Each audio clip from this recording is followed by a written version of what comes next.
Team Kingwin should enable them to get their second inhibitor of the game, and they are just knocking on the doors of the Nexus for Team NERV and delivering them potentially their first loss of the qualifier. These are the two beefiest members right here. It is so hard to kill Sebex through those shields. Ice Beasto has been absolutely massive. Memento has the damage. Koss is not able to keep it up, but it was all they could do to clear off super minions from their Nexus at this point. 32 minutes into this game, and Kingwin are really punishing. So, the big thing, so we'll get onto that in a second because look at the replay. This is another time, but this time Ruin was actually there at the start of the fight. They actually land their CC very well to lock down Woolite. Sooner burning his flash here to get that kill would likely just guarantee his death, but then things are looking pretty promising. The problem you have is Sebex on Rise. Level 17, walks up, takes off all of Woolite's health with a single Q. You saw that 1,000 damage proc coming out from his Q, and it was just absolutely insane with the amount of damage output that he can deal with now, and you can see that last bit of stun to interrupt the teleport does keep Koss alive, as we now see another pick. Oh, I like that. Arrow right into the darkness. Tabasco picks up. Suno Memento is going to follow suit and equalize on that one, but even with the wave coming out, it's not enough to stop Sebex. And wave, goodbye to your life. It looks like Koss is going nowhere, or is he? He gets himself out of harm's way with Mikhails, but doesn't matter. Sebex is still able to finish him off, and they're diving right behind towers. Do not even care at this point as they continue to clear through these mini waves. Achu and Ruin, it's all they can do to keep things pushed back, but even with the inhibitor coming back up, there's still minions there. And Team Kingwin are marching into the base. Now have a look at the death time. It's 20 seconds still on Suno. If they can grab this inhibitor, there's a pretty big minion wave in the mid that Team Kingwin could look to try and close out the game with. They might not even need the inhibitor right now. They actually realize that there are Nexus turrets bare for a moment. Ruin and Achu are trying to hold this line, but even as low as Sebex and Ice Beasto and Delord are, it doesn't matter. Redemption comes in, a counter redemption. The damage just isn't quite there enough, and Ruin's gonna go down. Woolite picks him up. The last Nexus turret falls, and they are shredding through the Nexus. Desperate charge, but it won't be enough. Team Kingwin with game number 1. Pretty good stuff coming out from Team Kingwin. We talked about it during the draft.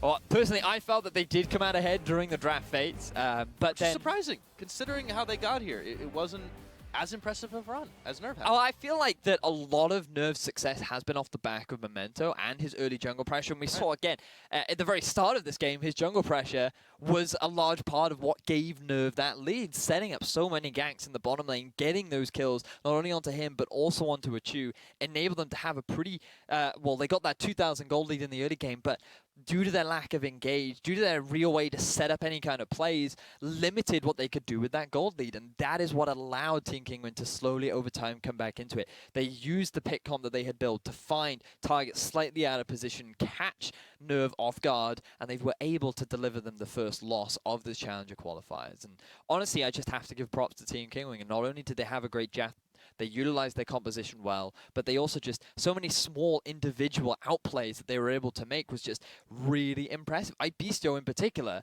like he played so well on that Maokai consistently throughout that game. He was locking down every carry, you know, time and time again. It was really impressive, and considering how far wonky the laning phase seemed to go, we focused very heavily on the bottom side. Admittedly, it was pretty even in the other two lanes.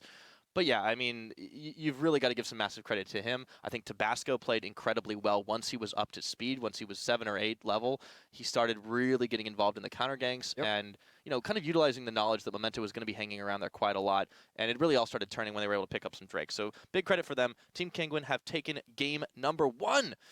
We got a series. Well, we always going to have a series. Somebody was going to win, right? But point is, coming into this, NERV hadn't lost one. So, like, this is, I mean, it's really a big result. Kind of a shocker. Yeah, but with that, that is going to be game 1 going over to Team Kingwin, so congratulations there. But this still is a best of 5, so we have a long way to go. Absolutely. Well, when we come back, we're going to see if NERV can bring it after the break. Don't go anywhere. We'll be right back. Woolite is playing hyper-aggressive. Still baiting, but Koss is a little bit low. The bubble doesn't land. Memento is a little bit occupied on Krugs, but now he's going to have to hop in. Taylor, 1 auto, first blood, looking for Woolite, flashes out. Here is a big arrow that goes nowhere, but the wave comes on in. Delord looks like to be the targeted choice. Memento and Suno running for their lives as Tabasco is going to claim 1. The wave comes in. Will it be enough time? In comes Tabasco. He's going to be able to finish Memento off. That's a free smite for him if he doesn't go down, but he does. And now NERV on the offensive, and Sebex just keeps putting him in prison over and over and over again. Sebex with another kill. The damage just isn't quite there enough, and Ruin's gonna go down. Woolite picks him up. The last Nexus turret falls, and they are shredding through the Nexus. Desperate charge, but it won't be enough. Team Kingwin with game number 1.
Welcome back, everybody, to the EUCSQ Spring Finals. Try saying that 5 times fast. We're about to get into game number 2 between NERV and Team Kinguin. Yes, we are. But one game up for Kinguin right now, and they played it very, very well, despite setbacks in lane. They have delivered NERV their first loss, and this was why people were a little bit surprised that NERV were actually able to beat out Fnatic Academy last night, because I think a lot of people were expecting Fnatic Academy to come in as dominant favorites in that matchup. They had a very weak early game, and then Memento was able to snowball out of control. And you could see in game 1, that's exactly what they tried to do again. Memento tried to get that early lead. He tried to snowball it in NERV's favor, but they just didn't have enough engage tools. They didn't have enough ways to actually force those fights and force those plays.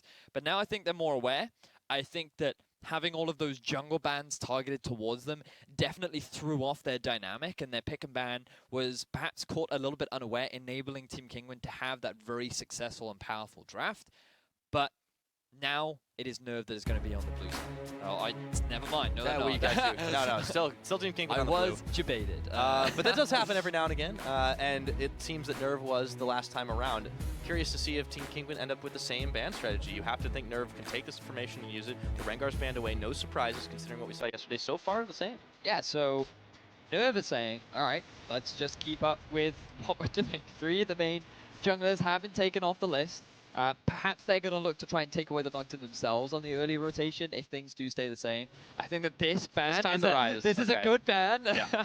Sebix did some pretty nasty things with that champion. Yes, he did. He had a fantastic performance game 1. His laning phase was a little bit slow, as you would expect, kind of what you want for the Rise. He didn't get bursted by the Syndrome. Exactly. Come to mid-game, his performance was outstanding, especially that 2 versus 5 plus Baron. Yeah. Was really good and enabled Team Kinguin to stay in the game. So that's going to be taken off the board now. In the game prior, Camille was banned away, and we also saw the final ban, which I unfortunately. Yeah, it happens from time to time. The Syndra's banned, but this means Camille is actually up this time, and that is no hesitation on Ice Beasto's part to lock this one in. It will be a very different top lane, unless we get to see the Camille jungle. Or the Camille mid. We saw that too during the qualifier. Triple flex, Betty. Yeah, are you excited? Flex. I mean, I'm always excited to see a bit of Camille. This is my first Camille cast. I mean, this is our first cast of all. Fortunately, we've wiped off the Rust game 1. We'll be better game 2. Yeah. But now, looking at those... Don't quote him on that, by the way. It may not be the case. They could go for the Zyra and Nocturne now. They would deny 2 very powerful picks from Team Kinguin. They would have a strong support in the bottom lane. Bear in mind, this is 6.24, so Karma still hasn't been nerfed. You could look to early rotate that. But I feel that given the limited number of champions, or the limited number of junglers currently available, you could look to try and pick something or take away that Nocturne that Tabasco has had very good success on. Yeah, well, instead they're actually going to be taking away the bot lane that they had to face off against last game. So Achu and Casket, the Ashe and Zyra bot lane in their own hands. Let's see what TK answer with on their side. We did see Katarina Humber before. I don't think it's going to be picked up this time around, especially in the game Betty's just casting, right? For Team Kinguin, I think that getting a jungler right now is absolutely fine, given that NERV have already locked in their bottom lane. I would like to see something like a Karma going up against the Zyra. I feel like that it's the same. I mean, you could do Nami, but then you kind of need an AD carry that can perhaps wave clear a little bit better, match with the early pressure that's going to be exerted from this Ashe. The Zyra bottom lane, that you could do something like a Caitlyn Karma, perhaps, if you just wanted something a little bit safer. That's real safe enough. Yeah, I mean, it's safe. You just lose out on the push. So, I mean, if they do Ezreal or Karma, then it does give you a little bit more wave clear early on, so you don't get shoved underneath the turret as quickly. And it just makes things... It alleviates the pressure a little bit more. And it also makes disengaging stuff. If you do see that arrow come out, you get the Karma shield on top of you, movement speed. Oh, I can dash out of the way really quick, you know? It just, it adds just a little bit more. So I personally would like to see more of a Karma, but now when we move more towards the side of NERV, this is where you want to be saving your mid lane pick for the last rotation. So you, in terms of top lane, Poppy has been taken off the board. Camille does very well into the majority of things during the lane phase. Everything else, she is a very potent duelist, and she does a very effective job against tanks. So I wonder whether or not NERV will go for a tank, or maybe they'll go for something like a cannon. Jace was the ban that we actually saw prior from NERV coming out for. I was having a chat with DeFisher about the possibility of Jace into Camille, because every time, when you think about the number of gap closes she have, you could then use the Jace to disengage from that. All right, but there's another duelist that we hadn't really quite considered, Fiora into the Camille. So that'll be a very interesting top lane matchup. And Suno is locked into LeBlanc instead of doing a last rotation. He said, that's fine, I can handle whatever you throw at me. But for Team Kinguin, I really like the ability to chase that they have, and that is a Corki locked in So that is a There should be corky a- mid. This was yeah. something that Sevex did bring out during the qualifiers, and they did honestly have a very impressive performance with it. It's makes very damage. safe. It works very nicely into a lot of assassins as well because his early wave pick can keep the LeBlanc fairly pressured underneath the turret, reduces a lot of her kill threat, and when he has the package, he can roam around and sort of match that sort of global pressure that LeBlanc is looking to bring out. The big thing is the teleport coming out from Suno. This could enable him to make more picks around the map. And notice the big change from NERV this time compared to last time is that they have a much more reliable engage tool in the form of the Ashe. So they can have the Ashe set up with the arrow, you have the flank coming in from the Fiora, you have the TP as well coming in from LeBlanc. There are many more options available for NERV, and this time it's Team Kingwin that they do have a Nocturne, but personally I don't consider Nocturne to be a reliable engage, simply because it's more like the Jarvan effect, you know, where you EQ, alt, flash, And you're helping, and then like, you know, you're miles away, like you've started the fight, but none of your team can necessarily follow up. So it can be a tool to start off the fights, but I wouldn't necessarily say that it is the best way to actually kick off an engagement, especially if Tabasco goes for a hyper-aggressive build like he did in Game 1, where he got like 3 long swords at the very start of the game, you know, so you could be a little bit squishy. Well, we could see him getting melted in mid-paranoia sometimes. Exactly, Of course, yeah. Cinder's not in this game anymore, but Memento has opted in for a Hecarim, so this is something a little yes, the tanky, Hecarim, yes, has yes, a lot of engage himself, and this is a team that has a boatload of CC. If they can get a catch, I mean, no one on Team Kingwin's going to be safe. I mean, I like the team fighting potential from NERV. Their mid-game spike is very powerful with the Hecarim Trinity Force that they like to go for, as well as the Morello into perhaps the Abyssal or Void Staff for the LeBlanc. Like, I think that their mid-game spike is pretty strong, especially when like the 2-item pickup from Fiora as well. But you also have to respect the double Trinity Force that you're going to have coming out from the side of Team Kingwin, being picked up for Camille in the top lane. And I expect the Trinity Force to come out from the Corki in the mid, assuming that is the way that you would typically A lot of Trinity build. Forces to be built So this game, for sure. I think that we should see a lot more mid-game fights this time around, and I think that it will be NERV that will be kicking off a lot more of the fights. And I'm excited to see what Memento can do on this Hecarim. Well, we will see that in just a short moment. If you guys think Team Kingwin are going to stack up 2 wins in a row, tweet at LOL Esports, #TKWin. Or if you think NERV are going to fire back in this number 2 game, #NRVWin is what you want to be tweeting at LOL Esports. So we'll see if it works out. Suno had a pretty big performance yesterday on that LeBlanc. We'll see if he's able to do it again in Game 2 here. I'm excited for Camille. I haven't cast her before. Yeah. From what I heard and from what we've been looking at from the CSQ, she's got a pretty mean win record. She has been dominating from the games that she has been playing, and that's not just in the top lane. She's actually seen a lot of jungle play as well, but this time she will be played up in the top. Ice Beasto, I praised his mechanics. I mean, like, there's only so many mechanics you can do on a Maokai, but it was very much just his awareness. The fact that he was body blocking a lot of skills for his teammates, the way in which he was engaging, this target focus. He just seemed to me like a very smart player that understood what he was doing. And now he's got his hands on more of a carry-style top lane and more of the duelist. And we're going to see how well he does going up against the Grand Duelist. Yeah, that's going to be a great 1v1. And I wanted to talk about NERV's ability to really 4-1 this time around, because we talked about team fighting ability, but Fiora is one of those champions you have to think is going to want to be splitting a large chunk of the game to draw attention. Who's going to answer that? Because I feel like Ice Beasto is not going to be the one. To deal with the Fiora? To deal with the split push in general. Well, I feel like that you could set up a 1-3-1 for the side of Team Kingwin, because you could I mean, as long as you have a teleport on a champion, you can just send them to deal with. And I think that you have to respect how strong Camille is when it comes to dueling. Her passive shield has not been nerfed yet. It will get nerfed next patch, but it goes from 1.5 seconds up to 2.5 seconds. As she levels up throughout the game. And I mean, going up against a Fiora, I'm personally quite excited to see how this one plays out. I would expect Camille to have a slight edge during the early dueling stages. But it's very much based on how well they are played. I feel like I am expecting this to be a very heavy skill matchup that I would like to keep track of during the laning Yeah, I'll have to keep an eye on it. And you know, one thing to definitely note is the difference in item choice. While Ruin has gone for that potion to start things off, Corrupting Potion, Ice Beasto's gone all in on the Doran's Blade. Yeah, so looking for a little bit more aggression down in the bottom lane. Speaking of aggression, this time we're going to see the power of the Ashe Zyra early on. No pull this time. They are just going to be immediately trying to get that early shove. Going up against the melee support in the form of Braum is certainly going to make things a little bit difficult. There's your shield. Yeah, but this is why you can see every time Ruin tries to go aggressive, Ice Beasto can just turn around and match the aggression thanks to the shield that he has. It mitigates a lot of the damage. And this is LeBlanc, so like... Sebex hasn't quite got the early push that he wanted, which is why he's taking a bit of harass right now. But once things start getting better, he should be able to force that LeBlanc underneath the turret. All right, tack sweep, but Ruin was able to parry it. Nicely done. Yeah, we'll look back in the mid lane in a minute because Sebex is not going to be stopped from farming. He also has a corrupting potion in his pocket as well. And if he doesn't go down immediately, Suno doesn't really have the burst pressure, but you can see that he is getting the Shadow Orbs off and the Thunderlord's proc starts ticking.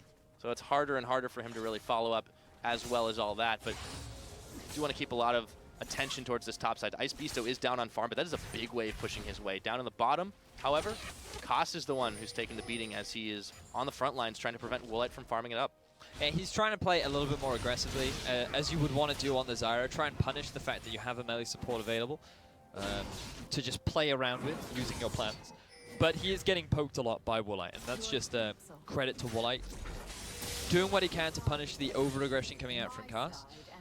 Meanwhile, I want to keep my eyes on the junglers as well because Memento looking for a bit of aggression in the mid lane, but it is quite difficult to lock down that Corki, especially a Corki with exhaust. There's also vision on top of Memento right now because of a ward that was dropped earlier on to the entrance of that jungle, and you can already see Tabasco hanging around. He actually has a level advantage over his opponent, but now NERV know that Tabasco's in the bottom half of the jungle. Yeah, Memento ran right into a trap and he's going to get feared right away from it. Sebex was looking to add to the damage, but he's a little low and he couldn't quite get there in time. It does seem a little bit more evenly matched up with this pair of junglers, because last time we had a Kha'Zix who not only got a 3-buff start but already was going to be able to do more earlier on, but this time, you know, both are kind of looking for that level 6, their ultimate, to be able to get involved in and charge somebody down in the mid lane or in any of the lanes for that matter. I feel like this game, you definitely want to invest a little bit more time into the top half of the map when you have two duelists that rely very heavily on scaling and just getting a slight edge. If either one of them were to get a kill or two, or just that early Trinity force above their opponent, that really will swing the matchup incredibly quickly. So if either jungler is able to get that first setup in the top lane, that could really swing things. Ooh, Sebex gets stopped by the chains. Suno's definitely getting the better of him right now. He does have the potion available, so he's able to do more, but in comes Memento. Here's the charge. Tabasco's right there. And Memento turns at the last second, so Tabasco's been able to match the presence on the map for now, and he has a farm lead. I feel like he actually read the map pretty well there. He was expecting Memento to come around for a mid lane gank about this time. He noticed that the minion wave was pushing towards Suno, and that Sebex had already taken a fair amount of damage. So Tabasco there to react, able to stop the pressure coming out from Memento, and he was even able to get the, or Memento had used his Ghost, which means that he won't have that available now for any future ganks. But notice that he is in the top half of the map. Ice Beasto has put a forward ward, because if Memento's going to gank from anywhere, it will be through that jungle entrance. And then you have two of the control wards down in the bottom half of the river, which is basically allowing Ice Beasto to push up in this lane and be a little bit more aggressive. Yeah, gets the attack sweep on, but Ruin is going to go in with the parry. A couple of auto attacks on top of it, and Ice Beasto's not going to go all in. Once we get to 6, this is going to get real interesting. It usually is the case when you have powerful ultimates like these two. Let's see how it happens back in the mid lane as well. Suno looking to go in, misses the chains this time around. Not going to land the Shatter Orb either. He still trades better than Sebex, is able to do the damage back with the Gatling gun. But the wave clear's there. Can't really push in against a Corki.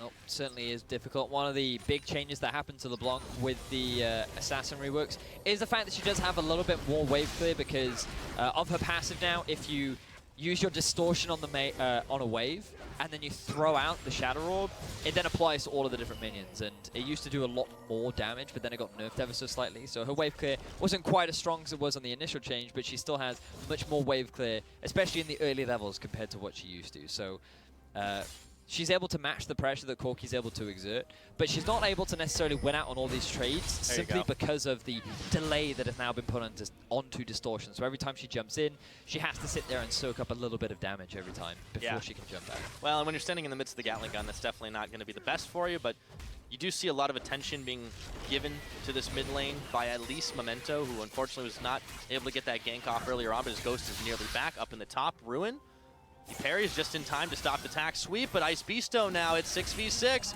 Let's see, the grand challenge is issued. There's the hook shot, and he's out. Escape from A lot of harass had been put down onto Woolite under Lord, and Woolite had no mana to get out of that sticky situation. So once again, a good read from Memento, a good early gank, and this is going to snowball NERV to a very early gold lead. Big gold swing there as they take down the first tower as well. So now 2 kills and almost 14k to 11 as a 3k gold swing. And man, it was close. But look at the summoner difference. Once again, Woolite and Delord are fresh out. Achu and Koss held on to both their flashes and the exhaust. Icebeast's going to move forward, gets the ward in that brush. It's going to spot Ruin out and stop his plan for now. But let's take a look once again at that gank. So just have a look at the setup. You can see that both Woolite and Delord had been chunked out. Barely any mana for Woolite. He flashed towards his turret because he thought that it was the point of safety, but Koss just keeps aggro on the turret to perfection. He'd managed to tank enough shots that he went down to even like 5 HP, and then that allowed Memento to just be under the turret for as long as he wanted. That enabled them to get the 2 kills, and has now given them a pretty significant early start. Sebix gets caught as he tries to get out of dodge, and he's going to be able to stay alive. But yeah, I mean, doing something like that on Zyra is damn near impossible considering that health pool. But okay, tack sweep on Ruin now, and he's pushed back by Icebeasto, but you can already see that NERV are on the aggressive to try and push in this mid-tier turret. All right, waves cleared, but they got a little bit of damage out of it. So once the tower had already fallen, it's easy for Achu and Koss to go on a roaming spree, but there is a big wave pushing in, and Woolite's going to be backing away. No summoners for him still. As you mentioned, they went for a roam, wanted to try and find an opportunity, given that there was such a big minion wave down in the bottom lane, and there was nothing really for Achu and Cass to go and work towards. So instead, they tried to force a play in the mid. They do force the flash out of Sebix, which is still a pretty good thing because it then enables Memento to look for a gank later on into the game. But I'm surprised that they didn't decide to try and move Achu and Cass up into the top lane, because someone like a Camille would struggle a little bit to deal with it with that sort of pressure. You know, the wave cut on Camille isn't the strongest. It's gonna, I mean, you naturally struggle when you're going up against an AD carry, so I feel like that they could look to apply a little bit more pressure onto that turret. But I guess that they're quite happy with how things are going in terms of the 1 versus 1. So for the time being, they're just going to keep both their AD carry and support down the bottom lane. It's a different type of game as well than when you look at last game, when the plan for Team Kenguin was pretty much just like kind of ride out this laning phase that we are in a disadvantage of, and we've got the late game, we've got Sebix on something like a Rise. This time it's not the case. You've got a fair amount of mid-game power coming out of Sebix, but it's not going to scale like crazy. On the other hand, the early game is pretty important for NERV as well because of this Fiora, who's losing on a farm, but, you know, was still able to trade 1v1 and still no kills there, and it has been a surprise the junglers haven't gotten involved. Yeah, I am honestly quite surprised, because I felt that if there were going to be a lot of ganks, it would be in the top half of the map. And once again, we're yet to see very much coming out from Tabasco in this early game. But he is now level 8. He has completed his first major jungle item. And he could look to set something else to see another trade in the top lane. Yep, parry this time. Tack sweep saved a little bit. Icebeasto has the better of it. So far, hook shots in, gets another auto and power. And here's the ultimatum! Ruin, though, says that's okay, we can tango.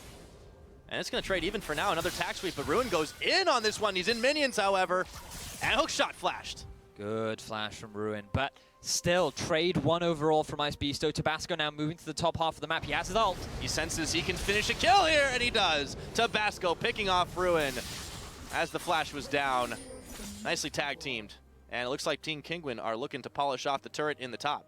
That was a fun trade between Icebeasto and Ruin as we see another gank in the mid. Uh-oh, Memento, he can chase him down. The chains are on. He's got nowhere to go, and Suno will not be the one that picks up the kill. Koss with the cheeky plant steal. Now they're looking for Achu. Is going to just quickly force his flash. But still, this was what we were talking about earlier on. Koss and Achu moving down to the mid lane. They were able to force the flash away from Sebix. That enabled Memento to come later on and force another gank. So now they can move towards this mid-tier 1. With 3 members strong, they should be able to take it, given that Delord, he doesn't have his ultimate to disengage. He has no real wave clear, and here comes the Ash out. Actually, onto Woolite. It stopped Woolite up, and Memento's going to go right over the wall. Suno's tagging in. And they get him! Suno finishes him off. Really good setup from Achu. That was a beautiful snipe down onto Woolite. They're able to catch him out. Memento still had his ultimate, didn't need to use it onto the gank earlier on, and they get themselves another kill. Yet they do not get themselves that tier 1 in the mid, but they can probably just move around, look to put a bit of pressure, or maybe just go for this dragon. But this is a really exciting game here now. gold advantage is only 1,000. The Dragon has obviously not been quite as important this time as it was the last time around because we had so many Infernals, but towers traded, and now NERV looking to get themselves a little bit of extra movement speed. There's no contest really available right now. And man, I got to see that Ashe arrow again. That was just crisp. It was the fact that I think he even got it blind. It was almost like he expected it to just kind of be there. Because from what I recall, I mean, right now there's currently no vision in that half of the map. I don't recall there being that much deep vision coming out from Memento. And so the fact that Achu was able to land that is very impressive. We see another gank in the top. Yeah, another ultimatum, and Ruin this time is going to have to issue the grand challenge, but 2v1, he can't get it done, and Suno is going to cancel that TP. He knows it wasn't going to end well. And this is the thing you have to respect when going up against Camille, because she throws out that ultimate. You have no way to escape unless you can force Ice Beast out of that small arena. But nevertheless, still another kill going over to Ice, or a kill now going over to Ice Beast, so another kill going over to Team Kingwin.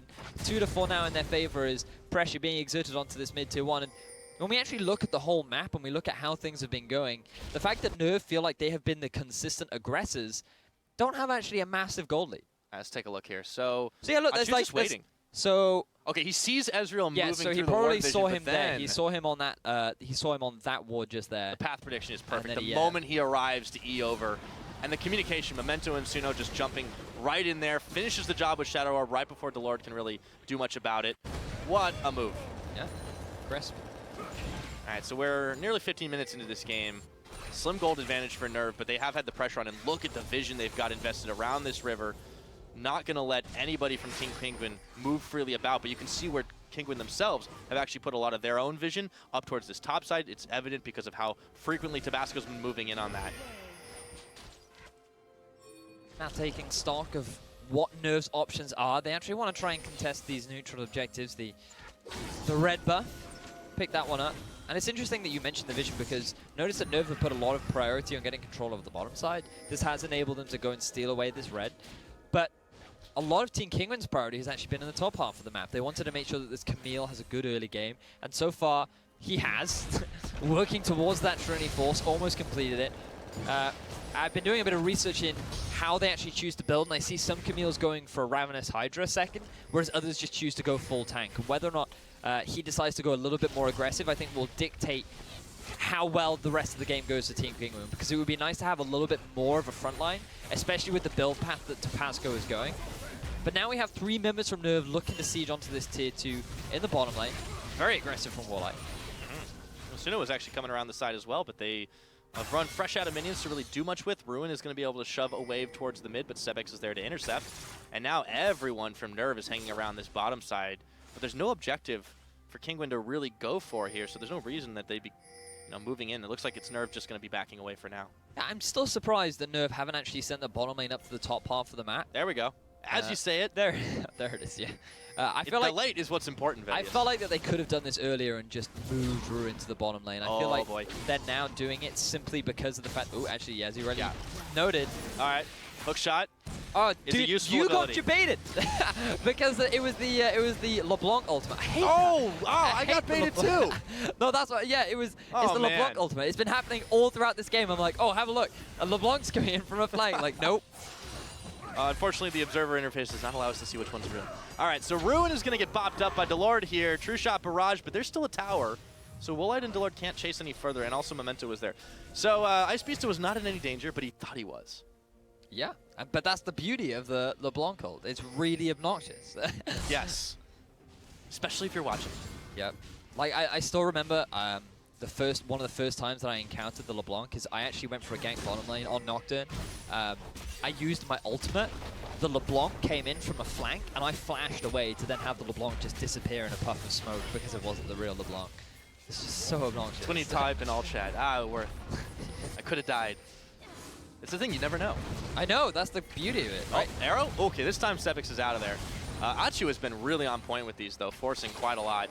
And Suno's taking a bit of chunk, and in comes Ice Oh, Beast. my word. He wants to finish off Achu! And it's Tabasco! That does the job. Now they're looking to separate out. Koss has nowhere to go into the Rift Herald pit, and he is stopped up. Exhaust, flash, followed by Ice Beasto. Stranglethorns will not be enough. He pops it, and he's going nowhere. Ice Beasto still gets him. I feel like Tabasco using his flash was not necessary. The fact that Cast was able to bait so many summoners out is a big advantage for Team Kinguin. But let's have a look at the bigger picture. 4-4 in kills, a mid lane tier 1 on the board, and Team Kinguin have once again reclaimed control after a bit of a shaky early game. Yeah, Ruin is going to look to try and equalize that gold output, but you can see Woolite already there to intercept the wave that he was pushing in, and Ruin did not want to go too far. The vision they've had on the bottom side for NERV, it started to evaporate. I mean, I'm honestly just very impressed with how Team Kinguin have been playing, because they've got so much calm and patience in the early game, and they're playing these things so smart. The fact that everyone just split away from a Jew was just, I mean, a little bit questionable. He started walking through the river. Cast went one way, Suno went the other, and then they just leave him available for Ice Beast to just pick off unawares. And this is the strength that you have of Camille. She has so much mobility. It's so easy to dive onto a target, and it's so much fun to watch. I mean, I'm sure it's not fun to play against. I don't think they're having too much fun, but Ice Beasto, let's see if he can get out of this one. Memento charging him down, and he ults on in, feared backwards. Ice Beasto is going to have to keep ducking and diving and dodging, but it's not going to be enough. As Ruin says, have a little bit of 2v1. You're giving it to me all game, might as well return that favor. 5 seconds on this dragon spawning. Team Kinguin are trying to push away the vision. But back to that fight. That is, I mean, this has been a hallmark so far, what we've seen of NERV in this series, is that they just do not have the same level of team fight awareness that Team Kinguin seem to have been bringing. I feel like the NERV have been playing very heavily on just getting a very good early start and then snowballing that into a strong mid-game. Win lane, win game. Yeah, and Good so old far, strat. Team Kinguin have just been playing patiently. They've said, you know what, we actually have pretty good scaling. We know what we need to do in this game. Like, the Ezreal, yeah, okay, he will eventually get outscaled by the Ashe, but in the mid-game, he should actually have a slightly larger spike. Like, right now, he has completed the Iceborne Gauntlet. He also has under his belt the Muramana, or the Manamune. I forget the name of either one of them. But what you can see is now the Infernal Drake is on the map. The teleport is available for Ruin, not actually up for Ice Beasto.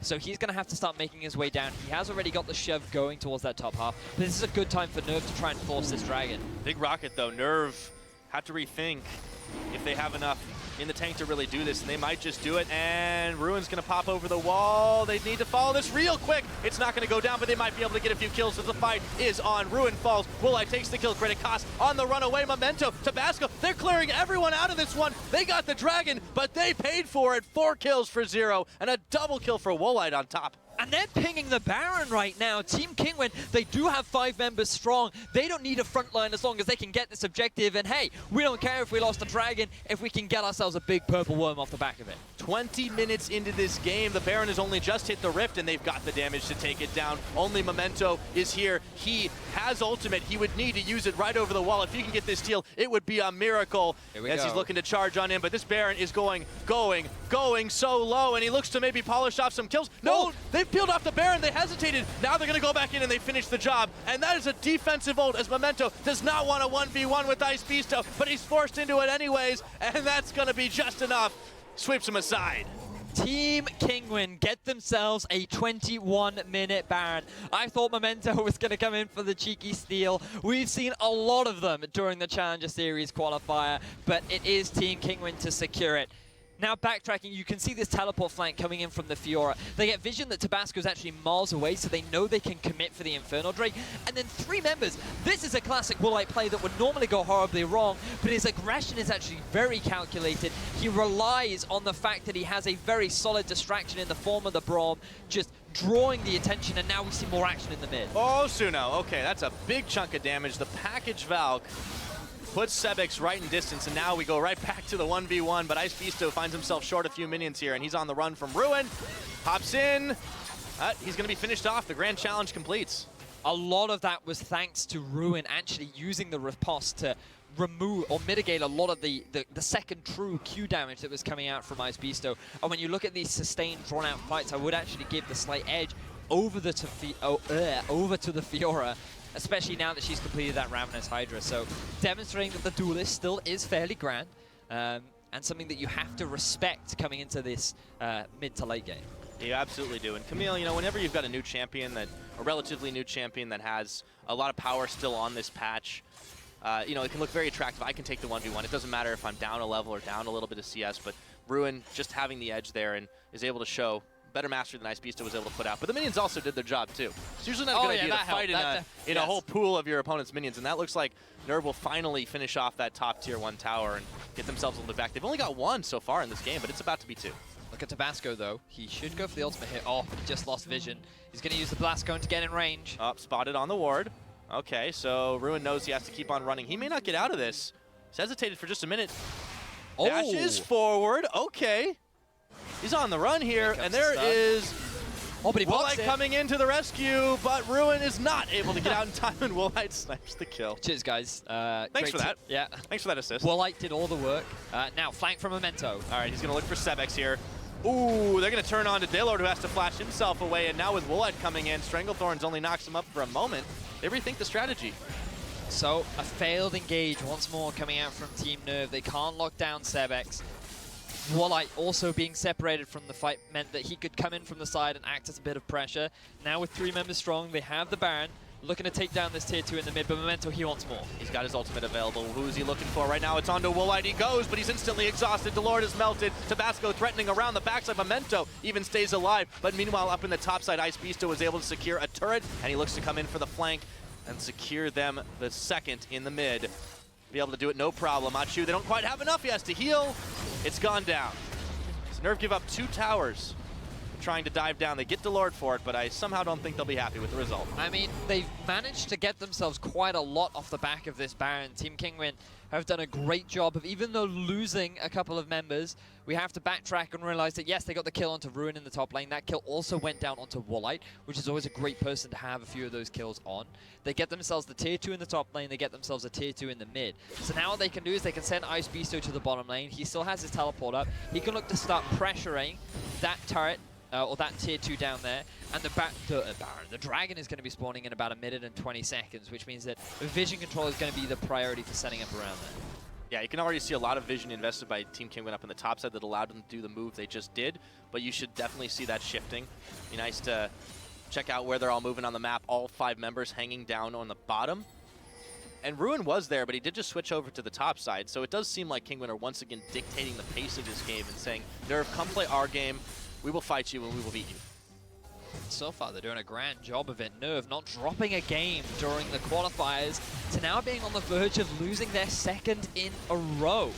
Team Kinguin somewhat defying all expectations, I feel. You know, when they come out of the group not really looking like the strongest team, especially given how... Dropping a couple silly games. Yeah, you know, it's against teams like Alternate Attacks, it's like, are they really going to be able to contest? Well, so far, they're doing a fantastic job. Oh, absolutely. Now, Suno tries to assassinate Woolite. He doesn't have the burst damage, but then he turns back around, and the Shadow Orb does quite a lot of damage to those HP bars, and it makes Team Kinguin rethink how far they want to go here. It is a 4v4 with the top laners in the top side, and 20 seconds till this dragon spawns. They need a quick recall. Yeah, and in all honesty, I actually think they're going to lose out on this dragon, because you can see that Ruin has already just gone back. He's picked himself up the Giant's Belt. Vasco's still here, though. NERV is in a prime position to go for this dragon right now. It is going to be the Ocean Drake, so even if they lose it, it's not the end of the world. But the fact that it's 3 dragons on the side of NERV mean that that's going to mean a lot if they're able to get themselves the Elder Dragon later in the game. Oh, wow. Suno is actually hanging around. Oh, no, it got juked again. Darn. But yeah, okay, so NERV, yeah, definitely have the edge for just a moment at the very least, but Kinguin have been playing these fights out just so much better, and now that they've given up a little bit of attention on the map, you can see Tabasco's just going to instantly hop his way over. He might just be able to cheekily secure this by himself without any answer. I mean, NERV are kind of slow on this. Wow. All right, then. Fair play. I feel like NERV could have just gone for that earlier on, but I mean, impressive stuff coming out from them. So right now we have to look at the setup on the map. Notice that Ashe is actually being moved to the bottom side. Baron is going to be spawned in about a minute's time. Fiora is still applying pressure up in the top lane. Now that the Black Cleaver has been finished as well, that's going to make things a little bit harder for Ice Beasto to win out in the 1 versus 1. Trinity Force completed in the mid lane, working towards that Blade of the Ruin King. And here we are, another 1v1 duel. Well, you say that, and then instantly Tabasco and Sebex attack their way in. Ruin got seriously baited on that, but look at this, NERV instantly pushing down the mid. They've run out of minions, however, so they can't keep going for much longer. And with Daylord trying to cut them off, the only way to go is into the jungle. 23 seconds on the Baron respawn. Right now, the vision investment for TK is up in the top side. And they're actually pinging on the side of NERV back to the top because they think that Ice Beasto and Tabasco are going to keep pushing this. I feel like this is a great opportunity for Team Kinguin now to gain full control over NERV's jungle. With the Baron spawning in 5 seconds, Ruin on a 20-second death timer, they may even look to just rush it down, but it is very risky when you take into account the teleport is still available for Ruin, the Ash Arrow is still up, and Memento, he's looking for a bloodbath. Oh, this is going to be tense. 28 minutes in, the second Baron attempt. The first one, well, it was all free since they took advantage of that small time window, but this time it's not going to be so easy. Cost frontline and taking a lot of damage here. Woolite has him stopped up. The Iceborne Gauntlet slows him, forces the flash away, and now Suno, Memento, Chu all running away from this one. Delord puts the unbreakable wall on. And Ruin is not here right now. Cost is going to have to back. They're right back to Baron. I'm surprised that Tabasco actually didn't go for that ultimate there, because Chu and Cost have actually split away from Suno and Memento, both of them taking different directions. And he could have actually tried to force something there, decided not to. Then moving back to the Baron. Again, I think this is very risky. You can see Ruin coming in from the flank. Oh, but Ruin, he gets flanked himself. The whole team finds their way in, and Woolite finishes the kill. Memento stops straight, turns back around. They may not have gotten the Baron, but they got some more. And double kill! Sniped by Woolite. Back to Baron it is. Really good plays coming out from Team Kinguin. They realize that the best way to deal with the flank is just to kill the flank outright. But Memento, he still has his ult. He wants to stop this Baron, and he's going to go for it. He's going to go in. Suno distracting right now, but it's down to 2,500. Looking for Memento. Tabasco finishes the kill off. Achu, he's chased into the pit. Memento with a desperate charge, but the Baron's not low. Ice Beasto kills Achu, and that is it. They're wiped. The Baron, 29.5, and Kinguin in the lead. Team Kinguin once again with a beautiful play around the Baron. They executed that so phenomenally well. Target focus, just so on point that they basically got that Baron completely uncontested. That was so well played, and Team Kinguin defying all expectations, I feel, and just coming out like such a dominant team. They came out swinging this series, 6,000 gold in the lead. Let's see this again. You could see the desperate plan, but Ruin found himself flanked. So the best way to deal with a flank from just one member is to just turn onto one side of the flank. I mean, when you weigh up the odds, it makes most sense to just turn onto Ruin rather than the 4 other members. And then because Cast was trying to help out his top laner, he didn't have his flash. It had been burnt earlier on, and that made it so easy for Woolite to get that snipe.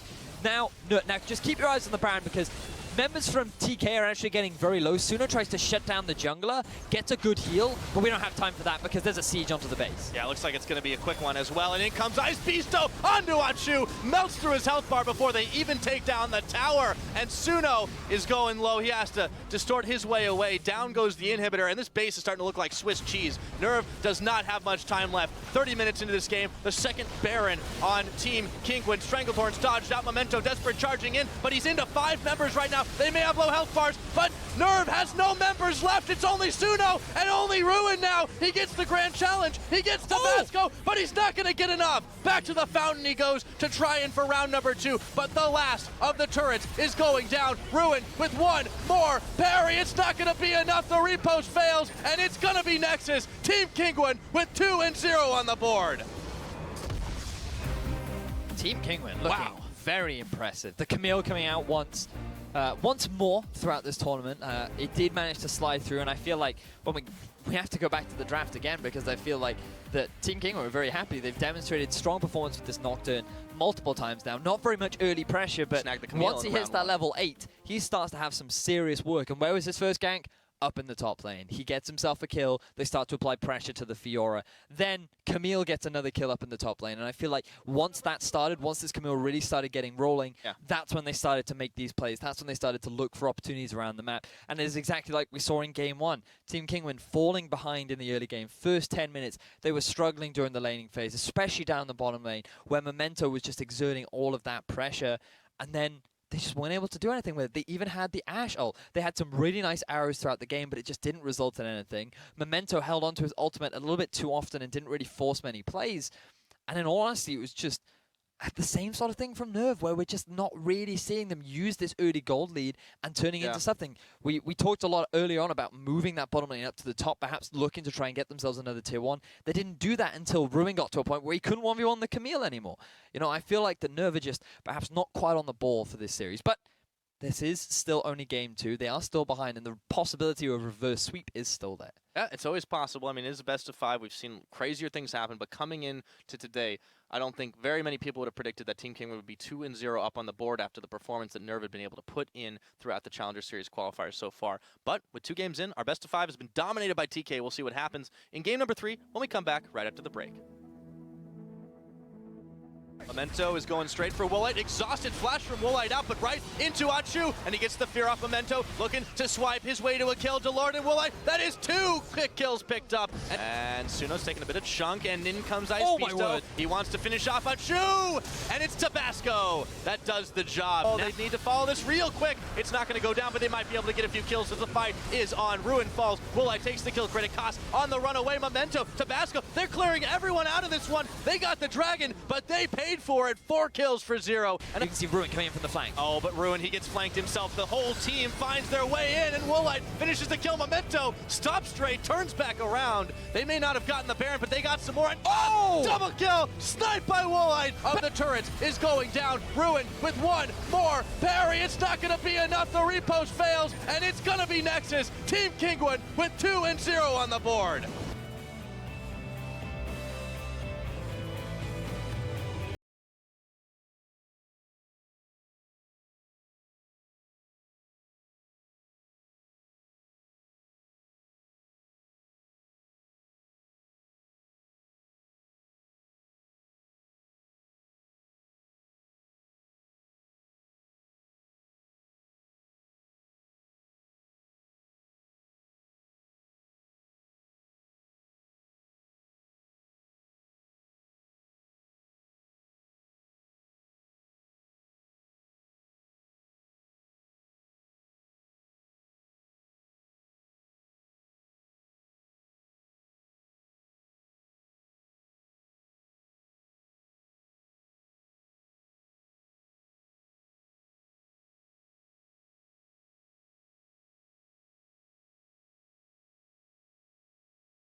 Welcome back. We're about to jump into game 3 of this best of 5 between Team Kingwin and NERV.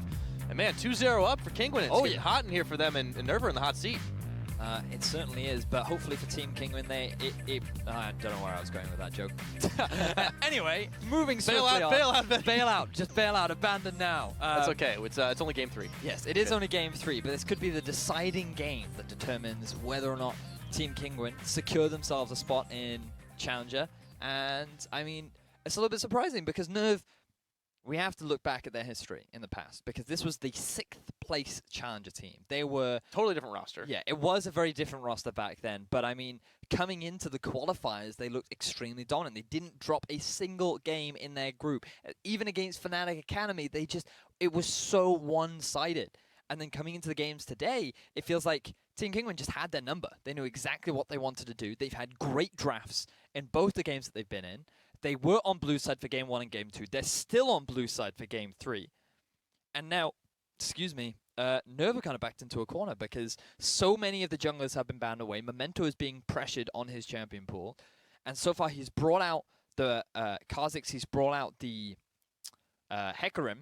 And even though he's had good early game performances, that's it. We haven't really seen much more from him. We've seen the and really the rest of the team. Very, very hesitant just between the entire team, it seems like. And it makes you wonder if Kinguin had been in their group earlier on for the Challenger Series qualifier, if this hadn't been revealed a little early, they might have learned from it and adapted. Well, I wonder. But they've been caught with their pants down twice now. But this is it, see, because the great thing about the qualifiers is it doesn't matter where you or how you do during the... I mean, it does, but what you want is you top want to get two. there first. You want then, top 2, yeah. but whether you're first seed or second seed doesn't matter because the reality is you have so many games to go back and watch that you can... It's all down into the preparation, and I feel like coming into this, Team Kinguin have demonstrated that they fully understand the playstyle of NERV. They have forced them into a playstyle that they are not comfortable with, and Team Kinguin have just been excelling on all fronts, and I'm very excited to see whether or not they can clean this up into a 3-0 sweep, or whether or not NERV can come back fighting. Well, NERV's definitely going to have to find more than just a stellar early game. They really need to find a way to make plays in the mid and in the late, but let's go ahead and take a look at some of what we saw last time around because I was so excited to see a Camille game coming out finally that I got to cast. And here's not the play of Camille just yet because this is the start of Sevix and Tabasco pushing, and then Ice Beasto comes in, and Achu is just gone. And the thing that baffles me, we talked about it earlier on, is the fact that everyone just left the AD carry there. Because you saw Suno, he'd been a little bit distracted by the fact that, oh, I've landed a chain, let me focus on this target. You saw that Cast was trying to get some vision down with the Zyra. He was moving into the enemy part of the jungle, and then Memento, he was just kind of backing off, moving in the outward direction. And that literally just left Achu just standing there. He was by himself on an Ashe against a Camille, and Camille was like, okay then. And then he read the flash incredibly well. He followed it with the ultimate. He did that at least twice during that game, which just demonstrates his proficiency on the champion. And we praised him in game 1 for his outstanding understanding and mechanics, and he demonstrated that once again, except for when he, died 1v1 against Yeah, well, you but, can't have a perfect record. That's okay. Sometimes you get an A+ instead of an S- on the champ. And we'll take a look at game number 3. Team Kinguin once again on the blue side, and they start off with that Rengar ban. So it looks like so far Team Kinguin going with the same. Are NERV going to maintain that consistency as well? They could look to ban away. I feel like you got to ban the Camille if you're red side. You kind of have to take it off the board, but it looks like that Lee Sin will still be the priority. So same old for what we're seeing so far. Yeah, with the Rek'Sai banned as well. I mean, this has got to be frustrating Memento that he's been forced on so many champions that aren't quite in his wheelhouse. Now, the Camille is going to get banned, so things are shifting up just a little bit more like what we saw back in game number 1. And the Poppy, so Kinguin have only really banned 3 champions in the series. Yeah. Yes, they have only banned 3 champions in this series. I can do math. Yep. Every now and again. And the Rise ban, I think, makes a lot of sense. Even though it was 2 games ago, it's good to remember how obnoxious Sevix became on that. Yep. So the priority right now for Team Kinguin, rather than going for the Zyra like they did in game 1, looks like they want to make sure that they get themselves a jungler that they're comfortable with.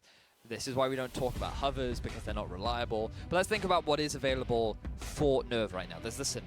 They have picked up the Syndra in game 1, and that went into the Rise, which obviously is now unavailable. There's also, Hecarim and Kha'Zix are what we've seen so far. I don't know whether or not Memento's going to bring out anything unique. Instead, they're just going to pick up their bottom lane. Okay, so another champion that doesn't quite have escapes in the form of Varus, but they have the Syndra as well. It's a lot of damage. It has decently long range between the two of them. Yep. This definitely seems like something that Chu can really shine on, but it really depends on what Wolite he's going to pick up.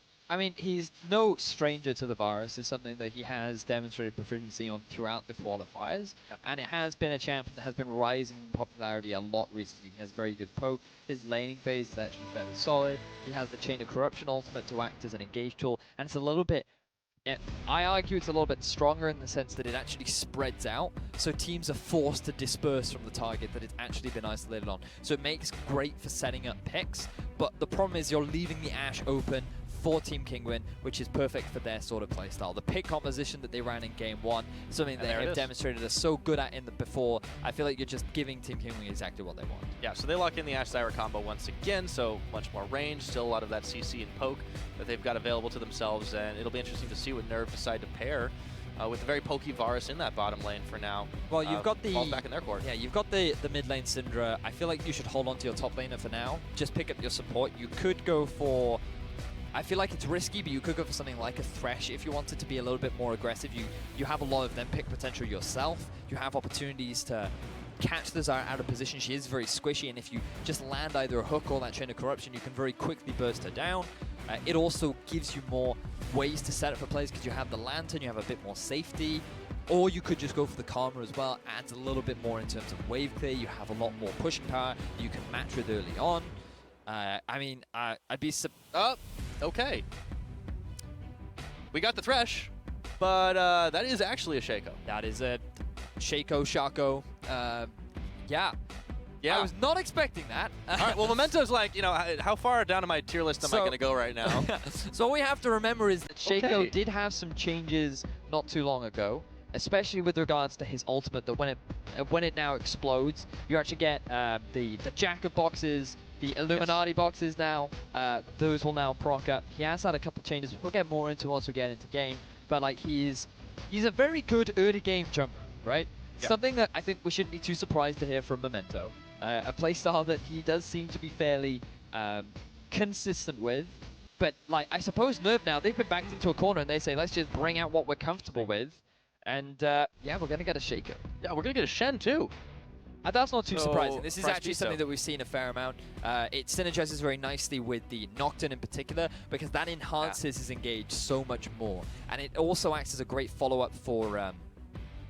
from the Ashe arrow, like I actually think protection on Ashe as well, and a very squishy bot lane. You know, once 6 hits, like that's going to be really crazy for Ice Beast to get involved in. Yep. So it's kind of nice. We got like almost a little bit of throwback in a couple of ways, but I'm still waiting on that last pick for NERV. I'm not a massive fan of the Corki, personally. I think that here, with the composition that you have, perhaps an Orianna would have been a little bit better. Adds a little bit more magic damage. And to add on to the engage potential from a Nocturne, we've seen some pretty legendary successes and fails, actually, in that regard. But I think the reason why they've gone for the Corki is because they know how much of a terror a Shaco can be in the early laning phase. And with someone like Ori going up against a Syndra and a Shaco, you're just asking to be ganked over and over and over again. So I think that the Corki is very much just a safety thing, so you have a little bit more mobility and you can get through the laning phase to then hit that nice mid-game spike with the Training Force. Right, now the last pick is locked in for Ruin. It's going to be the Rumble, so actually no true tank on the side of NERV. We'll have to see what they end up building. Well, I mean, the fact that they locked in a Shaco suggests that they're going all out on the aggression. Hey, you're backed up into a corner. It's 0-2 in this record. You're trying to qualify for Challenger. You might as well pull out your super secret weapon. Yeah, and apparently that's a Clown. Yeah. So we'll have with to a lot of daggers. So with a lot of it's daggers, definitely very effective as a weapon. Oh, yeah. But yeah, it could definitely go very wrong. I like the team fighting capability, though, if they can engage it properly. I mean, Equalizer is an ultimate that can never be underestimated. The red carpet really burns.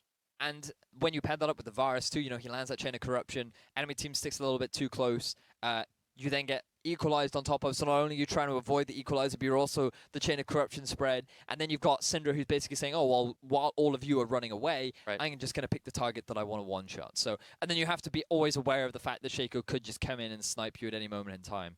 I'm looking forward to seeing how he decides to build, whether or not he does go a little bit off-tanky, or whether or not I expect him to go with, like, Tiamat, like, Infinity Edge. Burst you down. Yeah. Well, we'll have to see. I mean, it's not exactly a classic wombo combo, but I mean, they really can get the job done. The question is NERV going to be able to coordinate well enough? This series, we just haven't seen it from them. Yeah, outside the early game.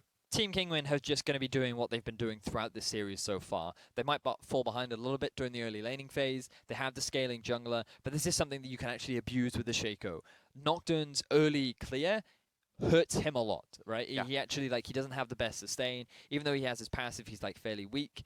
And as we talked about in Game 1, his mana costs are fairly high. Shaco's clear is very, very powerful. He could very easily walk into your jungle at level 2, maybe even level 3, and he Memento can do has some been doing serious issues. Remember, I mean, this whole series started with 3 buff on Kha'Zix, and you know, honestly, if Memento had been able to find Tabasco, it might have been a very different game number 1. I think this time around, he's got the tools to make it happen. Well, we'll have to wait and find out, and that's what I'm most excited to see. So, ladies and gentlemen, that's going to be a Shaco coming up. I think the last time we saw Shaco was Kikis, right? Yeah, that's the last time I we kind saw. of am like in my mind, Kikis and Shaco are always kind of a little connected.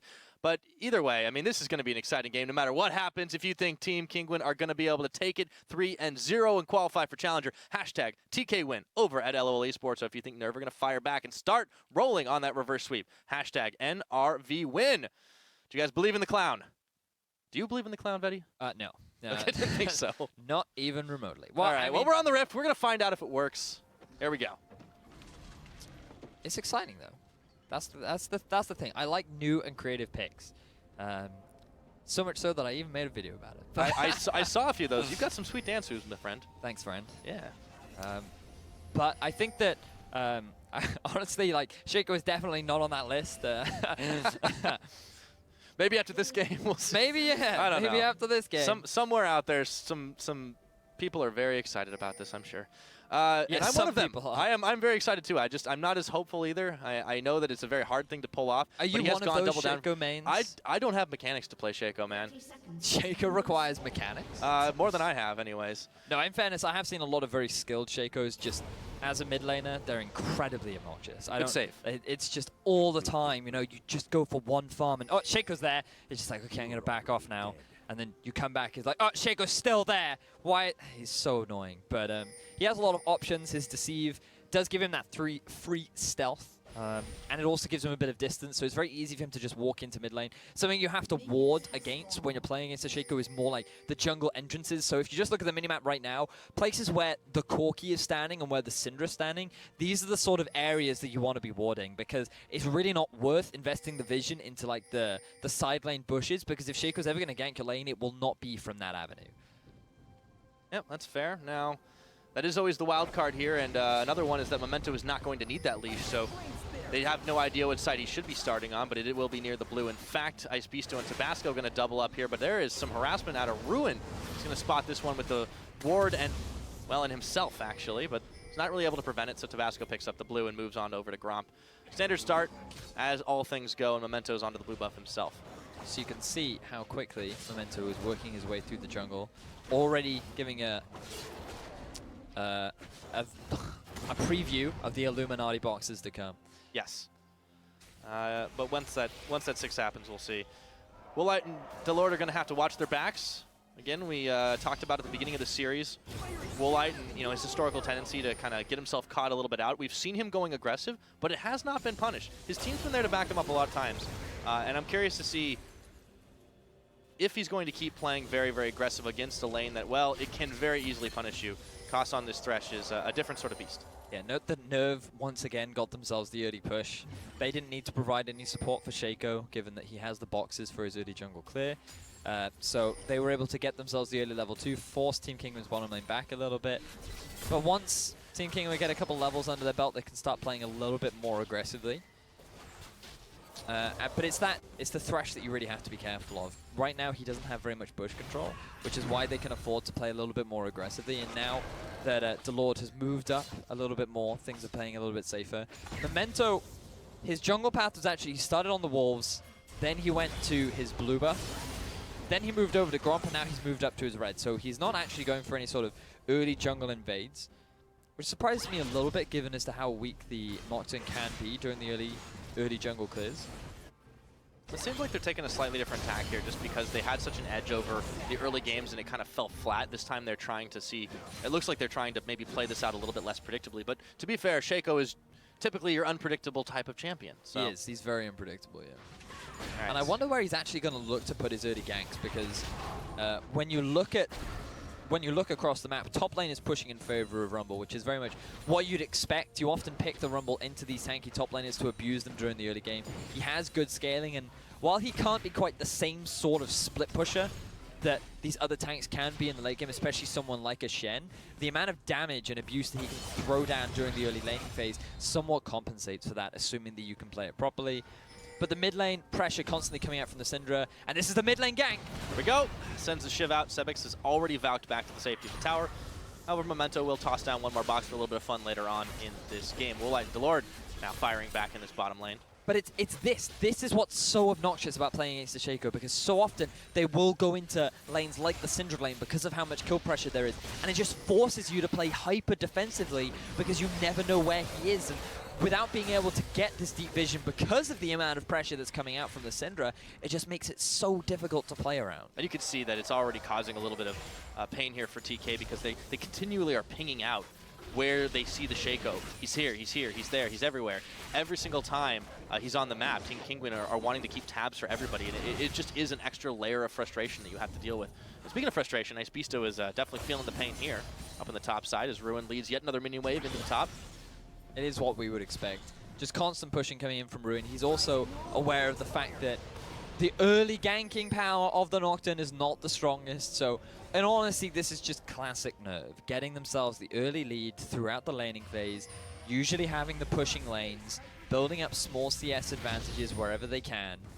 But it's come the mid-game, come the scaling, that really starts to hinder their performance. Now, when you look at the engage tools, their strongest form of engage is to throw out the Chain of Corruption, maybe use the ultimate from Rumble to get some kind of a flank. But they don't have the most reliable engage tools. Now, that's not to say they have no ways to start a fight. And around these objectives, especially around the mid-game points, so the 15 to 20 minute mark when playing around the Dragon, could be a good opportunity for them to try and force a fight. But the question is, will they want to? Will they be able to build themselves up a big enough lead during the laning phase that they can start to snowball with this Shaco? Well, that was the question we pretty much had for every game this series, minus the Shaco part. And the answer for 2 games in a row is no. They've lost out to the Polish team time and time again. And Team Kinguin, despite the frustrations that the Shaco brings, they have to be feeling pretty comfortable so far in this series. I mean, you just got to win one more game, and you're in.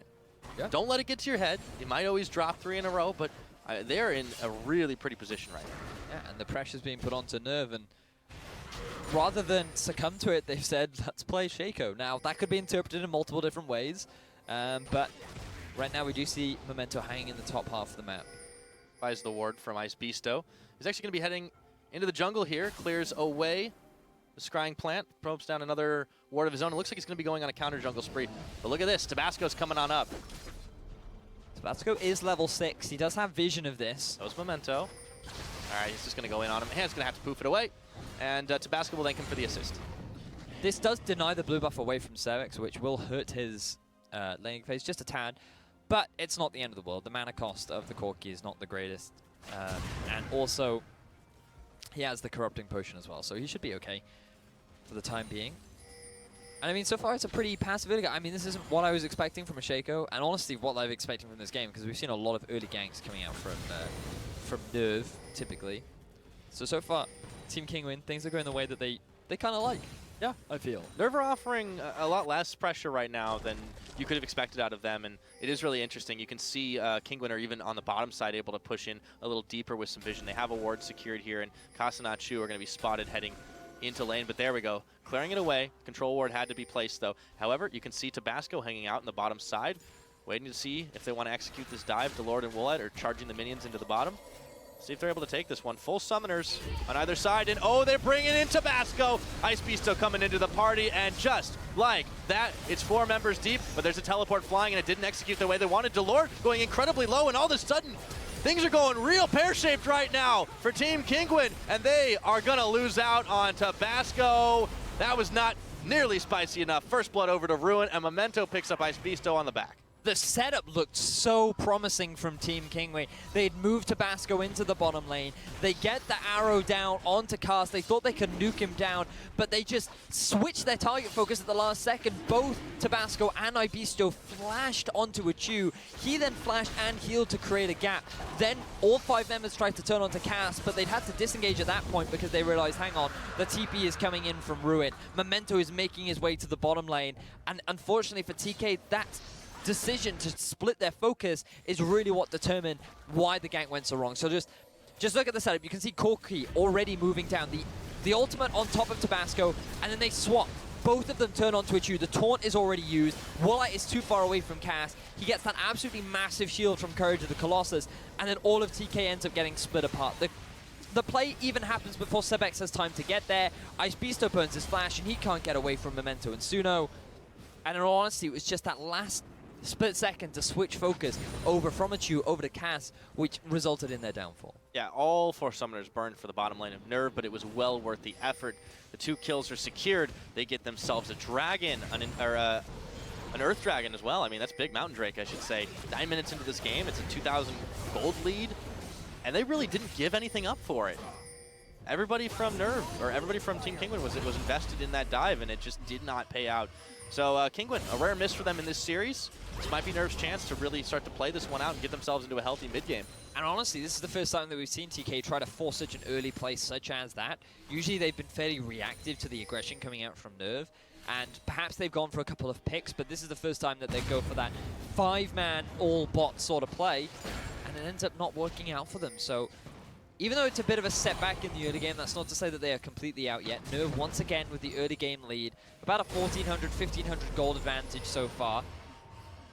And really the big deficit is coming in the top lane. The Shen really is struggling against the Rumble. This is, as we talked about earlier, what you'd expect.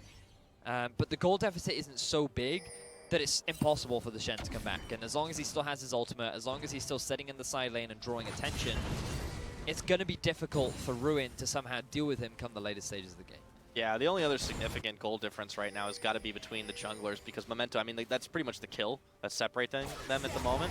And, well, Ruin's still punishing Ice Beasto and just pushing him back time and time again, but all you had to do on Shen is survive. And, okay, he went down once. That was a failed attempt in the bottom side, but he's still perfectly fine. And there's a lot of pings flying down towards the bottom here, though, as Achu is taking a backtrack as he sees Tabasco and Sebex on the way, but in comes Memento for the flank. Chains of Corruption are not going to connect the way they wanted to, and Sebex goes in, followed by Tabasco. The paranoia is there, and he gets him, but the box might just spell his doom, and Delord throws down a big Stranglethorns, but Sebex is going to have to tank a couple of tower shots. Exhaust on Memento, not enough damage. He sends the fake Shaco in. The Illuminati boxes are not close enough. So 1 for 1 so far after TK once again tried to set up a play in the bottom lane.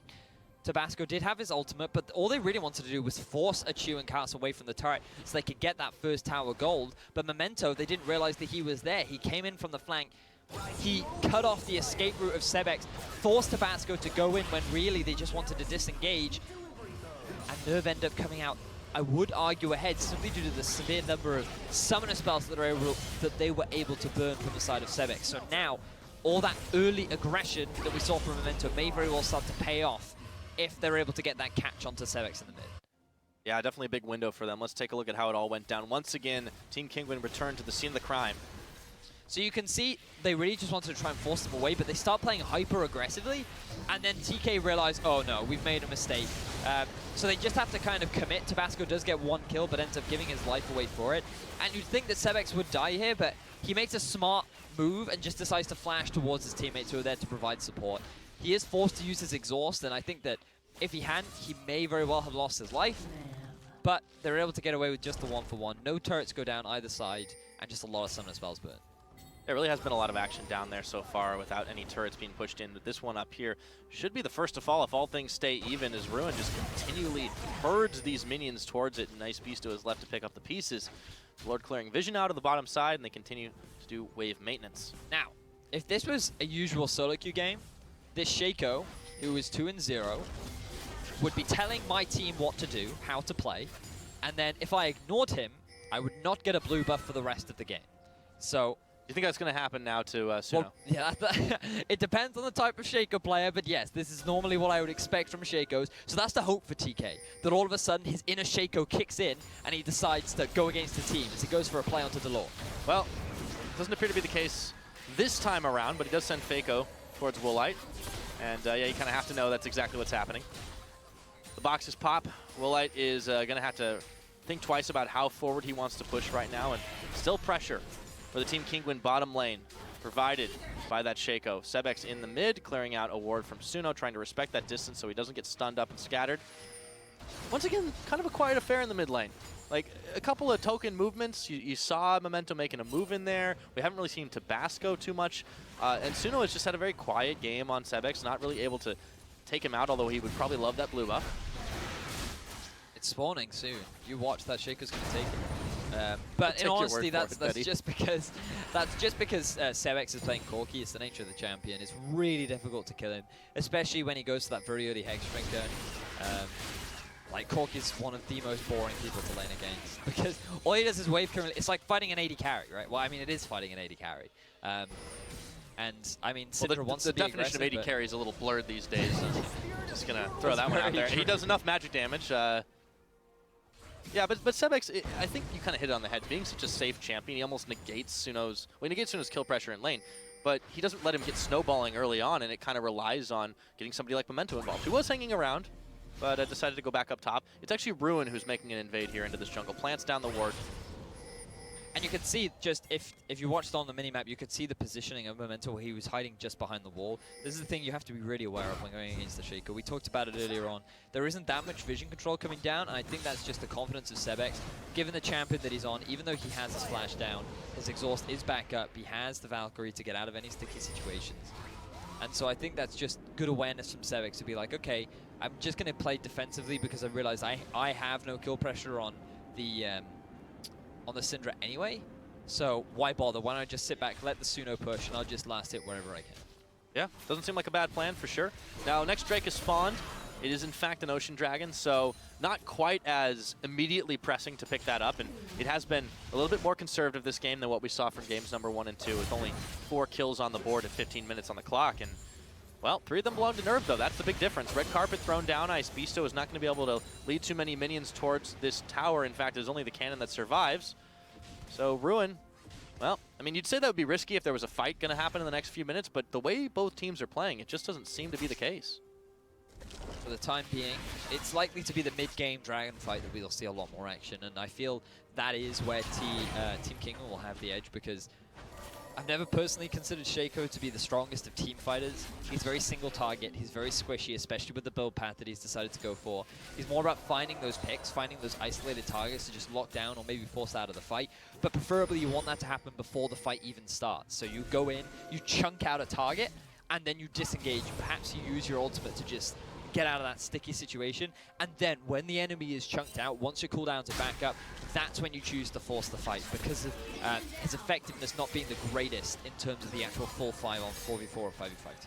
And it's going to be so much on Memento to be able to find that opportunity, to set his team up to be able to make those plays. Now, Ruin looking to finish off this tower. Ice Beasto is just trying to stop him from doing it, but there's really not much he can do, so that's another tower, or rather the first tower gone down. Yeah. Finally, NERV will pick that one up, and it extends their gold lead as well, because he gets the first tower blood. He's able to get just the tower gold itself, and Sebex is actually going in, but Memento is tagged, and he's stunned up. Sebex, unleashed the power. He goes in for Suno, finishes the job, and wouldn't you know it, Stand United, Memento cannot finish the job. Ice Beasto with the kill, the hook on Sebex, Koss autos to finish it off. But it is a 2-for-1 trade. What a burst damage. Sebex, what a hero. That was an outstanding outplay. The fact that it would have been perfect if those boxes, but we don't have time for that. Achu is down. Delord will finish the kill there. In the box goes Woolite, and he tries to fight it out. Koss just has too many stats to hang strong. So 2 kills over to the Thresh now as he picks himself up a blue buff. And will you look at this? Team Kingwin are scattering down to the bottom side to see if they can dive on the Thresh. Ice Beasto is going to be the one to find him, but it looks like they're more interested in this turret. Yeah, I think the priority for them right now is to just get another objective on the board. They can't get the mid lane tower because of the minion wave positioning, and they feel that with the AD carry gone, they can just grab this tier 1 and be happy with the objective. But look at Ruin. He has his ultimate. Delord, he has no flash. Oh, and Delord is just burning away right now. Memento throws the shiv. He's going to be able to get the damage out to kill Delord. Ice Beasto taunting away Tabasco under the relative safety of the turret. The hook does not connect. This might open a chance for NERV to pick themselves up an Ocean Dragon, and all of a sudden the lid's been blown wide off this game. So I feel like the Team Kingwin should have prioritized the Ocean Drake rather than going for that tier 1 in the bottom lane, simply because of the amount of time needed to invest into that objective allowed NERV to recollect themselves. Ruin couldn't move round to the bottom half of the map and punish the fact that there was no flash on top of the Lord. But let's just backtrack to how this played. That was this a is sick the play. first aggressive move that Sebex made, and this is why you don't make it, because of how easy it is for Memento to just join the lane. But then he flashes in aggressively, he gets himself the kill, the Shen ultimate is there as well, and Sebex, he's just kind of stuck between a rock and a hard place. Unfortunately, there's no room for him left to go, and I feel like his teammates could have saved him, but it was because of the fear of the boxes that prevented them from actually walking in and intercepting that hook. It was so impressive that he created the opportunity for himself anyways, and we see how it followed up, that Achu goes down finally as Delord that picked it up instead of Woolite, and then of course we know what happens. Koss is able to finish him off with the help of the tower. And, you know, then everything goes a little bit upside down, trying to take that tower, and Delord getting finished off at the end. But really, really big credit to Sebex for finishing that play off and almost living. To be honest, if Koss had not roamed there, he'd have walked it out. Yep. And as we were just discussing, that resulted in the tier 1 on the bottom lane, but because of how much time it actually took, they had to wait for the minion wave to get there, they had to send all 3 members down to the bottom lane. That actually allowed Ruin to rotate as well. Memento could move down too. And that's enabled NERV to pick up that Ocean Drake. So they're now sitting on 2 dragons. It does appear the tendency for Team King when it's very much that, hey, if there's an Infernal Drake, we'll grab it. If there's nothing else, then we won't worry. Not to worry at all. And with 3 members up top, well, Ruin might have something to worry about. You can see Sebex and Tabasco hanging strong here, and Ice Beast is trying to bait this. Memento is still here, however. Pings on that. Pretty obvious what the Polish squad wants to take. Ruin, always going to be baited in. Hits the taunt, in comes Tabasco. The gang squad is here. And they polish off the Rumble. Very clean gank. Ruin flash just a little bit too early. Now Memento, he's going to get spotted by the Rockets. He's going to poof for 2, looking to polish off Tabasco. No. Oh no, that went real wrong. Yeah. Memento, not entirely sure what his strategy was. Well, I think he just wanted to nuke down Tabasco, and he thought that if I can just get rid of him, then this will deter them from the turret. But, I mean, the fact that you have a Shen there, also the Corki is the main damage dealer in that party, on just a bit of an oversight, I feel, from Memento, ends up getting punished for it. And now look, 2 members strong, they're still pushing on this tier 2 in the top. Yeah, they should be able to get this one no problem. And I have a serious question for you, Vedius. Is that when you go full Shaco? Yeah, this is when you go full Shaco. This is where you turn around and look at Ruin and you're just like, why do I have this top laner wanting to buy Shen, please? Oh, that's not a good thing right there. NERV, if they are falling apart 20 minutes into this game, it is 6-6. The gold is very close, but Team Kingwin, they're the ones that are back in the lead. And you know, honestly, after that one mistake in the bottom side and maybe a little bit of an overstay the second time around when they finished the tower, you cannot fault this team for a whole lot. I mean, I feel like we've seen this before, Pyro. I feel like that having a good early game into making a big mistake in the mid game is something that NERV are slowly starting to build a reputation for. But still, you have to praise them the fact that like a lot of their gold has come from some good ganks very early on into the game, and then they punished the overextension coming out from TK, right? But it was an overextension after TK had actually been the ones to set up the plays for themselves, and then they're the ones that set up another play, and they punish NERV for trying to react. And now, look at how fast they can get these towers, yeah, too. So much control over the map enables them to cleanly rotate around to the mid, get that tier 1, and now they've gotten themselves a pretty firm gold lead. This is exactly how TK have been playing throughout this series. Very incredibly well done. And now you can see the Shen, who has been struggling so much in the early game, has completed his Sunfire Cape. He's gotten himself another Giant's Belt. The Spectre's Cowl has also been completed. Like, this Shen is looking incredibly dominant. And in all honesty, Team Kingwin, even though it's still fairly even in the sense that the goal's not too big. Ooh, Shen ult. Yep, and right on to Ruin. It's going to be 2-on-1. He goes golden for just a second. Style points indeed for Ruin, but that will be not enough to save his life. He's gone down. Tabasco claiming the kill. Ice Beast still letting him have that one for sure. So, heavy investment up in the top side. And they will find Memento, who poofs. However, he's going to be able to get out from the lantern, but is it forever? He is oh so low, and Delord will finish him with the Strangled Thorns. Oh, baby. This Shaco gets heavily punished, caught unaware. The arrow hits him in the face, and now with no jungler down, Team Kingwin are looking for another 22-minute Baron. It's 15 seconds until Ruin even comes back up. Koss is on half of his health. The only hope that NERV have is to try and push them off this Baron. Woolite is narrowly evading the hook, but they're way too low. They turn on Ice Beasto. He gets the taunt onto Suno. The damage is there. They're looking for Koss. Can he finish the job? No, it's just distraction. They secure the Baron. Ice Beasto tanks up the Unleashed power. They do not lose a man. Team Kinguin looking strong. Team Kinguin get themselves the Baron after catching Memento out of position. We wondered how the Shaker would do, and it ends up being him that gives the big gold swing over to Team Kinguin. Massive misplay from the side of Team NERV, and honestly, things are now really starting to look bleak for this former Challenger Series squad. 5 wins in the Challenger Series qualifier over 5 days. They have not won a game on this 5-game set just yet. They're on the verge of elimination. This has got to be utterly gutting for NERV right now to be dealing with an incredibly strong Team Kinguin squad who have really got their number this entire series, dodging all the skill shots. They just keep pumping the damage. Suno is low. Tabasco goes in, finishes him up. He's on to Achu. This guy's hungry, and Walleye finishes the kill off. Meanwhile, Memento just continuing to fall down. Kaz is trying to keep his team in shape, but it is only down to 2. Tabasco stays alive. Ice Beasto stays alive with the Baron. They're able to take another tower. It's 23.5 minutes, and NERV, they're running out of towers fast. The ultimate comes out from the Rumble to try and buy some time, but I don't think it's going to be enough as he goes in for the 1v4. He does. Can he get it? No, it doesn't look like it. They forced him to back off, however, the hook goes flying. But Sebex was already out of there and blinking low health bars.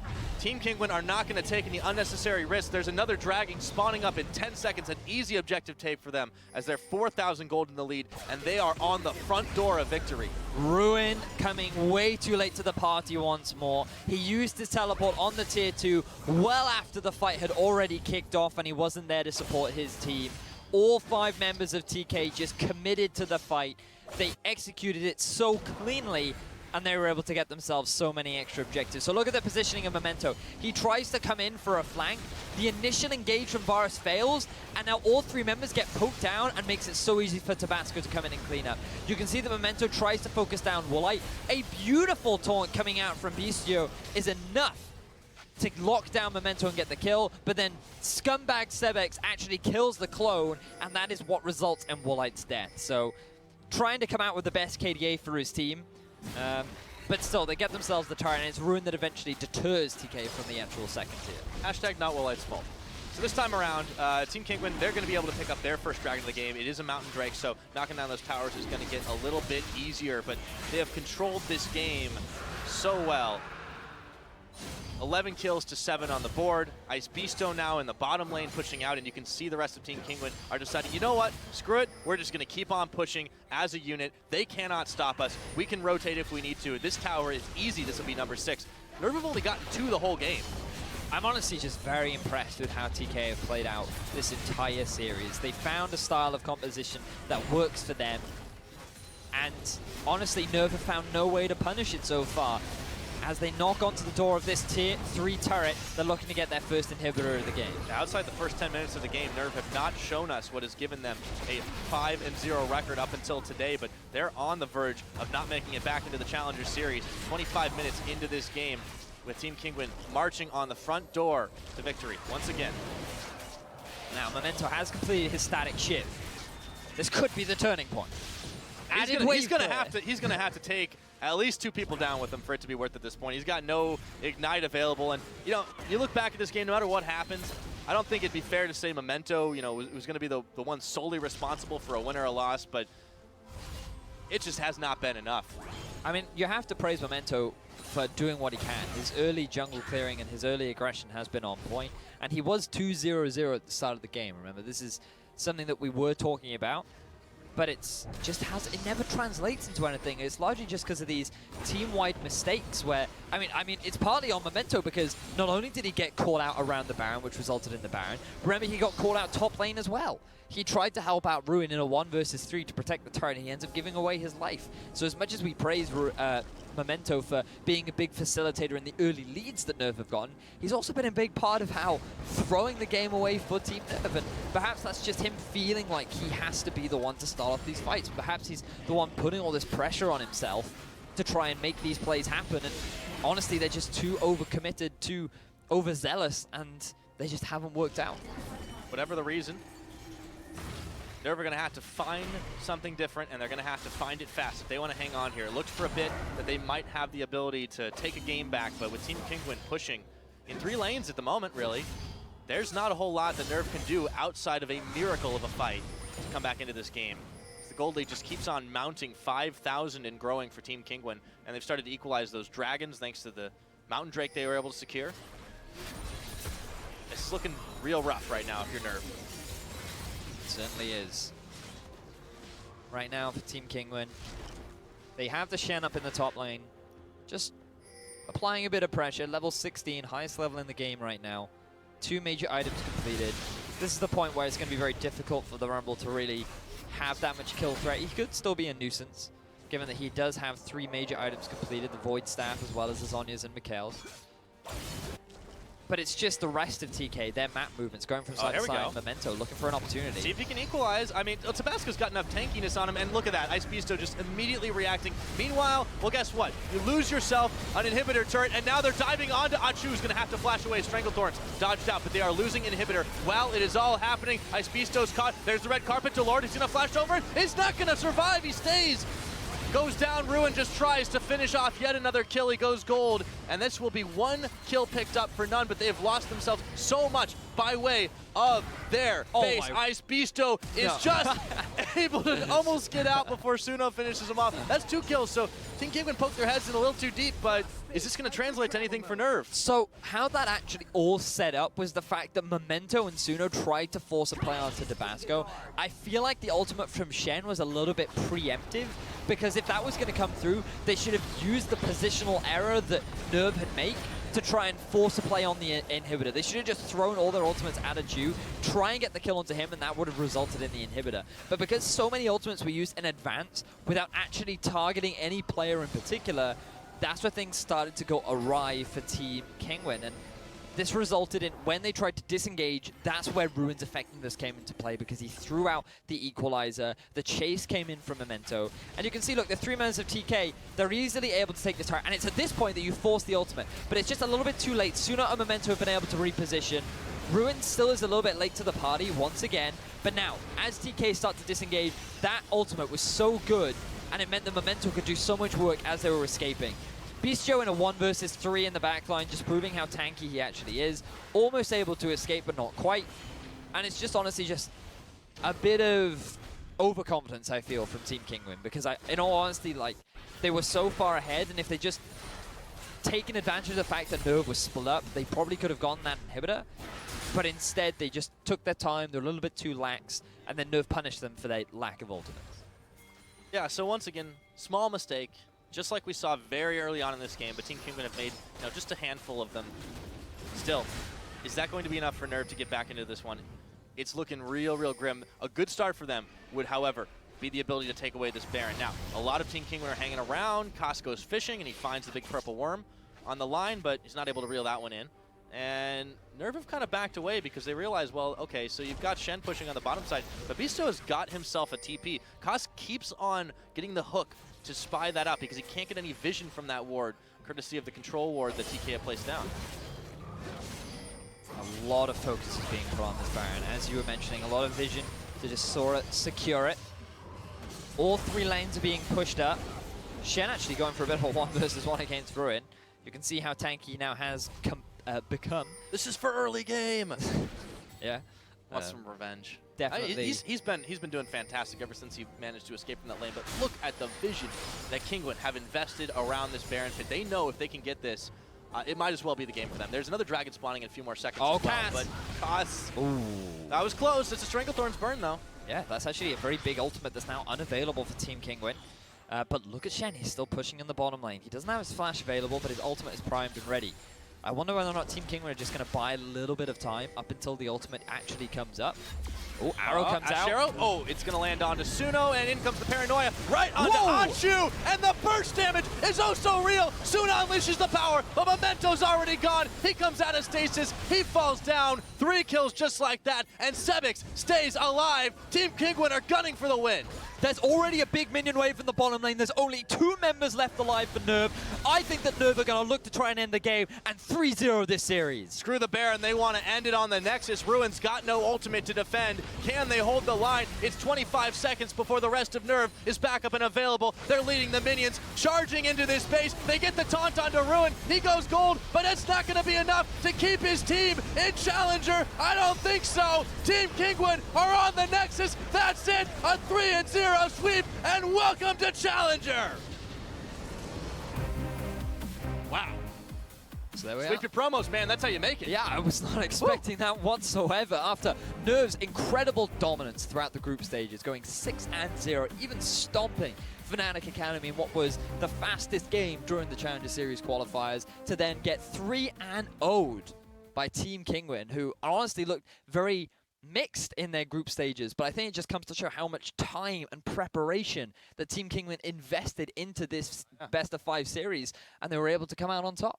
Yeah, and I think it really helps when you come up with a strategy that not only works in game number 1, but that your opponent kind of allows you to play the pick and bans, just removing everything that made Memento comfortable. I mean, I don't know if you want to call it getting thrown off, but by the time he's locking in Shaco in game number 3, you're already going for a desperation move and hoping to cheese your opponents out. It just does not work. But as we were talking about, I mean, even in the early game, Memento was doing pretty well. He was 2-0-0. Yeah. He'd had a good He start. got the ganks off. I'll It give was him credit. once again the 2,000 gold lead that was in favor of NERV, and they just didn't transition to anything. That's the thing Vedius is saying. It ain't solo queue.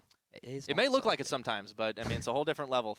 But well done for Team Kingwin. I mean, they've earned their place in the European Challenger Series. But we do have one more spot that we get to decide. So, just after the break, we'll find out of the next match. GG for now. GG. He's actually going in, but Memento is tagged, and he's stunned up Sevix. Oh, unleash the power. He goes in for Suno, finishes the job, and wouldn't you know it, Stand United Memento cannot finish the job. Ice Beasto with the kill, the hook on Sevix, costs autos to finish it off. Heavy investment up in the top side, and they will find Memento, who poops. However, he's going to be able to get out from the lantern, but is it forever? He is oh so low, and Delord will finish him with the Strangle Thorns. They just keep pumping the damage. Suno is low. Tabasco goes in, finishes him up. He's on to Achu. This guy's hungry, and Walleye finishes the kill off. Meanwhile, Memento just continuing to fall down. Oh, arrow comes out. Arrow. Oh, it's going to land onto Suno, and in comes the Paranoia right onto Achu. And the burst damage is oh so real. Suno unleashes the power, but Memento's already gone. Team Kingwin are on the Nexus. That's it. A 3-0 sweep, and welcome to Challenger.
Why hello everyone and welcome to the second best of 5 in the EUCS Q Spring Finals. I'm Richard Pulscam and joining me for this match between Fnatic Academy and Team Forge is James Stress O'Leary. How are we today, James Stress O'Leary? Great, 2017 first cast of the new year, and this is going to be a good one. These two teams have been looking super strong, perhaps up until yesterday, but we'll get into Fnatic Academy as we get through these matchups. Yes, we will. And let's take a look at those lineups, of course. Starting with the team you just mentioned, it will be Fnatic Academy with their top lane Kickers, jungle Broxar, with their mid lane Niski, ADC, Mr. Rales, a name known to many, along with his support Kalai. And we got to look at kind of how this team got here. You know, from the OQ, they were EUS third place team, and we alluded to yesterday, and Vedi and Pyro talked about it before the break. They actually had a bit of a crushing loss where they were looking so strong, and then up against NERV just didn't really find their footing. And, you know, when you look at this team, they're all mid to upper tier players. Even when you start looking at LCS standards, I mean, I know a lot of people will kind of be like, ooh, are you sure on that? But you look at, you know, Kicker's pedigree, Rales' pedigree, at least in that mid-echelon of LCS names. So this team should really be able to get to Challenger. Yeah, especially when you compare their names to perhaps their opponents as well. And we'll take a look at them. It will be Team Forge, a name known to people. If you have been watching EUCS, they were in the last split, of course, took the 5th and 6th place, which means they are now here with their top lane Binsu, jungle Taiki, mid lane Jizuki, with ADC Gary and support Mocha. As you said, 5th, 6th in CS. They ended up losing their support, Hiva, who, you know, when we look at challenger teams, Hiva always kind of shapes a team. His aggression in the bottom lane was always a massive part. But, you know, they've now brought in a different bottom lane. Gary and Mocha, they come from the Korean Challengers League. Last time we saw them together was actually spring 2016. So I don't know how many of our viewers watch Korean Challengers, but certainly they have a little bit of experience together. Yeah, I just feel like the identity of this team will change so much. It's difficult to say how they'll perform if they make it to EUCS, but even up against Fnatic Academy, a team who have just looked incredible, as you said, up until yesterday. But even yesterday was like a surprising loss. It was a very fast game as well up against NERV, and we just saw NERV get annihilated 3-0 in our last series. So it's very difficult to tell actually how these teams will match up when the pressure's on in these final games. And that's the funny thing is so many people have been talking about, you know, all of the import slots, everything like that. Like so many people now are talking about Ruin and his performance over the last series, where everyone's saying, well, he was playing against worse players. I was seeing a lot of like journalists on Twitter talking about, you know, he was facing worse competition. So now I'm excited to see the same for Gary and Mocha. Like, does that hold up in the same extent? Like, is a European, you know, pedigree AD carry from LCS previously going to be able to take on a Korean challenger? Like,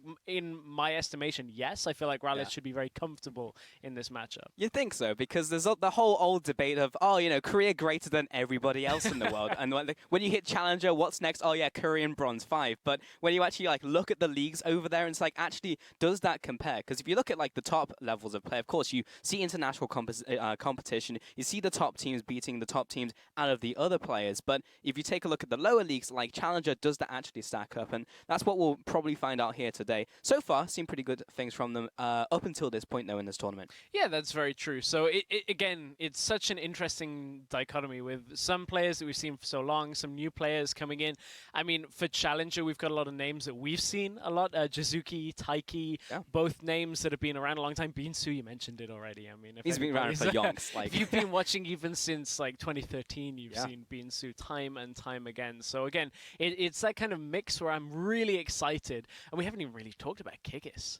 Yeah, it's true. Yeah, Kickers, kind of a big name when you come into Challenger. He had that whole old thing that was just like 21 teams in 21 months, and now he swapped another couple times after joining LCS. Of course, wasn't Unicorns of Love, then moved again, and is now in the Challenger squad for Fnatic. But we're about to get into Champion Select here, and indeed we are getting into this one. So we'll talk a little bit about the teams later, but more about how the meta has been shaping up, because it's been very different in this one. So we've got one very meta ban with Camille being taken away now from Red Side. Importantly, Lee Sin for Boza was one of his biggest picks just throughout the CSQ up until this point. So taking that away, it was a very good pick in the first 4 games for him. Did very well for Fnatic Academy.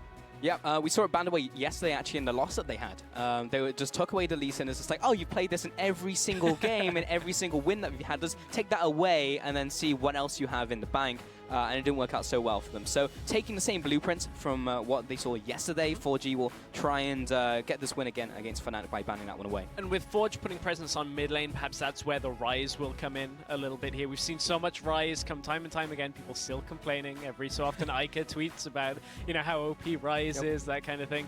Always see it on Twitter, whereas Fnatic Academy going for a little more jungle focus. Now that the Lee Sin's off the table, they take away the Rengar, they take away the Ivan as their last ban, so maybe in their first rotation, that's where they're going to look for Brozar. Well, there's that Rise first pick, as you were just mentioning, and see what Fnatic will lock in for their first two picks. We have the Poppy confirmed for Kikis, and also the Zyra coming into the bot lane. Again, just a very staple support we've been seeing over the last couple of days and weeks. And the staple top laner as well now in that Poppy. I mean, For everyone is complaining about how good Poppy is right now, and you know, we have seen evidence of that across all levels of play, really. So difficult to deal with, so I think this is a very solid pick. It fits Kikis' playstyle, where you can put him on something that is tanky and still is able to be disruptive and a bit of damage coming out there. So I like this first setup from Fnatic Academy.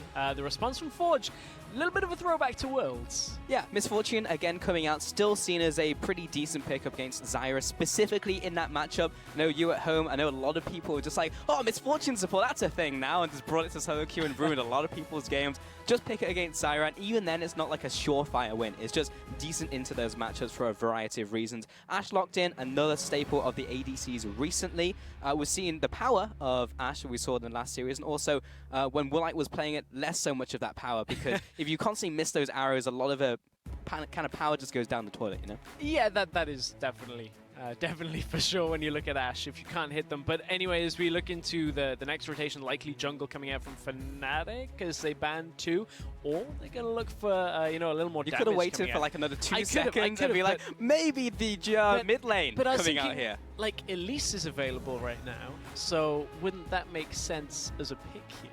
Was my initial thought, but clearly not the case. That's why you do the lead up first before saying the role, and then, you know. I could have pivoted away. Exactly. Like, give it some wiggle room, yeah. But the Ezreal locked in there along with the Cassiopeia for the mid lane up against Instant Rise. And Ralaz, again, was a very strong AD carry, actually, bouncing between a lot of kind of lower tier teams, actually, in the LCS, despite always performing in his role. Yeah, always performing, a lot of respect from a lot of players. Generally just solid. Never really became the top tier AD carry, you know, mentioned in the, you know, the same breath as, you know, Sven or Forgiven, that kind of echelon, but still very, very successful in his own right. So with the Ezreal now obviously playing slightly later on in the game, but fair amounts of damage down in that bottom lane between both teams, actually, when you look at the MF, the Zyra coming out. So interested to see how the bot lane pairing is going to work out. Lots of damage across the board, and the rounding out with some tanks, of course, because it wouldn't be you know, a 6.24 meta without tanks coming into a lineup. So Maokai into that top lane for Beansu, and Trundle will go into the jungle for Taiki. Typically you don't see the troll in the jungle, but it's a Taiki special. So if you've watched Taiki for a little bit, you'll know that he likes to pick that one into the jungle role. Yeah, he likes us bringing that out, likes the damage that it provides, the setup for team play a little bit alongside with that pillar coming through. So interested to see now, obviously, being able to shred away some of the tank status, but you look at it, it's a Poppy on the other side. So yes, that will help a little bit with this lineup now with the Elise locked in. You're just ahead of your time there, Stress. There you go. Elise finally locked in there for Fnatic. Well, so got a prediction, that's what counts. I guess there's a lot of jungles banned, so yeah, it's true.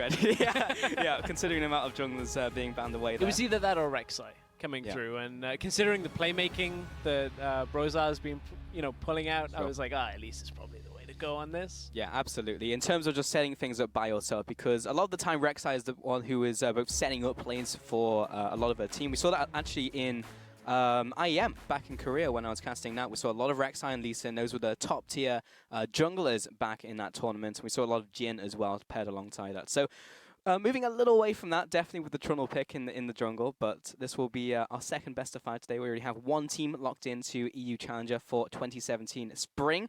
And just kind of based on these two compositions and also the two teams as well, who are you expecting to pick up this series, Stress? Looking at the team alone, I think I'm expecting Fnatic Academy, but this first game, you look at Forge, they've picked up, you know, the Maokai, they've got the Rise as well as a big pick. and a fair amount of team fight to go along with it. So I actually quite like Forge's comp. When you look at this, you know, how 624 has evolved into a lot of diving and fighting and that kind of thing rather than sitting back. So Fnatic Academy, if they can get themselves a little bit ahead and withhold some of the team fight presence, I think they should be able to do fairly well with the Poppy, the Cassiopeia, the Ezreal, that kind of setup. Well, those are Stress's thoughts, but jump on Twitter and shoot your own over to us using the hashtags 4GWin and FNAWin. Tell us what you're thinking, who will pick up this series, who will win this best of 5, and who will even take Game 1, because Team Forge's composition is very good because of all those reasons you mentioned. We'll see who will reign supreme in Game 1 between 4G and Fnatic in this best of 5. We're on to the Rift. Beansu's a little bit late, hasn't taken his Christmas tree down. That's bad luck if you're from the UK. It You've is got 12 days to do it. Yep. Ah, Beansu.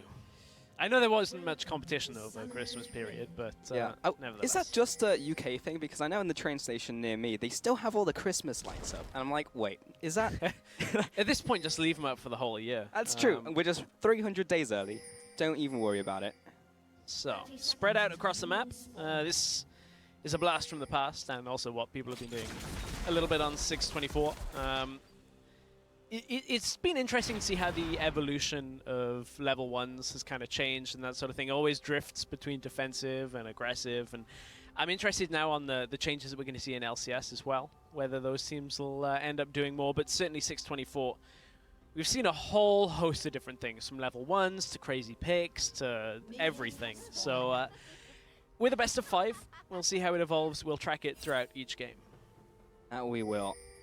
And Camille was banned away in the series. Really want to cast some Camille. But she's been played all over the place as well. Top lane, mid lane, jungle. But this is kind of more from what we saw in 2-3. And even before that, of course, you were throwing back to Worlds, seeing that misfortune pick up.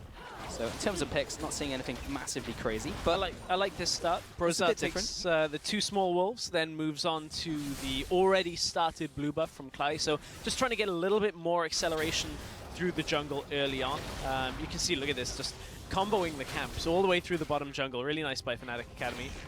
Making sure that they can get Brozar all the way to level 3. That's a jungler's dream right there. 2 minutes. He's coming bot. Like, Brozar is already coming down towards the bot lane. This is something that is, you know, highly unexpected at this point. Look at how Gary and Mocha are pushing because of the way the lane was in their favor early on. Brozar, if you can slip down into the bottom of this lane, right. maybe Gonna make a bold prediction. Gonna be at least some summer spells burnt in the next couple seconds here. Stress Broxar down into the bottom lane, looking for that vision onto Mocha and Gary. Klai closing the noose as well. Ralaz coming down. Nice snare onto Mocha. Well, the flash after, that will be the kill over to Ralaz. The heal up as well. Gary taking a lot of punishment on the way out, and he'll have to take a trip back to base. First blood to Fnatic. Very nice start out for Fnatic. Gets Mr. Ralez all the way ahead here. 3 summoners apiece, but the real important thing is that kill going over.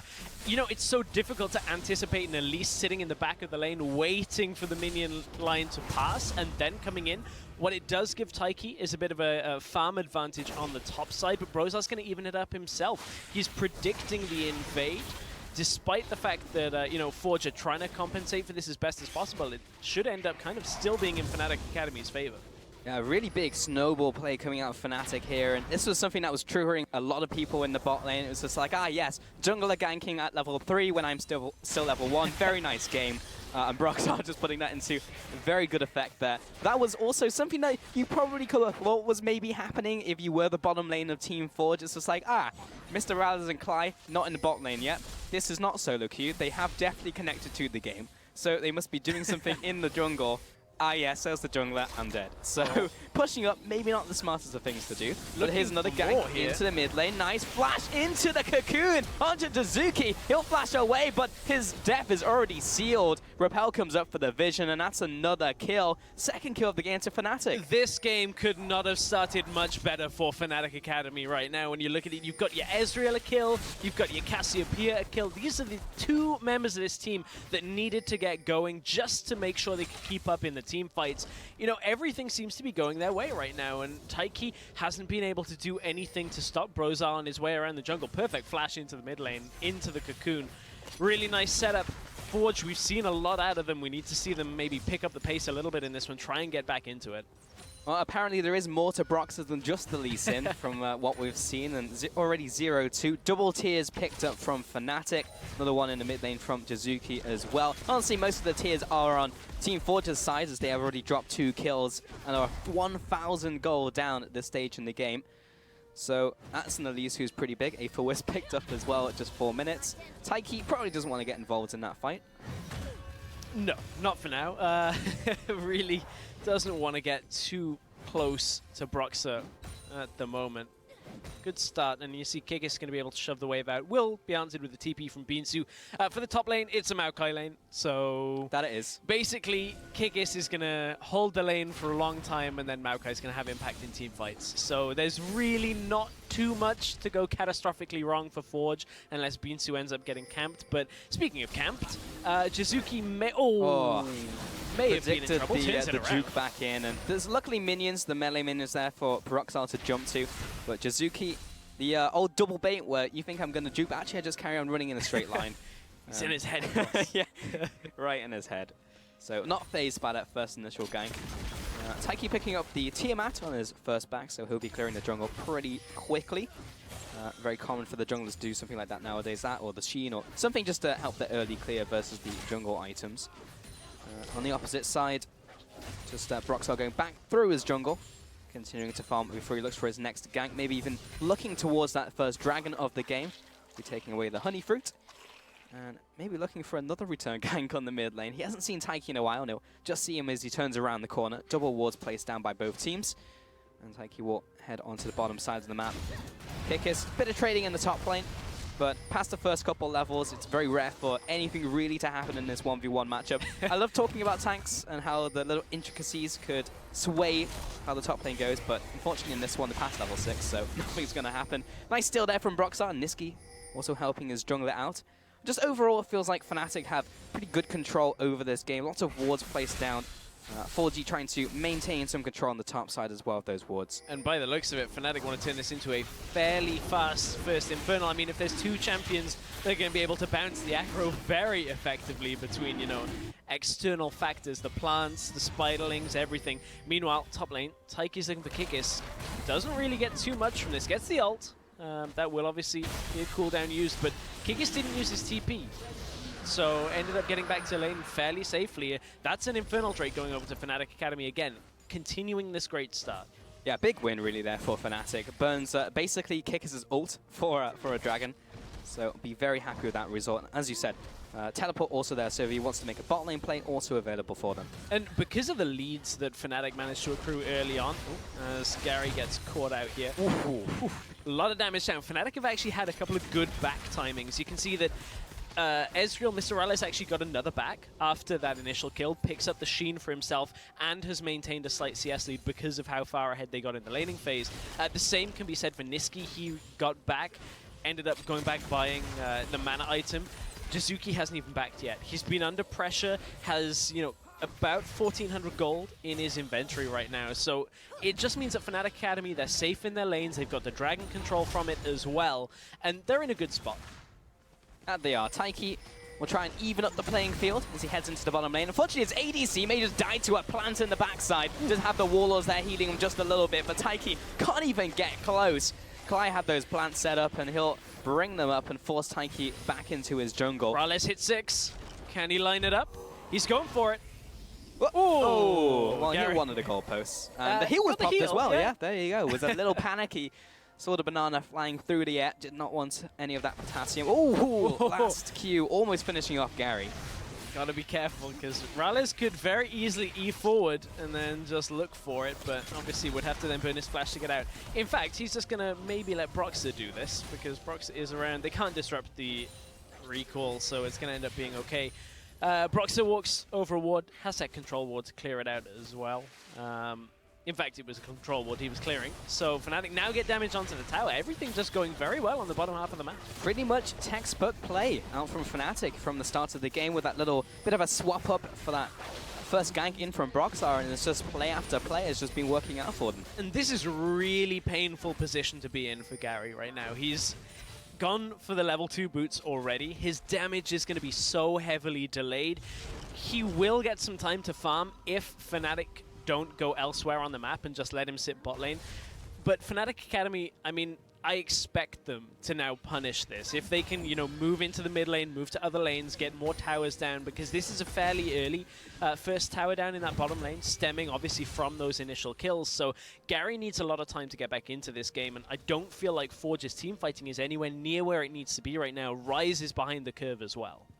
We never really saw those plays in the bottom lane because one of the devastating things you see out of an Ashe Misfortune lane is just that, oh, there's an arrow onto Zyra and then the ult combo just like kills her. Yeah. But up until that point, they were just getting decimated underneath their tower, so they couldn't really set up that play. Now it is level 6, and the ADC isn't there anymore. And there's a couple of other little things that play into this. I mean, one of the big strengths of Misfortune was being able to utilize the double tap and hit the Zyra and, you know, combo it off the plants and get that additional damage. So not only did Cly buy boots early, so he could kind of maneuver around the lane a lot more, Maka was so far back in the lane they could never punish the attempted plant usage from Cly. So it's this really difficult lane where you want to try and push forward to punish, and can't really afford to.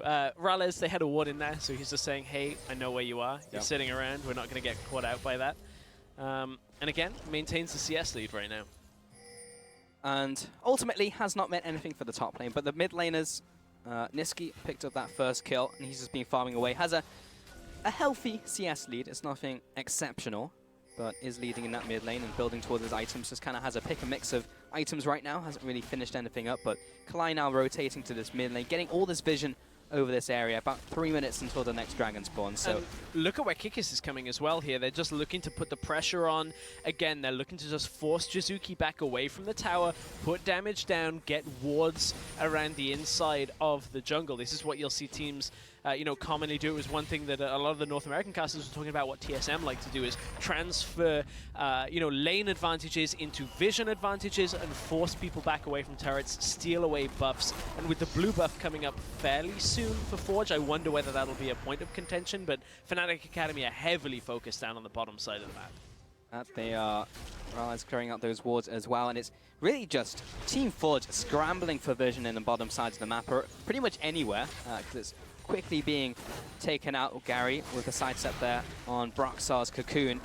So we'll be living to see another day, but the Spiling will follow him down. Doesn't even need to land the Cocoon and takes a third of his health off, so it's a tough time to be down in that bottom lane for Gary and Maka. Maka tried to venture out, but is going to instantly have his vision control cleared away. Yeah, it's not a great life for Gary. I wonder if we're ever going to get to the time where everyone just has really mundane names, like Steve in the top lane and Gary in bot lane, with Dave in mid lane. Like, that would just be a great team. That would just be fantastic.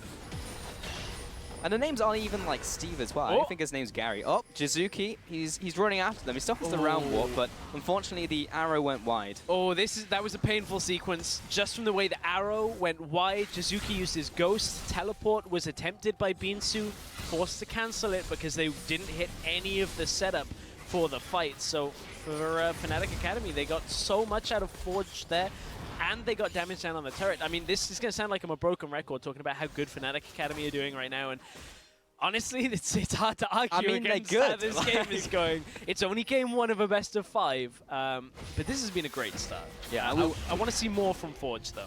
For sure, and we were praising their composition as well, right? Like, they had a pretty decent draft coming into this one, so if there is a game that they're going to win against Fnatic Academy, it could definitely be this one. And we haven't even seen the top laners get involved just yet, so until we get to those team fights, it's difficult to call it. And you know, soon when Binsu hits 2 items, when Jizuki hits 2 items, Rise and Maokai are going to be so difficult to kill if ever they're in, you know, that small numbers situations. Sure. They have a lot of damage output at the same time, so there's going to be that interesting dichotomy when Forge start fighting to see whether Fnatic Academy can keep up with it. Oh, and speaking of keeping up with it, Kikis is keeping up with 3 for now, but he is going to fall. Yeah, it was an okay flash, but in the end it didn't really help him out with too much. May have been able to dodge a couple more things, but for the most part, a lot of what was going on in the top lane was point and click, so couldn't really dodge that. Top lane will go down to Team Forge, nice play there. Mid lane was shoved in. That's the outer turret going down. So in terms of towers for towers, mid lane tower, a lot more valuable than the top one for now. But the next attempt as well from Fnatic Academy is using that vision control to come down to the bottom side, so the tower trade for now is even. But this is going to result in further damage down onto bottom side as well as is looking for Gary. Maka will come across as well, but here comes Broxer. And turns that corner, gets blown up by Jizuki. Nice play there from the mid laner. Was not really what he was looking for. and he will go down, and that's the entire play from Fnatic wiped away. That's what Forge needed. They needed Jizuki to start getting extra kills here. He got the one earlier, and now as Broxah was trying to come down through the jungle, was trying to come in through the back door of the tower. There were only 3 minions in front, and they were looking to dive Gary and Mokka, but didn't have a real read on where Jizuki was. Didn't even use his ultimate to get there. That was just him just running there from the base. So, you know, a little bit of an overstep by Fnatic Academy. They had a good lead. It has somewhat been evened out by Forge. I mean, that was a Merc Treads Elise as well, but it was a level 8 versus a level 11. Very angry Rise who full comboed him to death, and he is even critting for a lot of damage with those Qs even at this stage in the game. I know you normally play top lane. Have you played against Rise? Against Rise? Yeah, it's not a fun experience. It's not fun. I mean, Cassiopeia is one of the better matchups if you did have to pick one. But yeah, if Rise happens to hit you with an overload in the late game, you're pretty much dead. Like, he will crit you for 1.6k, something around that. And that's like basically an ADC's health bar, so yes, it's not a great experience. It's okay. I'm okay. I'm dodging. Oh, I didn't dodge the Q. Yeah, it's like, well, okay. Half my health gone. And that's on one item of the Rod of Ages. So the biggest thing about playing against Rise is knowing how he works, knowing what parts of his combos to try and dodge or flash away from, because it really is really loaded on that one. Here comes Taiki trying to get this kill onto Clyde. To flash away may not save him, and well, indeed not. Taiki taking a lot of damage, though. Might be the return kill. Rallis in there with a 1-for-1 trade. Moving on to Gary. The plant helping after the death as well. Rockstar comes in with the execute damage. Mokka getting chased down. The repel comes out. Neurotoxin is enough for that kill. And that'll be a 3-for-2 favor Fnatic. It looked like Forge was, you know, setting the trap. They got the initial setup and took out Clyde. Clyde managed to hold them for just long enough. Didn't actually use his exhaust. Maybe it wasn't up for the early onset of that fight, but Rales going aggressively towards Gary as soon as he knew that he was already dead. Jizuki's caught. Very nice play from Nitsky, finding that right time to use the ultimate. He's ticking down from the poison. Kick is from nowhere. Blindsided by the Poppy. Beansu's getting chased down here, but he is pretty tanky and does have his flash. Maybe they'll get that one away from him. That'll be the W use. Courage of Colossus shield, but a flash over the wall from Nitsky. He wants blood. He wants sap. That'll be the kill. 2-0 to Fnatic. Nice 2 picks in there in the mid lane. Just as Forge were picking back up, they tried to make a play on the bottom side. Didn't actually bring Beansu into the play. And I would be interested to see what the interaction with Beansu and Kikis was before that whole play started. I wonder whether it would have been a teleport situation to the bottom lane. They were obviously afraid of Kikis as well, but, you know, Broxah makes the initial difference early on. Now Mokka again caught by Kikis. Not the place he wanted to be. Luckily, the buckler was down, so Kikis can't follow him after, and there was no ranged characters available, but that will be the flash down for Mokka regardless. All of the jungle camps taken away from Team Forge. Taiki not having a great day currently. And Fnatic still with this pretty big gold lead and just map advantage in general. Yeah, they snatched back control with those last 2 plays, and Rales from it has a very clear goal in mind. Automatically ran top lane from the base, will be pushing down this tower, so again, more objectives going in their focus. So much of this vision control that was just set up by Fnatic Academy helps this out. They know that they can easily take this as nobody is returning to top side. So again, it's just kind of moving from lane to lane with the vision control. There have been mistakes by Fnatic Academy. That attempt in the bottom side by Broxah to try and go behind the turret. Yeah. So it's certainly not over yet, but Fnatic Academy have themselves a good lead. But for every mistake that Fnatic have made, it's followed up by 2 really good plays. It's like, okay, we'll try something really risky, but then we'll get some punishes, we'll make a good play. Kikis will jump onto Gary in the bottom lane, and look at all the damage that Gary is not doing to Kikis right now. There's an ultimate used, and they've got 3 people closing in, so it might be enough damage. He's going to flash away behind the tower. No. That was a lot of resources used on the Poppy who didn't even die. However, might result in this tower, though. Well, Mr. Rise... No, okay, with Jizuki coming as well, they can't really afford to push forward as soon as he's envisioned that. Pretty much signals the tower going down. Yeah, that was, you know, that was a Trundle ult used. That was an Ash That should be a Arrow, weakened Poppy already. Nope. Ash Arrow, Ash wailing on the Poppy for a good 15 seconds. That's a 1 and kind of like 2 sets of halves of items on a Poppy as well. So that's a good thing to have happen. I mean, we can also play that Gary has been behind the curve on his itemization. True. Just from how the laning phase played out. He has been able to kind of maintain at least the old CS gap of about 15 between the 2, but still is behind the curve, not making excuses for why Kikis is taking literally no damage in that exchange. Pretty much. That's not even the best part of Poppy as well. The ultimate will come into these team fights, and that will get so much gold out of the fight. That was a really good way to analyze how strong and how much gold value goes into Poppy ult, is how many people you hit from it and get them out of the fight, because that's so much gold down the toilet when you go into a team fight and it's just like, oh, now it's a 5v3, and that's like 20,000 gold down when you're in a late game team fight. But we're looking towards this dragon now. Ooh, Beansu's coming through. Cutting them off, but this is Kikis forcing the isn't fight here from Fnatic. Big ultimate in from Mocha. Unfortunately, he just does no damage, and that's 2 fast kills over to Fnatic. Did lose Cly in the crossfire. Kick is coming around the back here, though. He's going to try and catch Jizuki, but he's on his own. Fnatic Academy, they're looking to collapse. Finds the sun against the wall. Jizuki going to walk away from this one. Beansu knocked up in the air. Baroxar following up with the damage. But for all the damage that Kickers doesn't take, neither does Beansu. He's been farming in the top lane just as much. However, Dragon control over to Fnatic. That'll be another one over to them. That's the third one of the game, in fact, to Fnatic. Just 20 minutes. It's also quite funny, though, because you look at how Poppy is itemized. Kick is itemizing completely not for the lane outside of his boots here. So Beansu actually ends up doing more damage to him because of the lack of magic resist on Poppy right now. So Gary doesn't scratch him, but Maokai, you can hit a Q on there. Jizuki gets a little bit of damage out too as well. So, you know, it's the Dragon going over to Fnatic Academy. So that's a second Infernal trait coming through for them. And again, they're going from strength to strength. There's these flashes from Forge that are keeping them in the game, but certainly still Fnatic Academy are dictating the pace. Glimpses of hope, really, from Team Forge. And here we'll see all of that damage, of course, coming out from Beansu. But something the casters were saying up until this point out of CSQ was Fnatic, very good one ahead. And you can clearly see it in this game. Once they have an advantage, they instinctively know what to do next. It's like, okay, we'll convert this mid lane pressure. We'll go top lane. We have the vision down already. It's just play after play after play. Really well done. However, when they're on the back foot, that's when problems start coming into the equation. Flash over the wall from Jizuki. That was the one that you wanted to dodge, really. But Flash had already been used from Cly. Jizuki picking up another kill. And he is the carry that the team really needs. He is. Like, so much of this game is now on Jizuki. So with the Ash Arrows, we're going to need to see them connect. Beansu, the last teleport was pretty good, but the team kind of couldn't quite get them boxed in.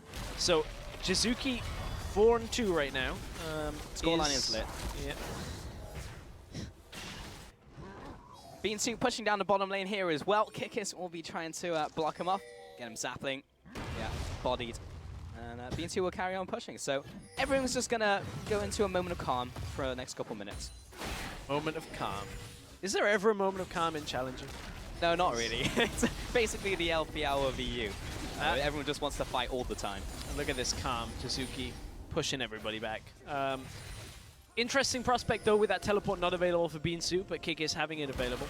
Could very well see a mid lane setup here, but Niski's going top lane, so probably not going to have too much happen, just because of the way that, you know, Beansu can still interrupt Kik's TP.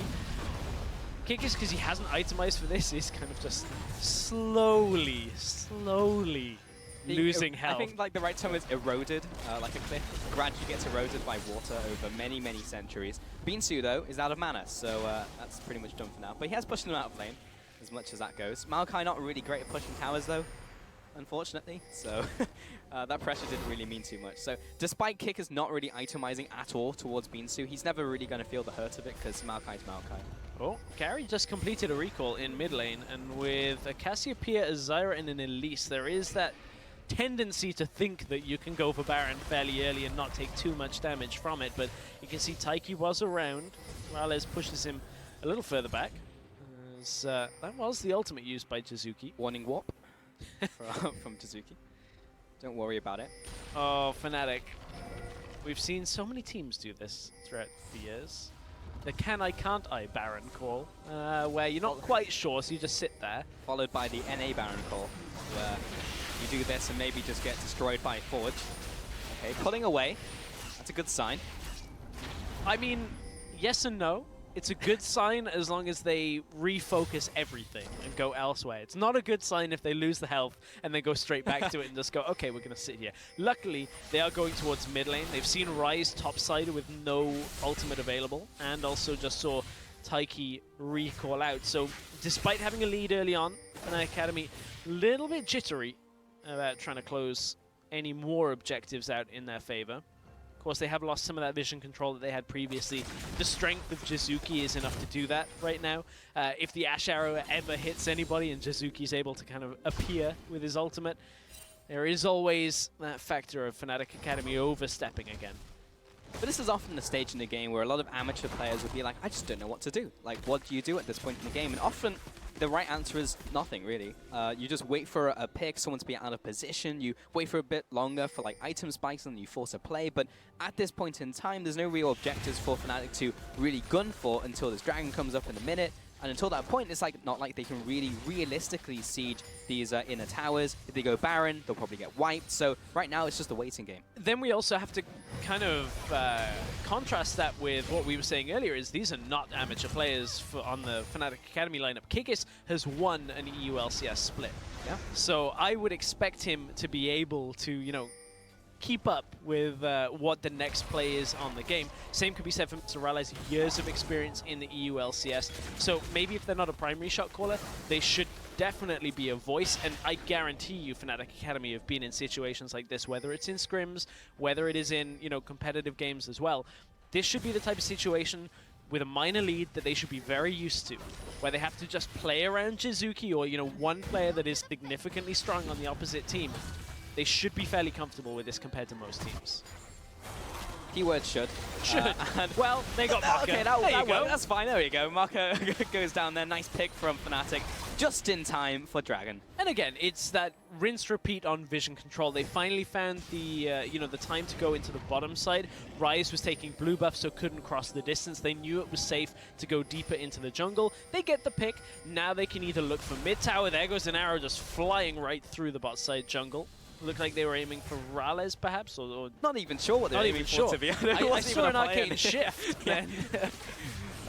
Maybe hitting Dragon, perhaps, but even that was a bit wide. Either way, mid lane tower goes down to Fnatic, and they have broken that inner ring. And Dragon is up, so it's just objective after objective. And 26 minutes for a fourth Dragon as well. That's pretty early. What the Dragon attempt, though, from Fnatic will do is allow Taiki and Forge to clear out the vision control from around Baron. So they'll be able to get the Rift Scuttler, they can clear out the control ward. They shouldn't really attempt this. Fnatic, Beansu, you just TP'd in Kikis' face. Broxah is around the Baron. Okay, good. Forge, pull back away from this. That was nearly a bit of a death sentence if Forge had fully committed to that, because Fnatic were closing in. So I can commend them just a little, just for trying to find a play. It was a little slow, even if they were trying to go for it in the first place. As soon as Fnatic went for that, Dragon may have been the time for it, but they're just trying to find their way back in. And this reeks of desperation.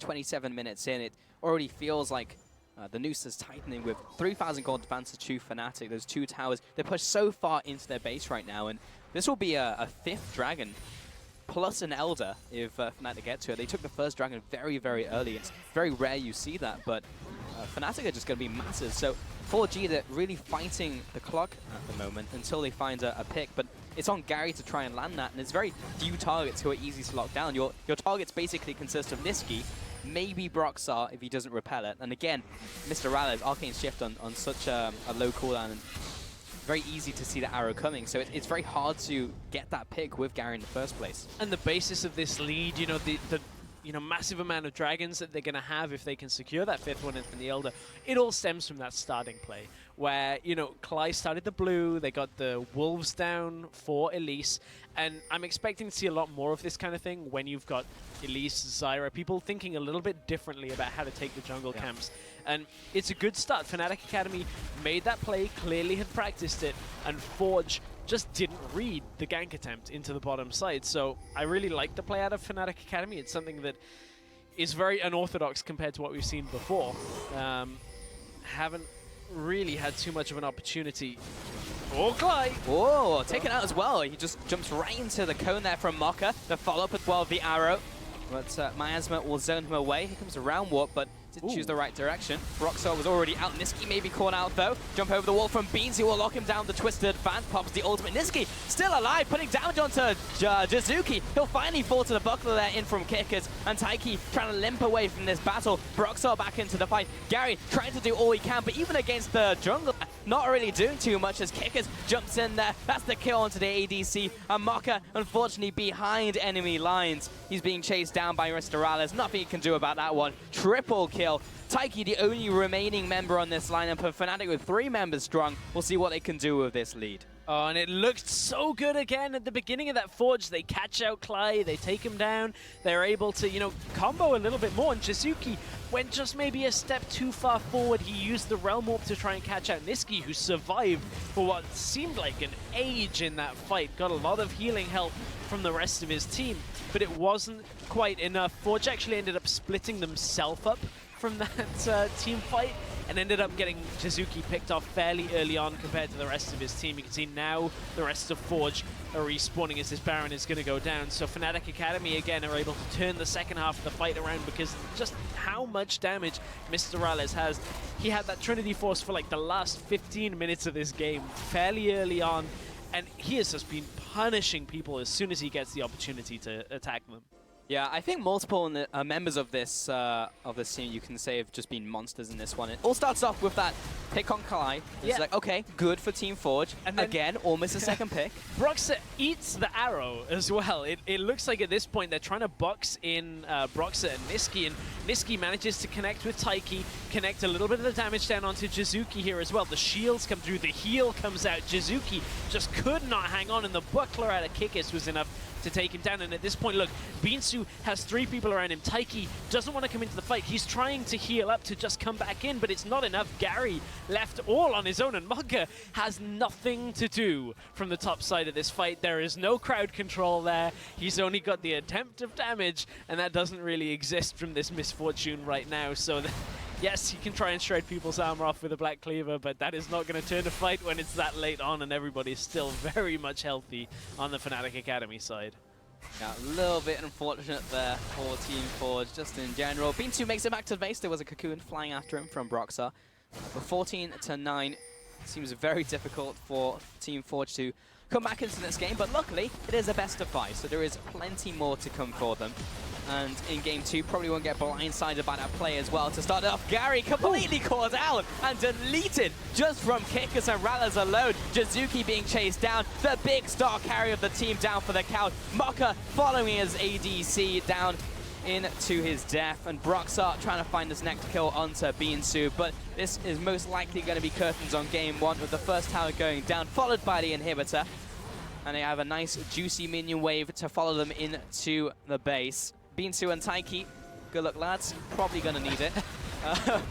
Jumps onto Niski, we'll see if he can pick up this 1 kill. He is Maokai, he's taking a lot of damage, got that going for him, which is nice. Unfortunately, he is down. Mr. Rales will be the one picking up that kill, padding out his stats. Taiki will pad out his own stats by farming some minions before this game will end. And Fnatic onto the Nexus in game 1 in this best of 5 up against Team Forge, and take it in dominating style. Very dominating game. A couple of mistakes, but generally Fnatic Academy looking very comfortable. And you know, we talked about how would the bot lane fare. Mr. Rales theoretically, you know, still in my mind could be mid-tier LCS AD carry. A lot of people's mind. Well, yeah, that's kind of what happened. A lot of help from Broxah at the beginning of the game. Nobody expects the 2-minute 20 Elise. Yeah, level gang. 3 Elise going into bot lane. Everyone's level 1. It's like, oh, okay. Nobody this expects it from blue side Yeah. either, where you're like, oh, he's going to start blue, and then he'll probably go up through the jungle and maybe go into mid. No, he's coming bot lane at level 3, which he's hitting around that 2-minute mark. Yeah. So I like the start of that game from Fnatic Academy. I do too, but silver linings though for Team Forge, they should know that something like that could happen in game 2 now, so it's more likely that they'll start the game on an even playing field instead of starting a kill down, which really just started like, that was the ripple that just like cascaded out of control in that game. So if you exclude that from game 2, we'll maybe see more of an even game. And some of those plays that were coming out from Team Forge, which were pretty good, they had a couple plays that worked out for them, and maybe that will swing the game in their favor. And Jizuki's looking like Jizuki still. Even though there was a lot of pressure on mid lane, still able to put up big numbers, so there's a lot more to come from this series. Absolutely, so we'll see if they can do it. Fnatic have taken that game 1, of course, over 4G in the European CSQ Spring Final. So after the break, we'll see if 4G can fire back. Stay tuned.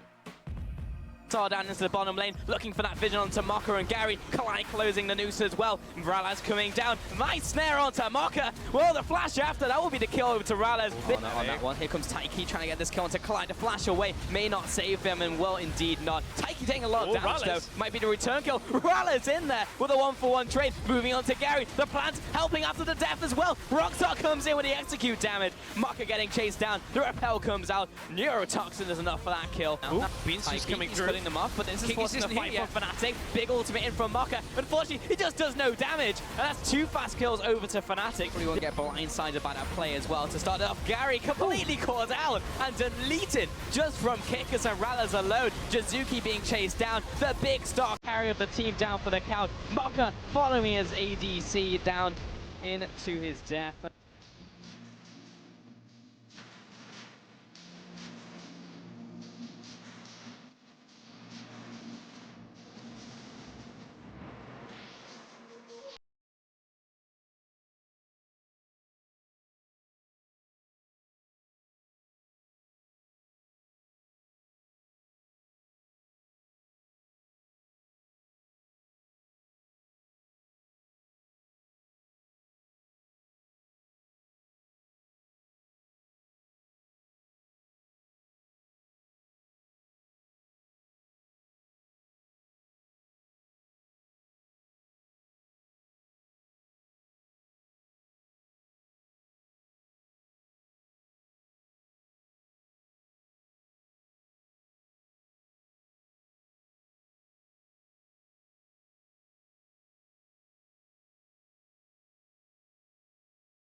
Academy and Team Forge. I believe we are just about 5-6 minutes out until we get into Champion Select. So until then, you have to deal with us, unfortunately. Really? Yeah, dang it. But for game one, very kind of what we expected, really, from Fnatic Academy. Just in general, very dominating. And some of the question marks of the team of Team Forge were the bot lane and how they were going to perform. All right, they started off kind of getting a little bit, I'm not going to say it was a cheesy play from Broxar, but something you wouldn't necessarily always expect. And then he started off a kill down, which really didn't help them. It's also not something you can always do either. I think a lot of people look at that and go, oh, we're going to have blue side, like red side, blue buff into bot lane 2-minute ganks every single game now. Yeah. So the thing is, Klai starts the blue buff early with Zyra. Tanking it with the plants means he's not taking too much damage. You've got an Elise who is able to take, with the assistance of the Ezreal, the small wolves while also not taking damage, and then transition in doing Gromp with the blue buff at the same time. Again, because you can tank the damage, they just balance it around the 3.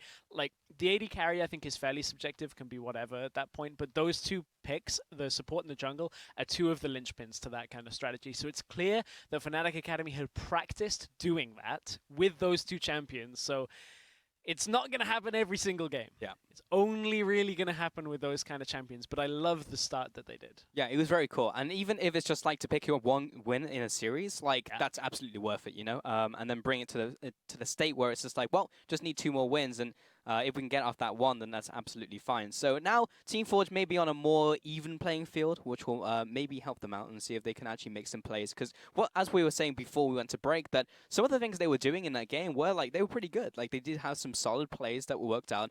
Yes, they were quickly responded from Fnatic, but that's because of the advantage they had already, and they were able to punish because of the vision they already had, the tempo that they had in that game. So starting on an even setting, maybe they can make something happen. But the one that made the decision, or the difference between the 2, honestly, for the early game, you look at Broxah. Look at his early game plays, his plays throughout the game. This is the bottom lane gank. Oh, look, the jungle is a level 3. All bot lane are level 1, and the first blood goes over.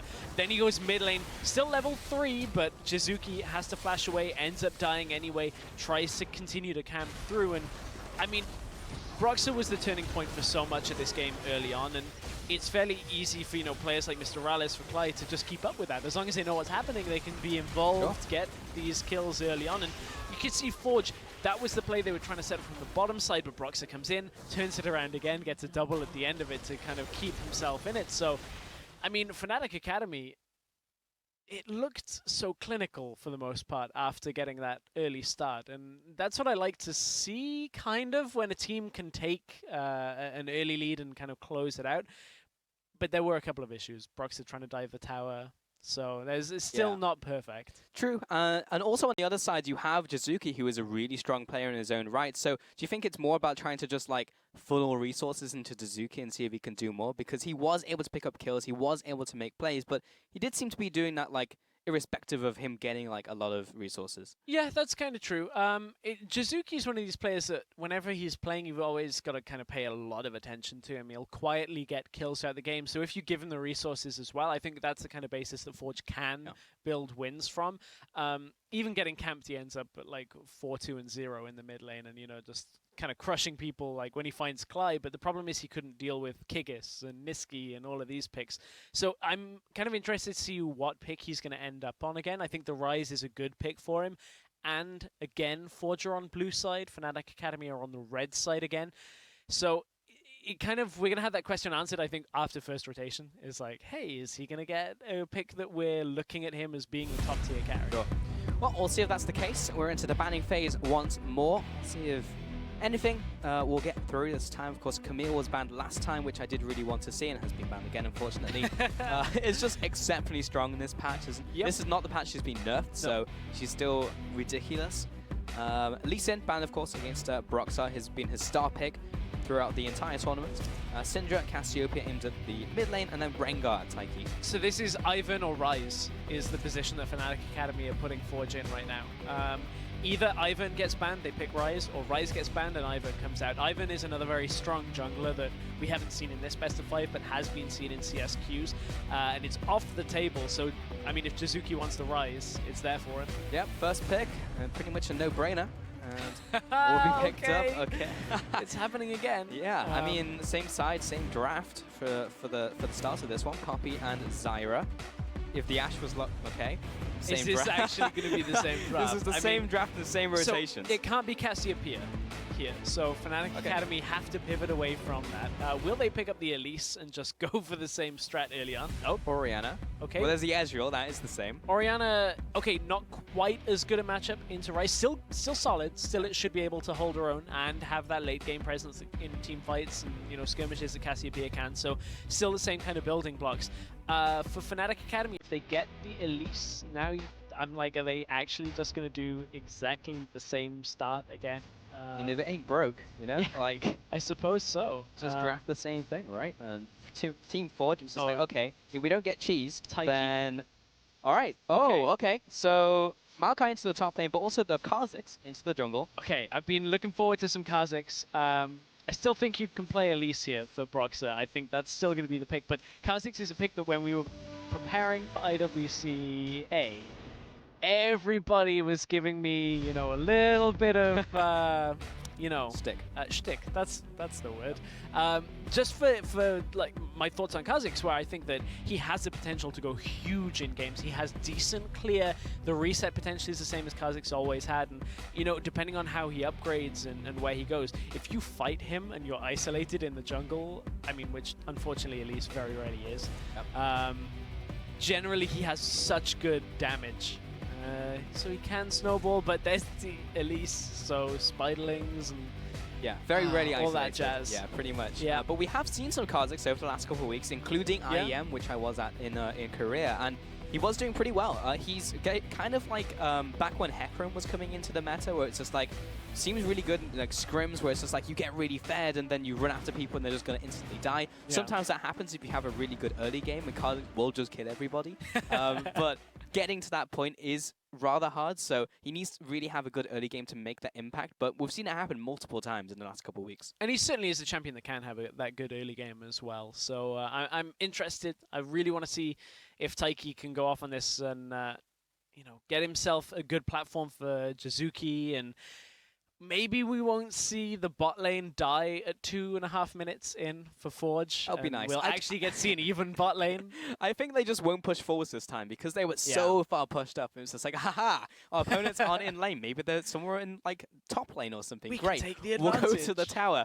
There's Elise here. So probably won't happen this time, but what it will give Fnatic, regardless of that, will probably be a very fast early game for Elise. Will be able to clear the jungle very quickly, using the same strategy, right? Tanking with the plants, tanking with the spiderlings, and actually getting through that jungle. So regardless of whether he goes for that bot lane gank, he'll be very fast through the jungle. Yeah, exactly. I'm really anticipating now Fnatic. You know, they're playing a similar strategy to their last, you know, pick and ban phase. They've got the Orianna instead of Cassiopeia, so a little bit of a difference in that one for Forge. Again, very similar. I feel like I kind of prefer, maybe it's just me, prefer the Kha'Zix over the Trundle. There's a bit of bias there. Don't know everybody would prefer that, but I know, you know, Trundle jungle isn't seen too often either, but this bot lane, I want to see it have an even start. I want to see what Gary and Maka can do. I want to have them test it out a little bit more. It's been fine against other opponents who aren't maybe of the same caliber as Mr. Ralez and Clyde, but maybe it is just because they're on a different level, you know, including that first blood. So maybe they can go even, and that's a lane that definitely can go even, you know, like Ashe and Miss Fortune into this matchup specifically can at least go even, you know, even if they like don't pick up a kill onto Zyra, at least burn her flash from an ultimate, something like that. Right, it's always going to be difficult to kill the Ezreal as well, but Clyde, he's the one that he's you the can pick immobile off. one. So that's going to be our main focus, I think, for this game. For sure. At least the early game until something else happens. Yeah, I mean, I guess we're following Broxah around as well. Going to see where he ends up going. Yeah, because he will be the one who will be dictating the early pace of the game. But once again, use the hashtags 4GWin and hashtag FNAWin. Show your support on Twitter. Tell us what you think is going to happen in this series. We know first game, of course, went to Fnatic, so just need 2 more wins to secure their spot in EUCS Spring 2017. And we are on to the ref once more for Team Forge and Fnatic Academy. Eyes will be focused on the bot lane, but want to look at that mid lane as well, because Jizuki, if he gets fed, which is a matchup that he can maybe get more fed in, because Cassiopeia is significantly worse for him, because if he wants to all in, I have to face my opponent into Cassiopeia, not so great. So we saw that happen a couple times in the last game, where he went for that trade and instantly got Petrifying Gaze and died. So in this one, a little bit better against Niski. Yeah, a bit better. Now as we watch the level 1 play out, Rallis and Clyde did take damage down there. Because the Spell-Thief's Edge goes on cooldown, Maka will know that that is where they were. That was the whole point of using Make It Rain at that point. Clyde gets nothing on his check, but obviously does force Maka away from the bush. But what this essentially creates for Fnatic Academy is a bit of a bubble around the bottom side where they have presence, they can deny any ward attempts to, you know, spot Forge coming up to stop that play. You can see Brox is on the top side of the map. I don't think he's been spotted yet by Taiki. That ward I don't believe sees him. Oh yeah, he did. He got pinged on. So they will see that Broxer is top side of the map. Can't make it down towards the bottom side. And it should be given away by Kikis ending up coming back into lane. That Kikis has helped Brox the top side. So bot can play a little bit more risky now. So is there any reason why Broxar has decided to start topside other than maybe looking for a bot lane gank a little bit later? Because it seemed like the start was so good regardless of whether you were going to go for that level 3 gank in bot lane. It's likely that Fnatic Academy just wanted to switch it up a little bit. Keep Forge guessing. I mean, it's a strong start to go into you know, the play they did last time. You can see it's red now going towards Wolves. So it is still a little unorthodox compared to what we have seen out of you know, people again and again looking off that Krogs to go topside previous you know, in competitions gone by. So I wonder where Brox is actually going to end up. This was about the time that he was already coming down to Tribush, but it has been warded. That's another really important thing, is they saw Maka drop back in the lane. You can kind of infer that that ward has been placed. The other great thing is there's been a ward in the mid lane as well, so there's no way for him to make his way into that jungle and even loop all the way around, because sometimes that ward isn't even enough. It's like not enough of an early warning system. It's just like, oh, there's a jungler, but we're too far pushed up anyway, so we are going to get ganked and die. So at least that is something that's there. But however, it has just expired, and Broxar's going to see that with the rubble there on the ward. So Taiki doesn't know he's there. Flash. Oh, the flash into the cocoon onto a minion though. And this time, history does not repeat itself. Jizuki will stay alive for this mid lane gank, and Taiki avoid spikes onto Broxar as he backs away into his jungle. So significantly better for a start for Team Forge in this one. That's painful. That's pretty painful for Broxar. That flash used already. He did get the ghost out from Jizuki, so we'll see whether he comes back around. Taiki's still in this lane though, so it's a 2v2. No one's really going to do too much here. And you can see now, look at the lane presence that's coming out from this Misfortune from the bottom side. Just the damage alone is enough to push Rallis back in the lane. Maka hits level 3 around about the same time as well. So again, just so much presence coming down, as Mr. Rallis and Clyde have not had the same start that they did in the previous game. Yeah, this is what is meant to happen with the Ashe and Misfortune lane. And it's so much so that Rallis has already had to use his health potion. Like, this is going to have to be a fairly early recall for Mr. Rallis to try and get the tier and get health potions again. Otherwise, he's going to be sat so far back in lane, he'll just have to farm with the Mystic shots. So has to be very careful here. Taiki's coming around the side as well. Of course, Kha'Zix can get some interesting gank paths off, but hitting the Scryer's Bloom will kind of give him away. We'll give him a bit of information as well for where Broxar is, or is not. I was thinking about maybe a bot lane gank, but they all pushed up into tower, and no one's low enough for him to assassinate. Also, they are close to their tower as well. Broxar walks into the top lane, has been pinged out by 4G, who have seen him on that ward. We'll head down. Nothing really to take on the top side apart from that Grump, really. Or this phase where both junglers are trying to open something up for their laners. And a lot of this has been the laners playing fairly smart around where the enemy jungler could be. You can see Niski drop back in the lane, allowed Jizuki to push the lane out towards him. It did mean that Jizuki got a recall off and was able to pick up that tier for himself. So it hasn't been the most punishing start for Niski, but he does have himself a bit of a CS lead now and gets the recall for himself. So Jizuki will even that up himself. Still pressure on that bottom side. Nice bit of damage there from Clyde, but for the most part, this is why that lane of Ashe and Misfortune is very annoying to play against when you're playing the Zyra into it without that first gank. Top lane, not a lot going on, honestly. Nice first back from Beansu is in the perfect position, so if there was any time to punish as the Maokai into the Poppy, it's kind of now, but can't even really break the shield, so. Didn't use TP for it, is the other thing. So unlike the last game where Beansu used his TP fairly early on, Kikis now has a CS advantage, but a laning disadvantage when you take into account the additional items that Binsu's picked up. But Binsu lost a lot of his health coming back into the lane with a trade that went awry again. So for Fnatic Academy, it's a slower start. Now we get to see how do they play when they're not significantly far ahead. It's just, you know, the ebb and flow of CS leads going back and forth right now that has them with a slight lead.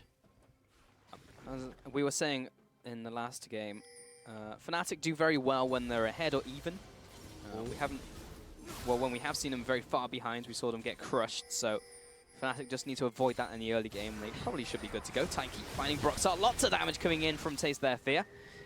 Jizuki also there to help him out. Big ultimate comes in. Broxart jumps in. That'll be the lives traded of the junglers. Mocha being chased down. Kalai, the last auto attack. Not quite enough. Jizuki unable to get in range of Niski. He did have his flash, but so did the Orianna. That will result in a 1-for-1. Yeah, Niski's so low that Kalai doesn't want to continue that fight. Can't really get enough damage out on his own. You can see how low Mocha dropped from that as well. So importantly, Taiki found Broxah when he was still in human form. So no real turnabout from that. The Spiderlings weren't around either to keep himself away from Isolated. So that massive damage that comes out early on was felt. But Taiki had to flash in, had to expend quite a lot to try and get himself on the board. And results in a 1-for-1 overall.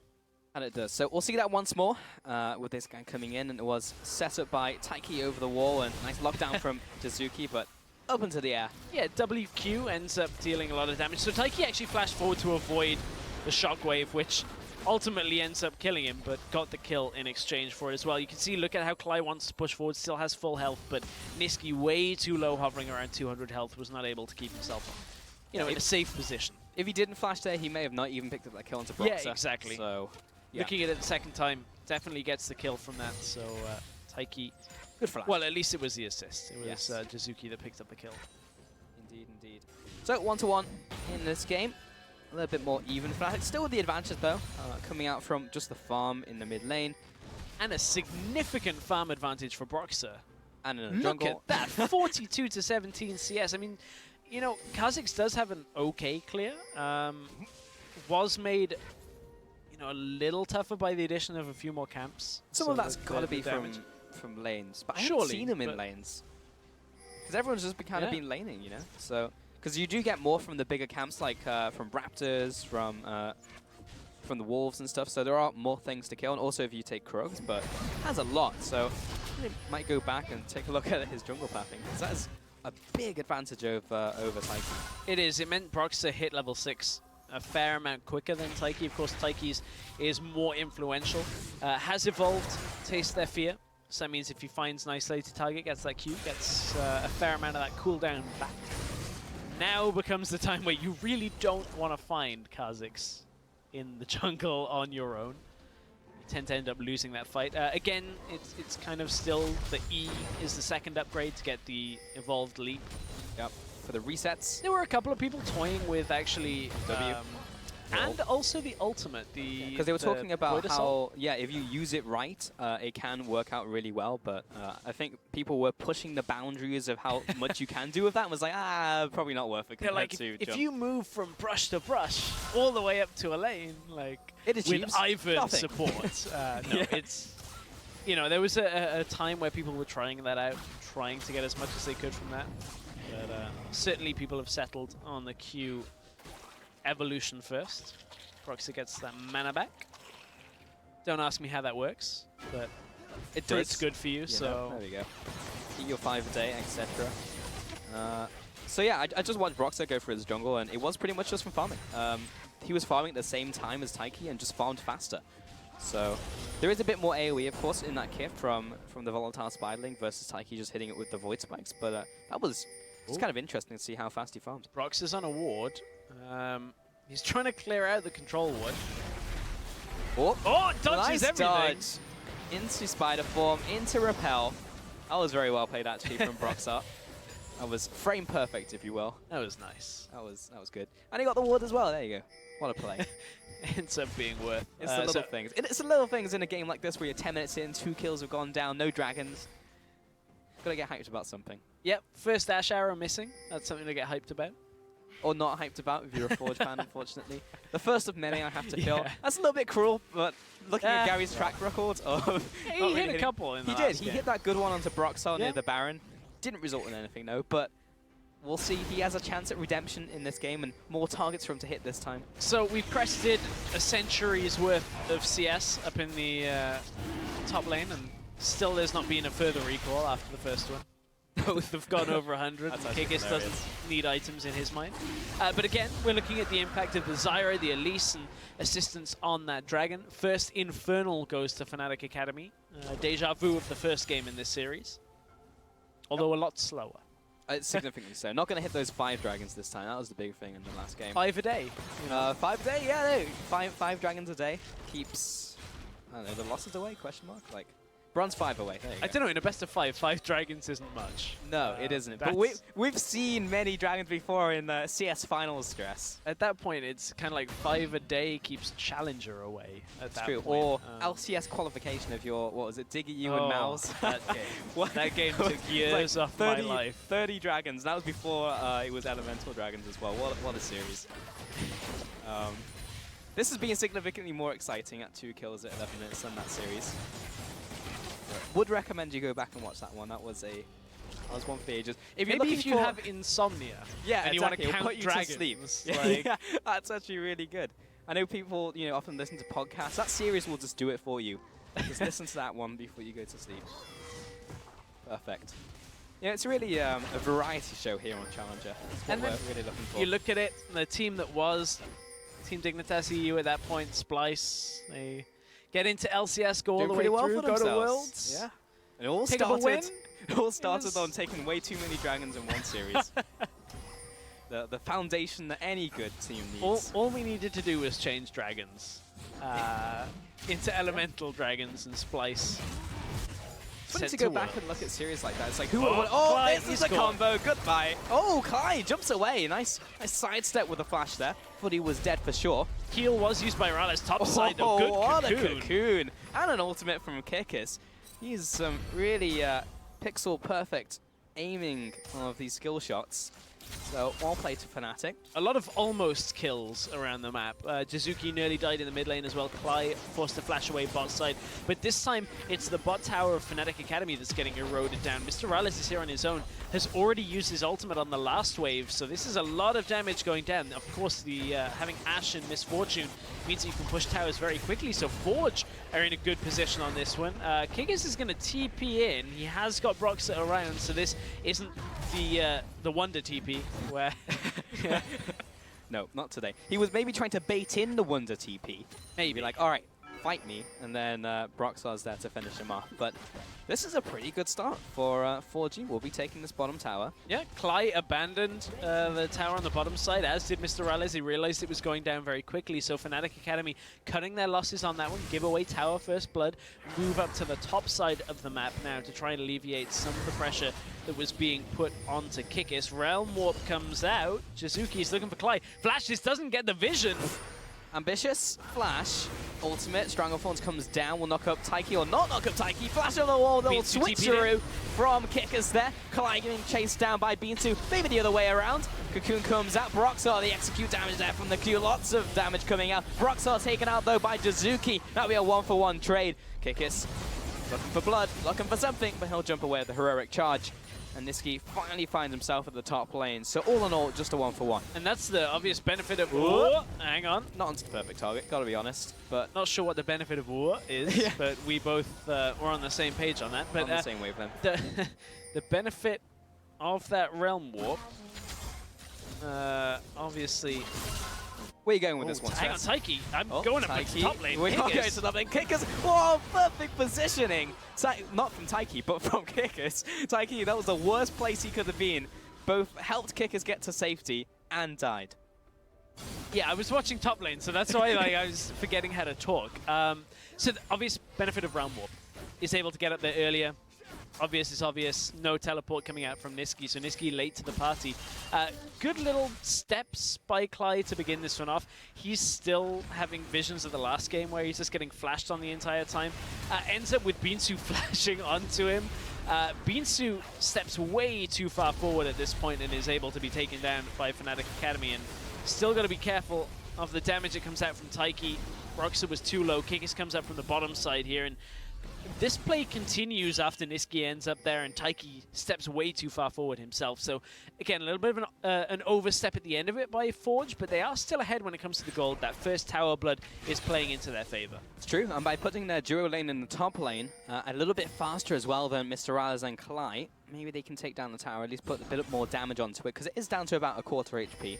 So they put some resources up there. That could be a bit more gold injection into the total gold. Mid lane, Niski jumping onto Jizuki. He's very low, though, in terms of mana. Oh, bot side, 2v1 here.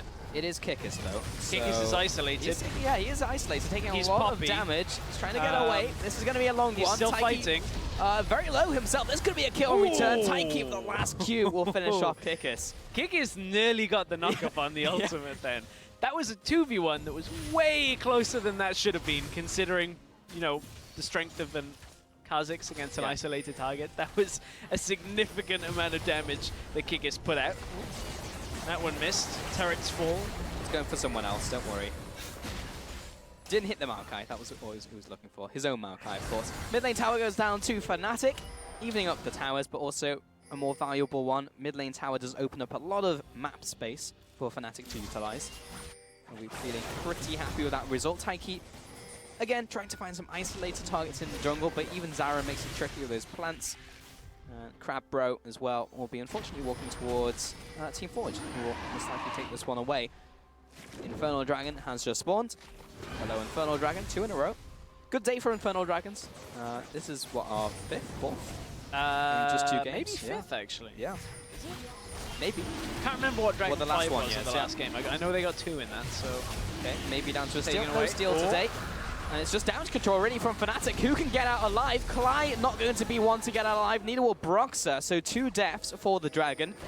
Worth maybe. Oh, big ultimate out from Niski into the dissonance. Had there been anyone else to follow up, it would have been a kill. Rale's ultimate up soon though. And that is really going to deny any pushing potential that Forge were looking to have there. I think Fnatic Academy, because Forge didn't get any towers or anything from that, will probably take that trade. It's not a good trade in their favor, losing 2, but a second Infernal Drake is really going to accelerate this Ezreal, this Orianna, further and further into this game. So Fnatic Academy, it was a fairly clean take on the Infernal Drake, but it was the exit plan that wasn't quite there for them. Broxah drops very low, again dodges out with the repel, very nice timing, but falls right into a couple of members. Clyde on this Zyra, I mean, he's doing what his team needs him to do, but it is not looking good for any KDA in these games. He is so squishy that he's just getting taken out time and time again. So despite creating the opening for the rest of Fnatic Academy to get away, they still lose 2. Mokka, careful in the mid lane. Taking 1 for the team. And Mokka will have to, again, burn that flash, but that is kind of comes with the territory of playing support Misfortune. No innate escapes apart from running quite quickly when you're out of combat. And Fnatic just controlling again the bottom side of the map, trying to find something from Team Forge. Or maybe Kickers, just finding Mokka once again. The Hammer Shock and the auto attack should be enough to finish him off. Alright, just gonna ult him for dramatic Ults effect. for the win. Oh, Binsu got caught. Cocoon, CC chain, flash out by Binsu. Again, the ultimate in from Mr. Rales. And another kill to Fnatic. So I was also a tower as well, so in pretty good shape. Mid tower completely exposed, but they do not have a lot of time to take this tower though. Yeah, Kikis Kikis is on his way. Realm Realm Warp. Warp out. Okay. Not going to get the tower, unfortunately, but did escape with their lives. So they are good for now. It's good damage done. The mid tower is actually the one thing that's kind of swinging this game between the two. Forge, despite having a lead and despite having a good early game, they've been unable to move properly into Fnatic Academy's territory, mainly because the mid tower still stands, whereas Forge don't have theirs. So actually crossing the river, getting themselves into the Fnatic jungle is so difficult and so risky that it has really stemmed their acceleration of their lead. They are still in a decent spot.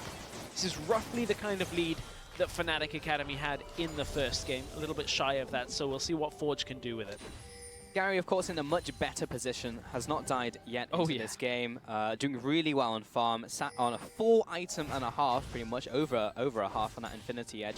Last game, he was pretty much on Berserk Greaves and a pickaxe at this point in the game. So feeling much happier about his life. Yeah, it was kind of rough in the first game. Of course, those 2 Infernals now from Fnatic are going to play into things. Jizuki is 1 versus the world up in top side. Lots of damage onto Klai, and Taiki's going to finish him off despite the exhaust. Jizuki still alive! Oh! Mystic Shot does not connect! And he'll escape with his life. The kill to 4G.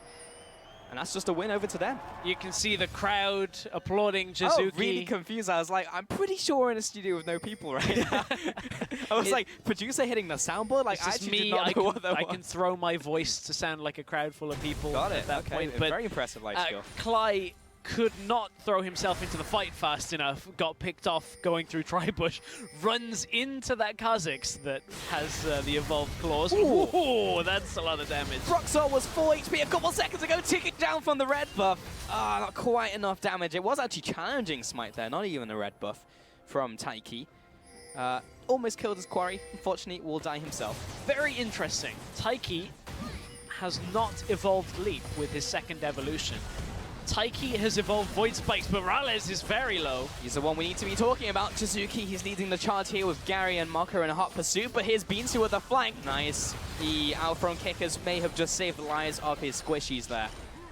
So, well played to Kickers. Yeah, back to the Kha'Zix point. Taiki says he doesn't want an escape from the fight. He wants the extra health regeneration and the slow that comes from... see, there is the slow in action. If you find an isolated target with the improved Void Spikes, it just applies such a heavy slow. They took the slow off and then just put it on isolated targets, so it's significant if you catch somebody out.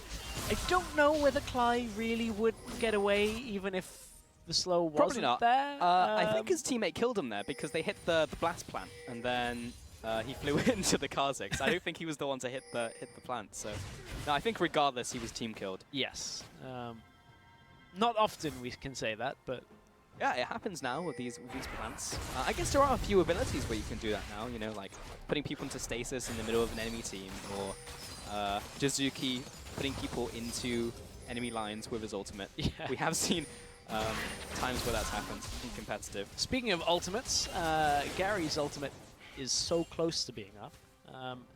Pair that with Taiki, and you have a Kha'Zix flying out of nowhere onto a stun target. Could be fatal for a member of Fnatic Academy. Gary's accuracy has gone up this game for sure on those arrows. Unfortunately, a lot of them have gone on to Kickers, but... At this point, I'm fairly certain it'll be fatal for Klai, because he has no flash. So if Klai even steps into vision on his own, and Taiki is anywhere near, then he's going to get jumped on. I gotta be honest, not a great game to be playing Zyra when you're up against Kha'Zix, arrows coming out of nowhere, Jizuki who will one-shot you in a combo, and Beansu with a point-and-click CC. Just all around bad news bears. Taiki will jump away from Niski. Still very scary in their own right. Fnatic are not that far behind in terms of gold, and remember they do have those 2 Infernal Dragons. So in team fights, still playing with caution. Jizuki starting off this dragon. Wants to play jungler now instead. Yeah. Done with mid lane. Thinks he's got it. Fnatic should be able to take this, securing it for themselves from the steal. Oh, Jizuki got it! Wait, what? Jizuki got it with a Q! I was looking at Taiki and it's like, no, he's just pulling out, he's just baiting. It's just like, yeah, random Q from Jizuki. I actually wonder how much damage was coming in from that Q. So, Smite right now is doing 680. Q right now for Jizuki empowered theoretically is doing like about 300 maybe. Okay. So I'd love to see a bit of a slow bro. Slow-mo. I'd love to see a slow bro over that. Yeah. Maybe a slow poke. Yeah, one of the two really. Alright, I'm just watching it back on my screen. 537 out from Jizuki's Q, so very close so to it was Smite. a lot more. Okay, yeah. That's a little more forgiving. Can't completely forgive him though, because it's still got stolen by the mid lane. Klai, no That's exactly what you're talking about. Nowhere to go, no flash, and a fast kill to 4G, plus the mid lane tower. And this game is going significantly better for Team Forge this time around. The funny thing about that one is that everybody put damage down onto Cly and thought he was dead, so stopped. And Cly's just stood there on about 10 health in the mid lane. So this was the steal with the slow bro. 537. So close. Jizuki actually the slow king of Dragon's steals. He was, yeah. I wasn't certain if Roxar actually smited and then tried to execute with Q. That's what it looked like, because the animation for Venom's Bite was coming in, so probably what he was looking for. And Jizuki, that small window he used, and opening up another window in the mid lane, flash after Roxar, the points and click, Rune Prison will result in yet another kill. And 25 minutes in, perfect time to maybe go for this Baron. Beans who started it off. Much better game coming out from Forge. They were able to hold things even from the early onset. Now, Fnatic Academy going to try and hold on through this Baron attempt. They've kind of denied it. With Broxah not even alive, this is 4 versus 5 up on the top side, but everybody from Forge was a little bit low to start this one off. You can see Binsu's health, Taiki's health, Jizuki's health, as Fnatic Academy kind of retreat back off to their side, but they stopped the Baron. They haven't. That's something that Fnatic will have to be very cautious of now that 4G did try and start it. They'll need to keep some vision around that area. Are they going to go for it? Maybe. Fnatic Academy, everybody from Forge recalled. They may have enough time. The first person there's going to be a Mocha. There's no smite yet for Fnatic Academy, but look at how quick this is going down. There's no way Taiki's going to get there in time. Gone. This is gone. Yeah, even just throwing ultimates at it to make sure they get it, Broxah puts himself into the pit. Okay, no one actually decided to go up there. That could have been disastrous for Broxah. That would have actually been a big time loss as well for Fnatic. Very hard to push with 4 members. So 4G should have just stuck to their guns and carried on going.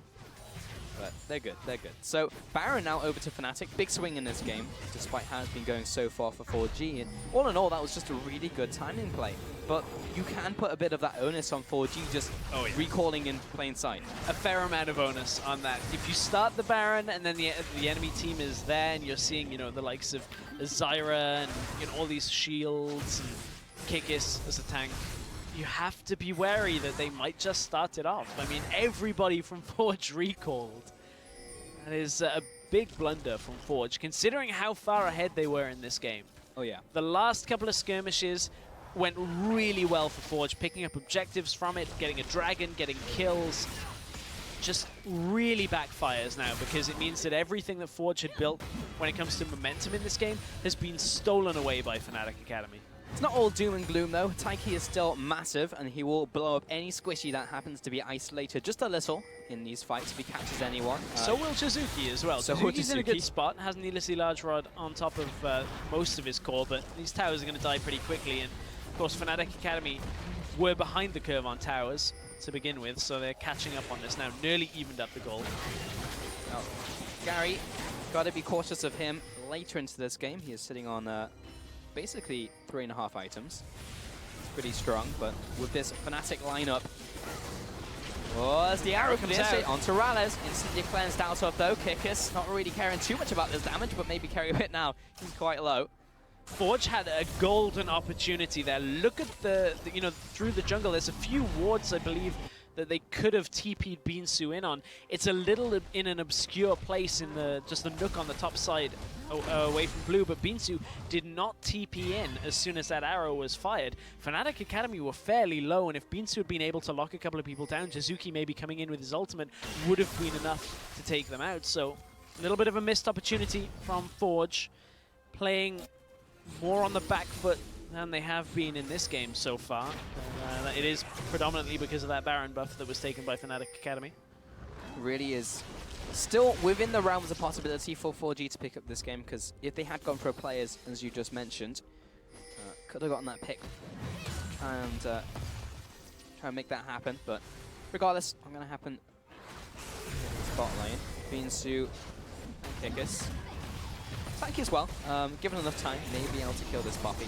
Everyone's just kind of coming into the bot side now.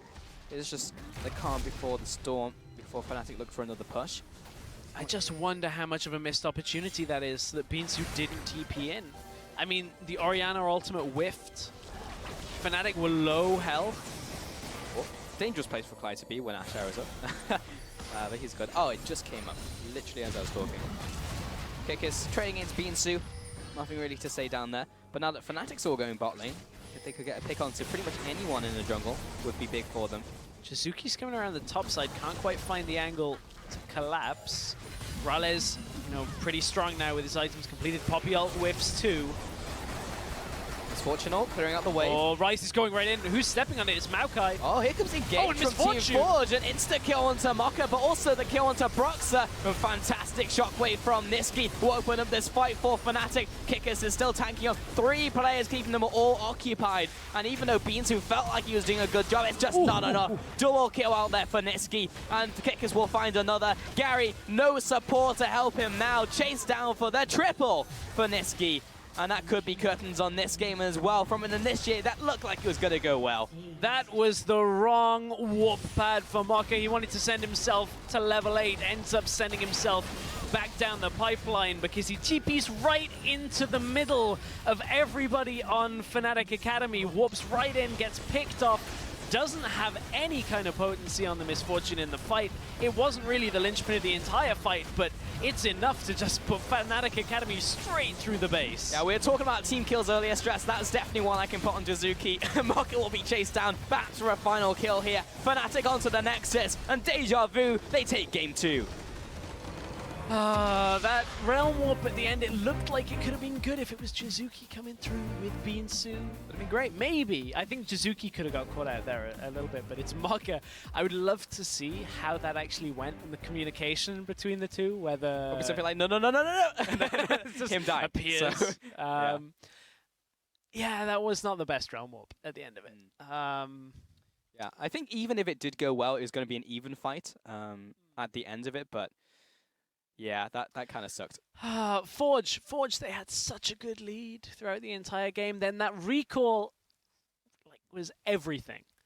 Everything was just turned right around by the fact they recall away from Baron and just let Fnatic take it. They couldn't close the gap fast enough to be able to, you know, capitalize on Fnatic Academy four-manning a Baron 4v5. That shouldn't happen. It was sad to see because there were so many good decisions made by Team Forge up until that point, but when you make one big blunder like that, it just throws all of those good plays out the window, and then you're stuck in a position once again where you're just one loss away from being eliminated and losing a chance of getting into the Challenger Series. And it really was, it was so close.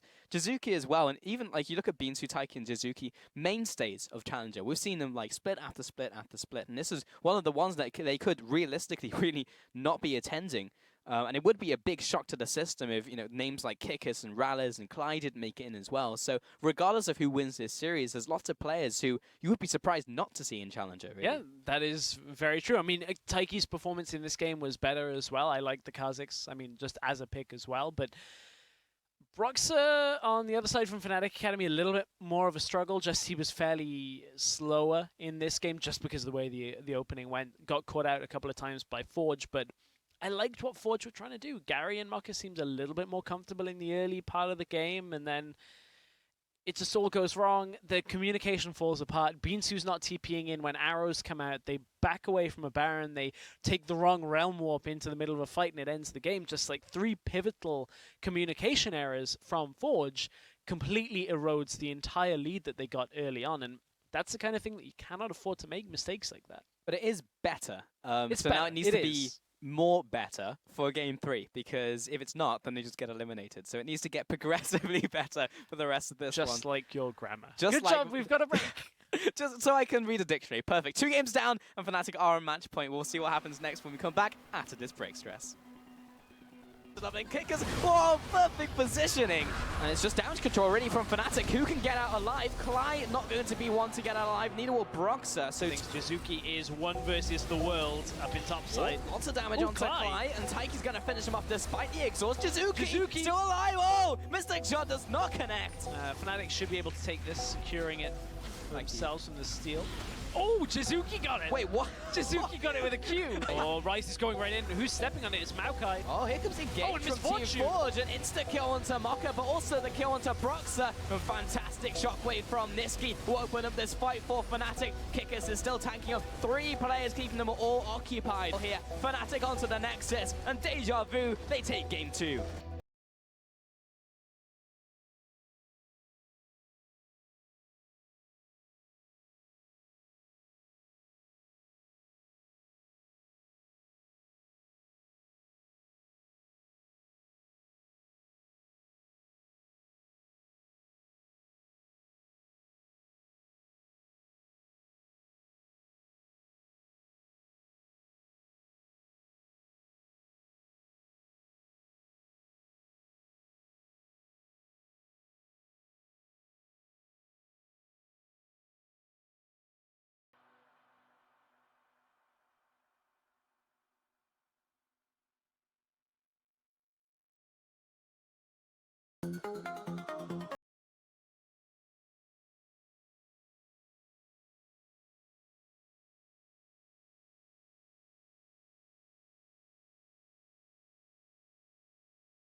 And welcome back to the European CSQ Spring Finals. We're about to get into Game 3 between Fnatic Academy and Team Forge. Currently 2-0 to Fnatic Academy, who have done, I would say, pretty well in the series so far, Stress. Yeah, they have. They certainly have solid. done well.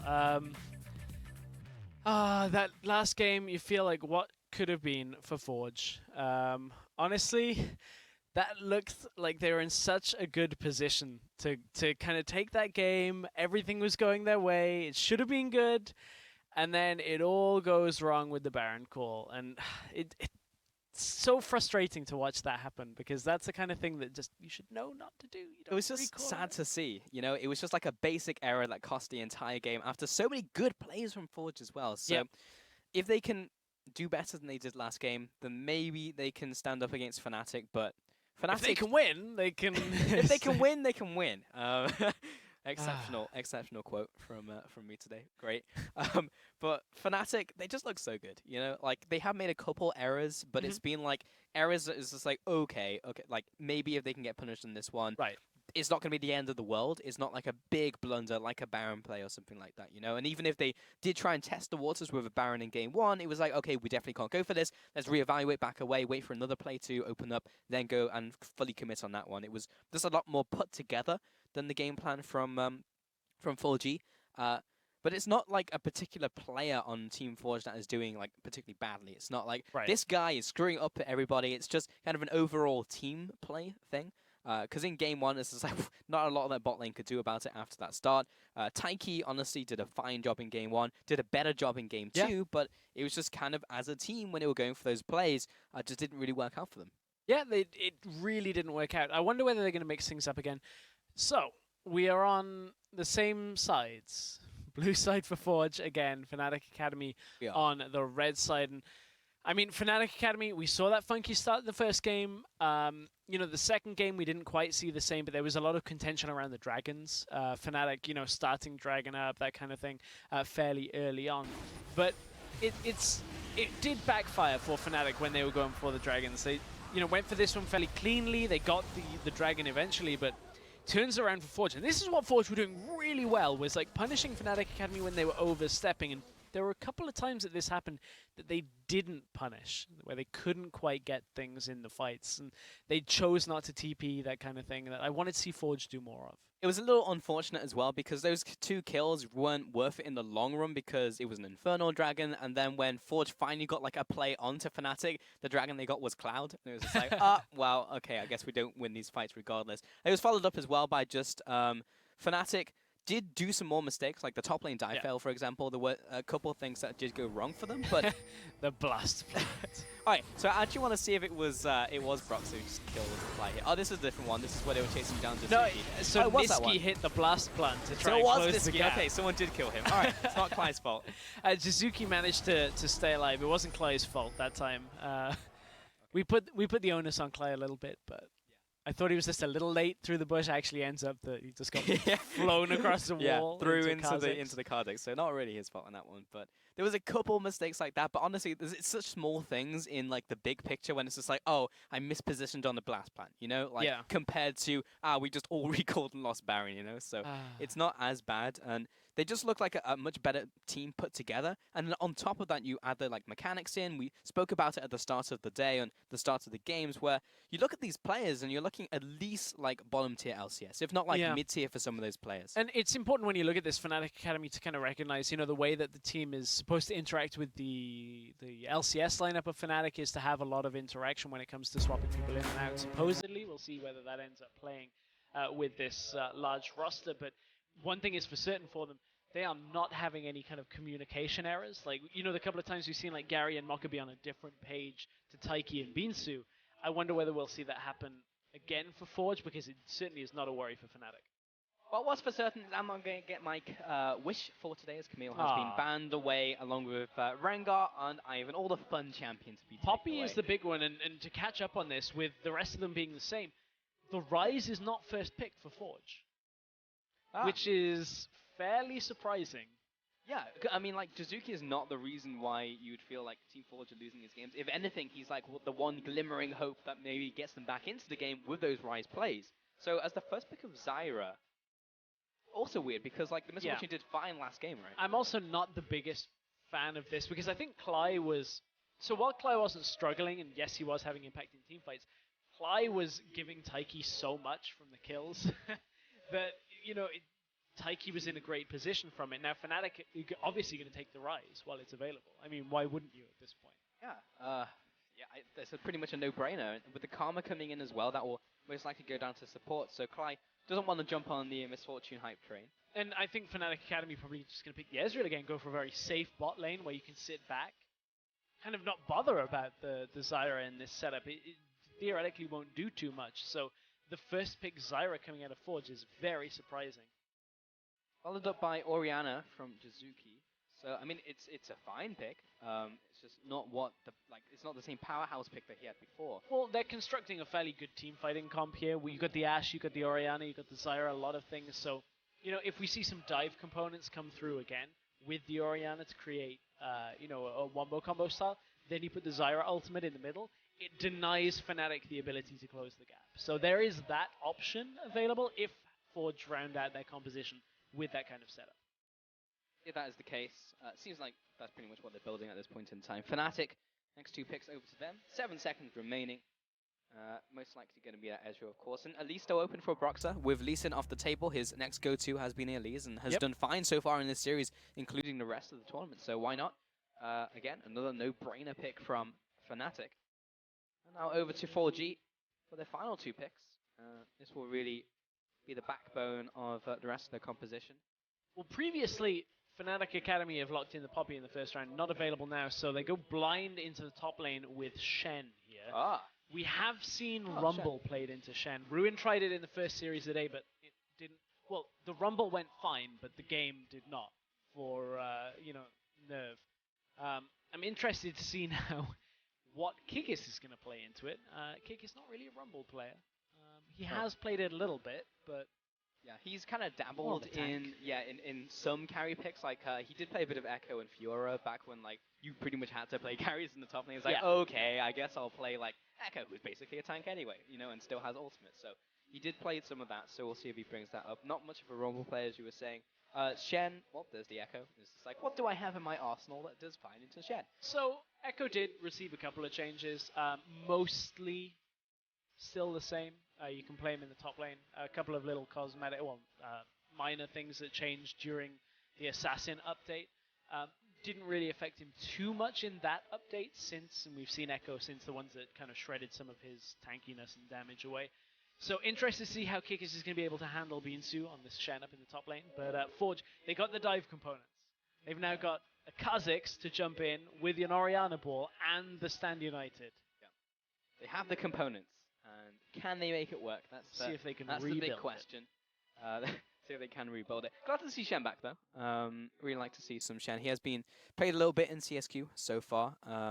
Shen kind of fell off a little bit when tanks came back in, because it's just like, well, Maokai and Poppy, they just do more when they arrive in the fight, and even if you have the global ability to be places, it's just like compared to how much like a Poppy and Maokai bring in the late game, it just wasn't worth. But it's gotten back to the stage where people are like, well, Shen's Shen, and like if you have a Kha'Zix who wants to jump in, Shield's still great, and actually does form a part of this composition. So has come back in, nice to see. But it is something a bit different from 4G, which is nice to see. It's not like a Shaco Hail Mary that we saw in the first series of the day. It's something a little bit more put together. Yeah, that just felt like Memento was like, I'm in LCS, see you guys. See you nerds, I'm good. It was like the last minute turn, like. Yep.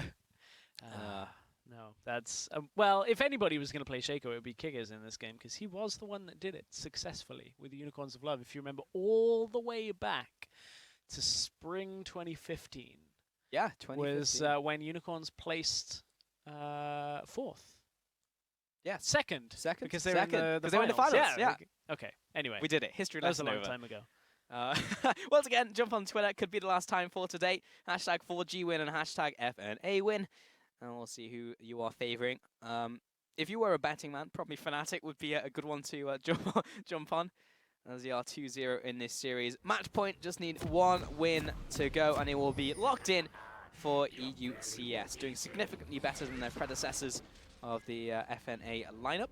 What if I'm the type of person that keeps cash under the mattress? Like, doesn't want to invest in anything. Then no you just gambling, don't. No you just delete your Twitter account, and you just don't vote on anyone, I guess. I should probably move my cash now that I've told everybody where it is. Yeah, probably. Yeah, that's probably not a good play. Well, all of the chips are down on Forge for this game. In their minds, this is a do-or-die situation. You're all in. Yeah, exactly. They have to be able to pull out a win here. Otherwise, Fnatic Academy will be taking the last spot in Challenger Series for Spring 2017. That they will. And Marker and Gary.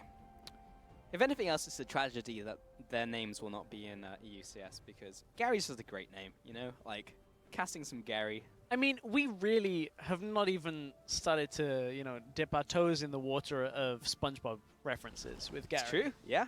There's many different ways we could have gone. Isn't Gary the snail, like, in two different things? Because, like, the magic roundabout?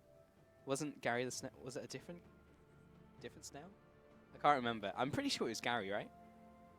One of us is a lot closer to watching SpongeBob and the Age of the Magic Roundabout than the other, so my memory is hazy on that one. I'm going to stick to League of Legends. All right, we can do that. That's fine. Someone can educate us on that. Ooh, here we go again. Fnatic are doing it, this time without the Zyra. Interesting. Okay, so I was talking about how I thought that the Zyra was a fairly important component, but of course, anything with a shield helps. Cly and Raleigh, they will take a little more damage this time around. Broxah takes away the blue buff. Same thing again. Will Gary and Mako be prepared for this? They will know they're coming in late to the lane. Surely they will have this scouted well enough. Well, he's going down. There's a ward try. Okay, so it's different. He's actually going for a red invade right now. Very sneaky. And look at how Raleigh and Cly are still playing in the lane. Still playing back. Still trying to, oh, Taiki. Now he's going to know. Since he didn't move forward, Taiki spotted him out with a ward. Oh, hang on. Moko was trying to come across as well. This is a very tense moment here. Taiki only level 2. Broxah is level 3. We'll have that slight smite advantage. Gonna be we got it! close over to Broxah. I don't even think that was perfect as well. I mean, that was a spiraling which just nibbled away at the red buff just at the very end there. So Taiki, that was a big loss for him at the very start. Big time loss on top of that. The blast plan from Broxah. Did he get spotted? Did Taiki not see it? So. No, he was. Oh no, bot lane off don't to the know. side. The flash. Oh, dodges out of the way of the cocoon. Flash for flash, double flash and exhaust was used. Exhaust from Clay. Okay. Still a net gain for Fnatic Academy. Wow. That all could have been disastrous for Forge though. And keep in mind, the last time Broxah did that play onto bottom side, yes, they got a kill, which they didn't this time, but Taiki responded with a top side invade, which has not happened. So Taiki is not going to be able to catch up, at least on the large buffs and getting the red buff as he would have liked to or as he did in game 1. Yeah, gonna get triple buffed here. Niski recall has been interrupted by Jizuki, so he's gonna be feeling pretty happy about that one. And Broxah will be taking his red buff as well, but he has the freedom to take his Krugs on top of that. Beansu got the early game. Talking about like tanks into Echo, Shen does kind of have a slight upper hand up until around level 6.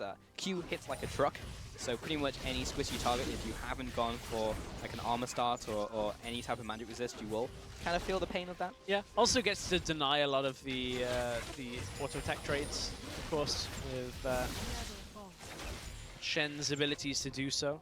You can see that Kikis is trying to very carefully and tentatively play away from the tower, as well as Beansu has that taunt. It's also another fairly disruptive and annoying thing that Shen can do against Echo. If you land the taunt as E has been channeled, you get jumped right back to the Shen. Because you have to obviously be forced to auto anything in range. So there's a little bit of finicky timing there. Yeah, it's not fun. The first couple of levels can be a bit hard, but you can see Kikis isn't struggling that much. Has burnt 1 pot. So it's not like he's going to die. It's just annoying to play against. And once he gets a couple levels as well, he can just clear with Time Winder.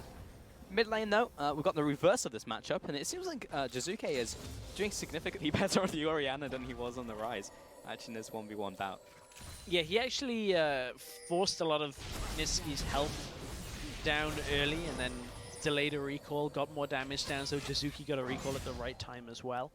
So that's how he's maintaining this lead. CK gets pulled in. Yep. As soon as Beansu jumps on him, it's not like he can do anything. Yep. Real tough to deal with. Unfortunately, the kill range for Shen is like 20%. So unless you drop down that low, you're not really going to die. However, Kick is being a little ballsy here. He needs to dodge the Shadow Dash, and we'll have to burn the flash for it. So that is kill range where he was right there. Yeah. Oh, Jizuki now feels the wrath of Niski. So Beansu, surprising amount of damage early on the Shen. You were talking about it a little bit coming from the Q. As Beansu and Kikis finished their trade on the top side. Beansu only level 5, should be fairly close, I believe, to that level 6. Niski in that mid lane. Ooh. Not enough mana to finish him off from Jizuke. Definitely has lane control though. He has shoved Niski out once again on a detrimental timing for himself, so he's feeling pretty good about life. There is the level 6 from Beansu, so has Stand United available. Teleport is there for Kikis, did not use it to get back to lane, so has at least one global to try and match him. Yeah, often with a Shen in the game, it's like, unless the team with the Shen makes a play, the other team wants to play defensive, because it could turn into a 3v2 bot lane or a 2v1 like in the mid lane. So you don't really want to go for those aggressive plays just by Shen being level 6 and having ultimate. That's why we're seeing like not a lot of action happen in the early game, because if you just happen to go for a gank and Shen has his TP, then it's just bad news. Yeah. Not the same CS advantage Broxah has this game. Taiki didn't struggle for it in the first game either. Considering how significant it was early on, Taiki picked up a few kills and was able to really deal out the damage as the game went on. Kikis may have found Jizuki here. Jumps onto him. Yeah, it's get the combo off. That'll be enough for now. Takes him down to half. That's okay. But that was after the recall, I believe, from Jizuke, maybe? Yeah, should have been. Yeah, so. Jizuki's got his level 2 boots already. Yeah. So Kikis eats the fruit is heading back up to top side will be able to accept this wave, so won't fall far behind on CS at all. Yeah, that's a nice thing of being the top laner who can roam, is that you can usually pick up the honey fruit on the way back up unless it's been denied by a jungler. So you essentially get that roam for free outside of the cost of minions that you lost to your top laner, so you can carry on trading. So no real health loss. Bot lane, haven't really spoken about bot lane too much. Slight advantage to Rallies, maybe a wave or two ahead of Gary. But doing fine. It's not going to be a snowball lead either way with these picks. Just accepting that wave down the bottom as Fnatic will recall out. So fairly standard time on that Fnatic. We saw a similar pace in the last game. Forge were pushing heavier in the last game though. Remember, they got tower first blood. No, at a decent pace for bot lane, but they were playing that Misfortune. Back up to the top side, Kikis and Beansu trade against each other. Still going to be the same thing. A little bit more damage this time perhaps than the Maokai Hoppy matchup that we saw in games 1 and 2. What type of item breakpoints are 4G looking for before they start going for fights? Because they will, of course, react with the Shen ultimate if anything happens proactively from Fnatic, but when can they start making those proactive moves? Well, ooh, hang on, there's the arrow. You may very well have found the time. Found Clyde. Is there anyone there? There's Taiki. He's not isolated, though. Sombrero. And Beansu will come into this fight onto Taiki, so he did have the shield down. Clyde, luckily have the speed shrine. And Taiki, not the evolved E, so... Have to back away. Yeah, Taiki, I'm pretty sure, has the Taste of Fear again as his evolved one. So that's both Stand United and TP used by Forge. So they tried to commit so much onto Clay. You're asking item breakpoints. It was actually more about those ultimates, and it landed from Gary. They just weren't able to capitalize properly on top of it. Puts Fnatic Academy at a fairly decent spot when you look at like the ultimates that we used out on Forge and the summoner spells. Yeah, and specifically like Beansu with no TP and no Stand United, so there's no chance of him getting into a fight. Kickers actually has an advantage now, and that's something that's very rare to get over Shen, is a double TP advantage over him. So Kickers is in very good shape, and that by proxy means that Fnatic, again, can maybe set up a play. Especially when you take like a third of the tower's health as well on top of that. So not only did you get now summoner advantage, you're able to maybe capitalize on that a little later in the game when Beansu's going to be looking to make plays elsewhere on the map. Taiki having a little bit of a quieter start on this one. On the Kazakhs, went well for him in the second game of this series.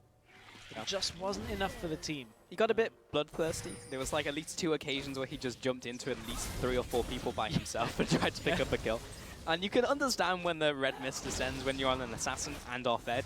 It's just like, yes, I can delete this person. But he also didn't evolve E, so regardless of when he killed them, it was a one-way trip. Yeah, I don't know how I feel about that, not evolving E. I mean, for the longest time, pretty much the entirety of Kazakh's history, that reset is just iconic for getting in and out of team fights, taking people out. You can see Beansu now has to, buy time for Taiki to get there. Kikis gets the parallel convergence. He's buying a lot of time. Unfortunately, there is no one anywhere remotely close to save him. And with the jump being up from Taiki and the flash as well, first blood every turn. Finally finishing them off for a 1-for-1. But Kikis, the damage coming out there was disgusting. Meanwhile, in the bottom lane, able to take this tower, and Maka was falling there, but my god, that damage from Kikis. Thought he was dead. Taiki was not expecting the damage to kick in from, everything coming through. I mean, Kikis bought enough time with a parallel convergence, got the shield, runs back away, hits the Q, manages to proc the passive to get the movement speed through, and then Taiki jumps forward right into the auto. And wow, that Kikis showing that it's not just the Poppy that he's able to kind of hang on 1v2. Niski showing us just how much wave clear Rise has. That's disgusting. Oh, he didn't get Doesn't get the cannon minion though. 50 gold down the drain. What's all the wave clear used for if you, if you get don't get that? Yeah. Come on, Niski, step it up in this mid lane. That's why you're down. Yes. Now he's gone bot. Here's Taiki. He's got the Shen ultimate on top of him. This is what the composition was meant to do, but he's rooted in place and dies before he can do anything. Beansu, he's tanking up a lot of damage, but Gary trying to cut away from Kickers, who was chasing him down relentlessly. Beansu left by his lonesome. Lots of damage from Dazuke in the mid lane, but does not have the killing Kickers power. going in. Kickers going in. Kickers going out. There's lots of low health targets that Dazuke is eyeing up, but He doesn't have any ultimate anymore and doesn't have flash. Kikis wants this fight. Does not get the stun, but just find the shield. Protobot comes out, but it's a little bit scary. Oh, Niski the in this plant. one-on-one. Plan comes into play, the Q! That is the one that you want to dodge. That's the one that does a lot of damage. So, big win for Fnatic after all of that. I think there was at least 3 kills. And towers as well. There's a bottom tower fell, so it was only 1 tower, so tower. But this was the play that started it off on the bot side. We won't get to see the top side exchange, but it looked like a good at least hold from Maka. Great, ultimate from Zyra, but it just wasn't enough. You can see there's no response coming out from Forge in time. Shen is there, but the rest of Forge were trying to, or Shen was top side, I should say, but Forge just didn't have enough to respond with. Yeah, now we're in a situation more reminiscent of Game 1 where Fnatic have this massive advantage and 4G not only are going to have to make some good plays, but some plays that will upset the balance completely of this game, because that was a really big loss for them in terms of time and money and pretty much everything. And Gary is just getting obliterated by Kikis in the bottom lane. There's just nothing he can do. Kikis just styled on him. I'm pretty sure that was not necessary, but he killed him regardless. That'll be the Dragon going down, so it is a consolation prize, ADC for Dragon, and it's a Mountain Dragon as well. But there was the work that was put in earlier by Kikis, allows Rallis to go up to top side, push down the tower. Now look at Fnatic Academy. You wouldn't typically expect the further push coming from this with only 1 wave in front, but Fnatic Academy were looking to try and cut in behind Beansu, but Beansu calls their bluff because there was a ward in the jungle that spotted the rest of them coming. Fnatic Academy, hang on, here comes the TP. That's a TP to defend bot tower. Wow. What? That is gonna let top tower die. I mean, or at least half the health of it go down. It may actually just die. I think you were right on your first estimate there, Stress. I was looking at the Zyra, I'm like, maybe... Roxa? Yeah, they keep a hold of it. Alright, for now. But still, I mean, it's lost all of its health. Yeah. So it's 1 more push, and that should go down. TP used bot by Beansu. I'm a little surprised. He did hold the tower, so it's fine for now. Realm Warp comes through. Jizuki, that is not your Realm Warp. No, it is not. Oh, Beansu jumps into 2 targets, does get the double stun down. Jizuki will play with his life. Kikis, he's still running, he's out of there. Beansu looking for another Q, but Taiki's the one who won't be able to pick up the kill. Or Maka rather, not sure. Just a random Q over the wall will be finishing off that kill. So a 1-for-1. So 4G, not the worst thing in the world for them, but not the best. Kikis is causing so much havoc for Forge on the map. I mean, he is everywhere. He's jumping around on the top side, bot side, just coming in through mid lane, getting out. I mean, 3-1-3. We were looking at, like, was it the Poppy that was doing it? Obviously, we know Kikis is the caliber of player that should be able to contend all the way through Challenger and up the majority of the way through LCS, because he's kind of got a history of doing that. But still just showing that he can just be anywhere he wants to on the map. This is the attempt onto Jizuki. I mean, that's a tower that's 2/3 of its health still alive. Kikis didn't even get the stun and he still wanted this. Jizuki couldn't really back away because, I mean, Niski was going to appear, hit game Broxa and Cly as well, but Kikis gets out alive. Cly inevitably ends up falling seemingly in this series. Not really his fault on a lot of this. He's just squishy and trying to buy time and get the rest of his team away. But this is, again, as you said earlier, a good start, reminiscent of Game 1 for Fnatic Academy. 16 minutes in, 5,000 gold in the lead, there or thereabouts. It's just all around good times for Fnatic. They have complete control over the board. And top lane, very, very low, so another push up there will finish off that tower, open up that ring of towers. It's only 16, 17 minutes into the game as well. Like, they have so much to play around. And this is one that Niski can do here, as long as there's vision control, which as of right now, there isn't a lot of it from Fnatic Academy, because Cly is helping in the middle lane. As long as there's some sense of vision control, he can just walk up. Kikis comes in from the side. Yeah, a little bit scary for Jizuki right now. Big shockwave. Oh, ultimate lands onto Kikis. Broxa, he knows he can't repel right there, because it will spell Kikis' doom probably. But that is a clean escape. Yeah, despite the arrow hitting under tower, Jizuki's still the one that dies in this setup. Kikis wants to go in, gets the shield from himself, pushes it down. Niski's still pushing topside, and Gary and Mokka are the two that have to hold on to that. Fnatic Academy are just going to swing around way too early to think about Baron because it hasn't even spawned yet, so they're probably going Rift Herald and then going to back away. Nisqy still wants this tower. Is spotted out by the blue trinket, can't quite get it. This Herald will inevitably go to Kikis. If he wasn't a monster already, he's got more burst to add to his repertoire. And his burst already is pretty much one-shotting Gary, so now he's definitely going to one-shot Gary if he finds him in the side lane. Beansu, he's sitting in his own side lane, but questionable decisions on an individual level, I would say, in this game from many of the players from Team Forge, which was different from the other games where it was more team blunders, and now it's individual players making mistakes on their own. Jizuki in this game just has not really felt comfortable. Despite having a CS lead initially against Nisqy, he's been pushing up in the lane, trying to just kind of get anything he can, and then as soon as he ends up sitting under his tower, there's no vision control around the side of his lane for him.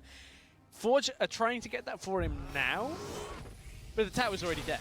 Like, it's too late to be looking for this vision control.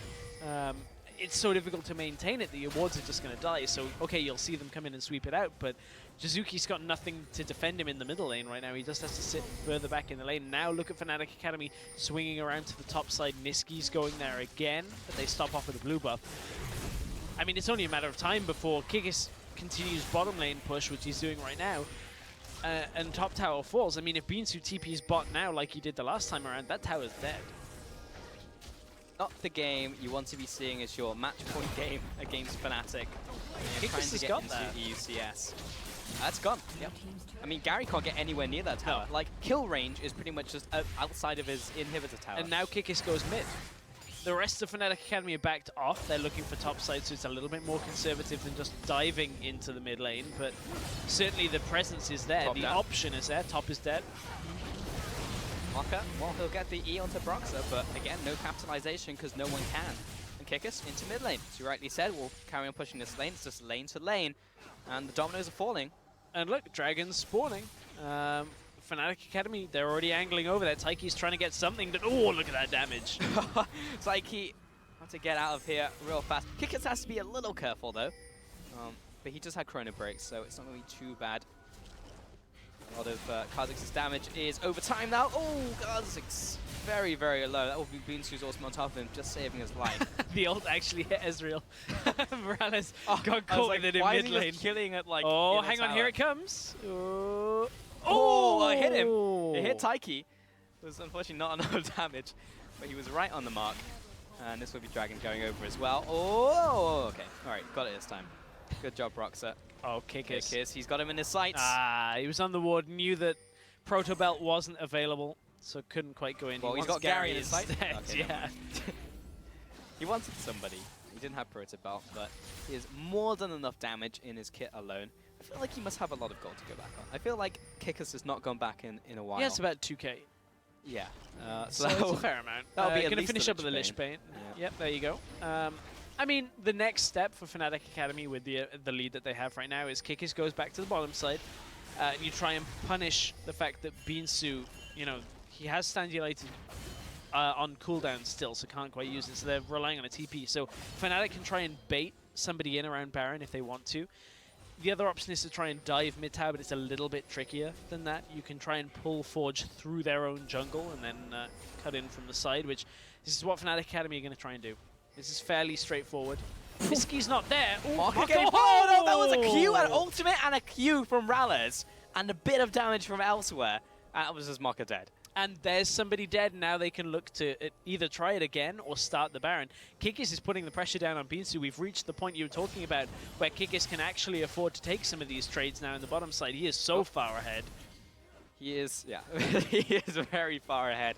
Doesn't really matter what Beansu does at this stage. There's no outplay potential against a 3-1-4 Echo, who's on 2 items at 22 minutes. Mid lane getting sieged in, and Kikis with the flank as well. Gary gets obliterated. He'll have to take a trip back to base. Kikis dropping low, but again, still has that Chrono Break available to him. And mid tower down, objective achieved from Fnatic. They'll go back to base with their pockets lined with gold. And maybe they'll even look towards this Baron as well, place a few wards down before they head back. That's the important one. They're actually going to go for it. Look, the fruit was available for Cly. Kikis does have TP. Oh, it's Mocha that's stepping forward. He stepped through about 4 or 5 wards. You can't. Don't step there. Please. People you don't want to face check. They were trying perhaps to Hello, get in Niski. Realm warped out to try and catch people. Rallis just took half everybody's health away while he's still stood in the jungle entrance just with his ultimate. All right. Okay, so now everyone from Fnatic going to go back to base. Kickers did use his TP, so silver linings for 4G. At least they have TP advantage for Binsu. At this rate, it's not going to be a challenger lining. No, it's not, unfortunately. Forge, I mean, we had a lot of fun casting Forge last split in Challenger. We thought that perhaps, you know, looking at this lineup, Taiki, Jizuki, Binsu, and kind of the question around Gary and Maka, we thought, you know, this is a lineup that theoretically we were looking at could get back into Challenger, but the difficulty is that the field for Challenger this coming split is insane. The players we have in Challenger. Probably the strongest lineup we've seen in years. I mean, between Paris Saint-Germain, Schalke, I mean, Fnatic Academy, if they can close this out, we have so many former LCS players in Challenger that, like, you look at Challenger staples like Jizuki, Taiki, Binsu, they're not able to claw their way back in. If they're not able to make the cut, it's just like, it's just absolutely insane. As Tells you saying. a lot. Yeah, it really does about what's to come in this next Challenger split. It'll be very fun to watch indeed. It's just going to be crazy not seeing some of these players, honestly. I can't wait for the Challenger split. We're going to have so many top-tier matchups week on week. It really makes you think about like who's actually going to be sitting down in like 5th and 6th. It could be like some teams you really expected to be massive powerhouses in their own right, but just can't make the cut when you look at these top teams. And I'm seriously worried for the bottom teams of the LCS from this split as well. When you look at the difference in strength. Yeah, we've got a lot of teams like just looking to survive, not hit relegation is a goal for many of our teams. So. Exactly, I'd be like desperately just making sure I'm not at the bottom of a group. Yeah. Because there are some scary Challenger teams. Normally we have one. I would argue we have like 3 at least in Challenger next split. That if any of them make it in, you have to be careful if you end up in the bottom of the group. Yeah, for sure. Relegation tournament. Oh, Kikis goes in. Death sentence. Bok is dead. Oh, complete obliteration of the support. Bot tower down for the count. Fnatic looking to close in the exact same way they were looking in game 1. Just opening up this base, taking down the towers. Mid lane was being pushed in by Kickers, so even that's set up for them. Moving on to both of these inhibitors. Fnatic only a matter of time before they wipe the floor with 4G. Kickers just get taunted up. Just has his ultimate ult still, but he doesn't have mana for it. So that's true. He's out. That's a calculated play yet again from Kickers. Definitely should have died an additional 2 times this game, but he's out, and the base is exposed for Team Forge. This has just been so straightforward for Fnatic Academy. Like this would have been the 3rd game if they had closed out there, that they had got 1 Baron and just ended the game. If this game ends before next Baron, it still rings true. But Fnatic Academy just look like they've broken the spirit of Forge right now. There just doesn't seem to be much in the way of communication. Forge is still trying, but they're so far behind, like 12 to 13,000 gold down. I mean, honestly, for Forge to come back at this stage would be one of the biggest comebacks in a best of 5 that we've ever seen in League of Legends. I mean, when you put it like that, it's just like, oh, well. It's insurmountable, really. Like, this is Fnatic Academy just stamping the seal. And a lot of people will talk about, like, you know, the draw from the end of the groups yesterday. But, I mean, that's how it's fallen for Fnatic Academy. And Jizuki, he's burning! I mean... I think that was a minion finishing him off there at the very end. And the red buff, by the looks of it. Yep. Well, if it wasn't insurmountable already, it's a 4v5 with your mid laner down. Yeah. 2 to 12. It's really just filling in the paperwork for Fnatic at this stage. There's the round warp. There's a lot of things coming down, but all that's for certain is Maka is very dead. Fnatic will just take this tower. They'll take the inhib. They'll take everything away from 4G, their hopes, their dreams of getting into EUCS in 2017 spring. They'll have to try again in summer because Fnatic are circling like vultures, looking to just take this as cleanly as they can. Yeah, triple inhibs down. Fnatic Academy are looking to wind this one up on the last push. No Baron buff for them this time, but the super minions should be enough. Kikis wants to go in for one last set of kills. All right, let's see how fast I can kill Gary on this one. Can we make it less than a second? Okay, the hold is there just about for Forge off this wave.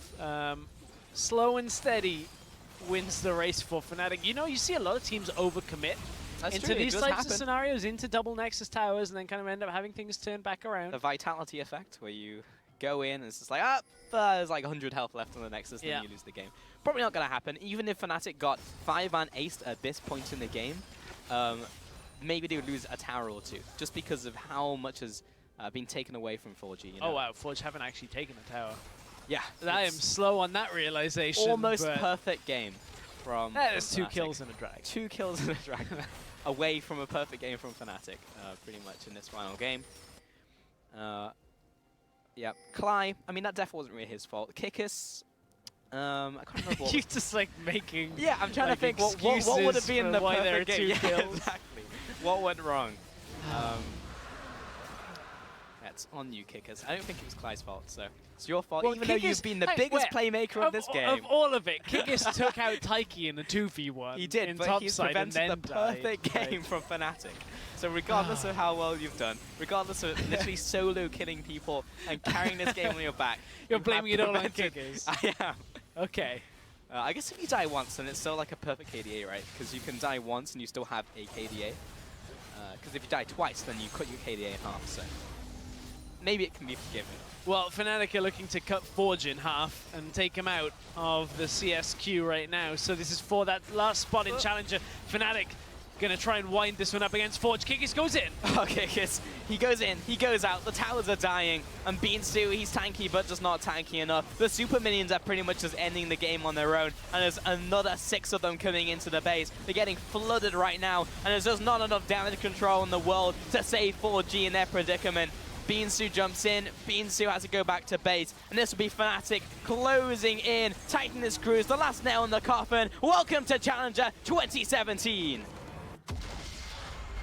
I don't think you can argue too much that Fnatic Academy, for the majority of this series, looked like the better team. Forge showed glimpses of what brought them to this kind of platform and what we have seen from the players before, but that Game 2 mistake just seemed to have kind of taken everything Forge had, and then Fnatic with the good starts to the games 1 and 3 really were able to just take the lead and run with it so very well. Yeah, Fnatic Academy, not only in this series, but in the entire tournament, have looked like the best and most consistent team that we've seen so far coming into the qualifiers, and that's like outside of the already amazing teams that we have coming into Challenger 2017. And so it's going to be great. A lot of people thought NERV, you know, with their win yesterday over Fnatic Academy, that was a big staple, that, you know, NERV topped the group. They were Fnatic undefeated. Academy.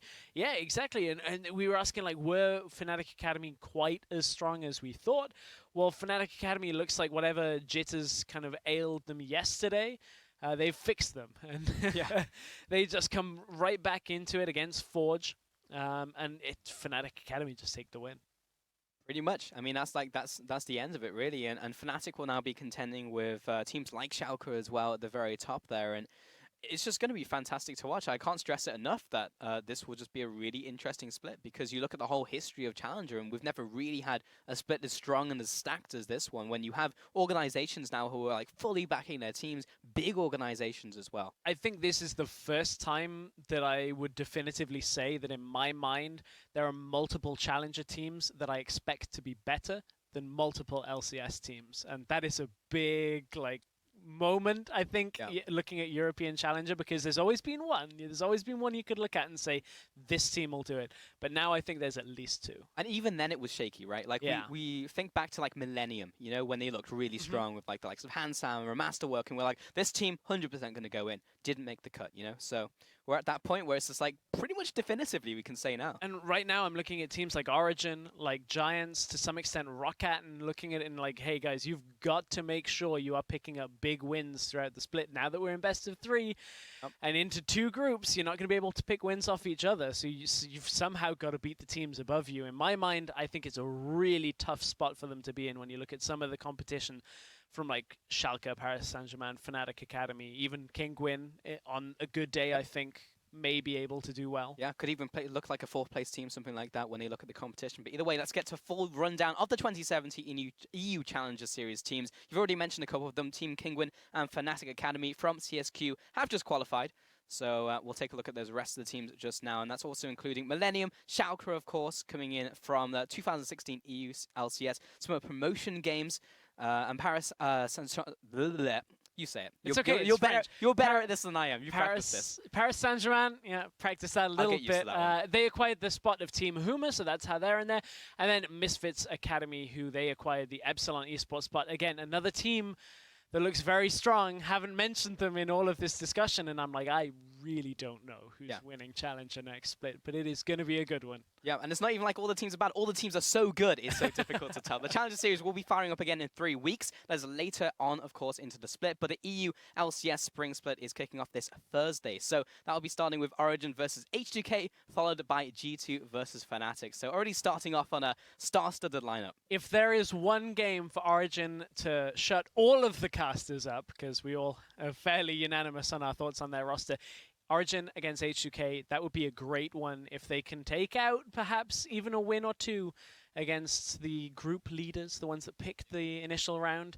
That would be a very good start to the split. So there's a lot on the line, even on day 1 of the EU LCS Spring Split. Early wins, very important for these teams, because maybe they can take a couple wins off teams who aren't quite as practiced coming to the split. Early preparation, like we saw Schalke even last split. It's like early preparation netted them a lot of wins early on. So maybe you can see that from some of the teams we have lesser expectations for. But remember, to keep up with to date with our Challenger and LCS schedules, you can head over to eu.lolesports.com. And that's pretty much it. That's pretty much all we have for today. But we're just about to get started. We're just starting. It's the start of the season once again. 2017. No rest for the wicked. Remember to tune in again on Thursday at 5 p.m. Central European time as we launch the European LCS Spring Split, and keep an eye out for the beginning of the Challenger Series Spring Split in a few weeks' time. From all of us here in Berlin, thank you for watching and good night. And here is a big arrow that goes nowhere, but the wave comes on in. Delord looks like to be the targeted choice. Memento and Suno running for their lives as Tabasco is going to claim one. And Sebex just keeps putting him in prison over and over and over again. Sebex with another kill. The damage just isn't quite there enough, and Ruin's going to go down. Woolite picks him up. The last Nexus turret falls, and they are shredding through the Nexus. Desperate charge, but it won't be enough. Team Kinguin with game number 1. And Suno's taking a bit of chunk, and in comes Ice Beasto. He wants to finish off on Shu, and it's Tabasco that does the job. Now you can see Ruin coming in from the flank. Oh, but Ruin, he gets flanked himself. The whole team finds their way in, and Woolite finishes the kill. Memento stops straight, turns back around. They may not have gotten the Baron, but they got some more. And double kill, sniped by Woolite. Of the turrets is going down. Ruin with one more parry. It's not going to be enough. The repost fails, and it's going to be Nexus. Team Kinguin with 2-0 on the board. Sebex is actually going in, but Memento is tagged, and he's stunned up. Sebex, unleash the power. He goes in for Suno, finishes the job, and wouldn't you know it, Stand United. Memento cannot finish the job. Ice Beasto with the kill. The hook on Sebex. Koss autos to finish it off. Arrow comes out. It's going to land onto Suno, and in comes the Paranoia right onto Anshu, and the burst damage is oh so real. Suno unleashes the power, but Memento's already gone. Team Kinguin are on the Nexus. That's it, a 3-0 sweep, and welcome to Challenger. But here's another gang into the mid lane. Nice flash into the cocoon onto Dazuki. He'll flash away, but his death is already sealed. Beansy's coming through. Splitting them off, but this is forcing a fight from Fnatic. Big ultimate in from Mocha. Unfortunately, he just does no damage, and that's 2 fast kills over to Fnatic. Just trying to clear out the control ward. Dodges everything. Dodge. Fnatic should be able to take this, securing it themselves from the steal. Jizuki got it! Wait, what? Jizuki got it with a Q! Rice is going right in. Who's stepping on it? It's Maokai. Here comes the engage from Team Forge. An insta-kill onto Mocha, but also the kill onto Broxer. A fantastic shockwave from Niski, who opened up this fight for Fnatic. Kickers is still tanking up. 3 players, keeping them all occupied. Here, Fnatic onto the Nexus, and Deja Vu, they take game 2. He's buying a lot of time. Unfortunately, there is no one anywhere remotely close to save him. And with the jump being up from Taiki and the flash as well. Oh, first blood every turn. Oh, finally finishing them off for a 1-for-1. Oh, here's Taiki. He's got the Shen ultimate on top of him. This is what the composition was meant to do, but he's rooted in place and dies before he can do anything. Binsu, he's tanking up a lot of damage, but Gary trying to cut away from Kickers, who was chasing him down relentlessly. Kickers Almost goes in. death sentence. Fox is Kickers, dead. oh, complete obliteration of the support. To be Fnatic closing in, tightening this cruise, the last nail in the coffin. Welcome to Challenger 2017.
We lose ourselves in the spirit of things. We lose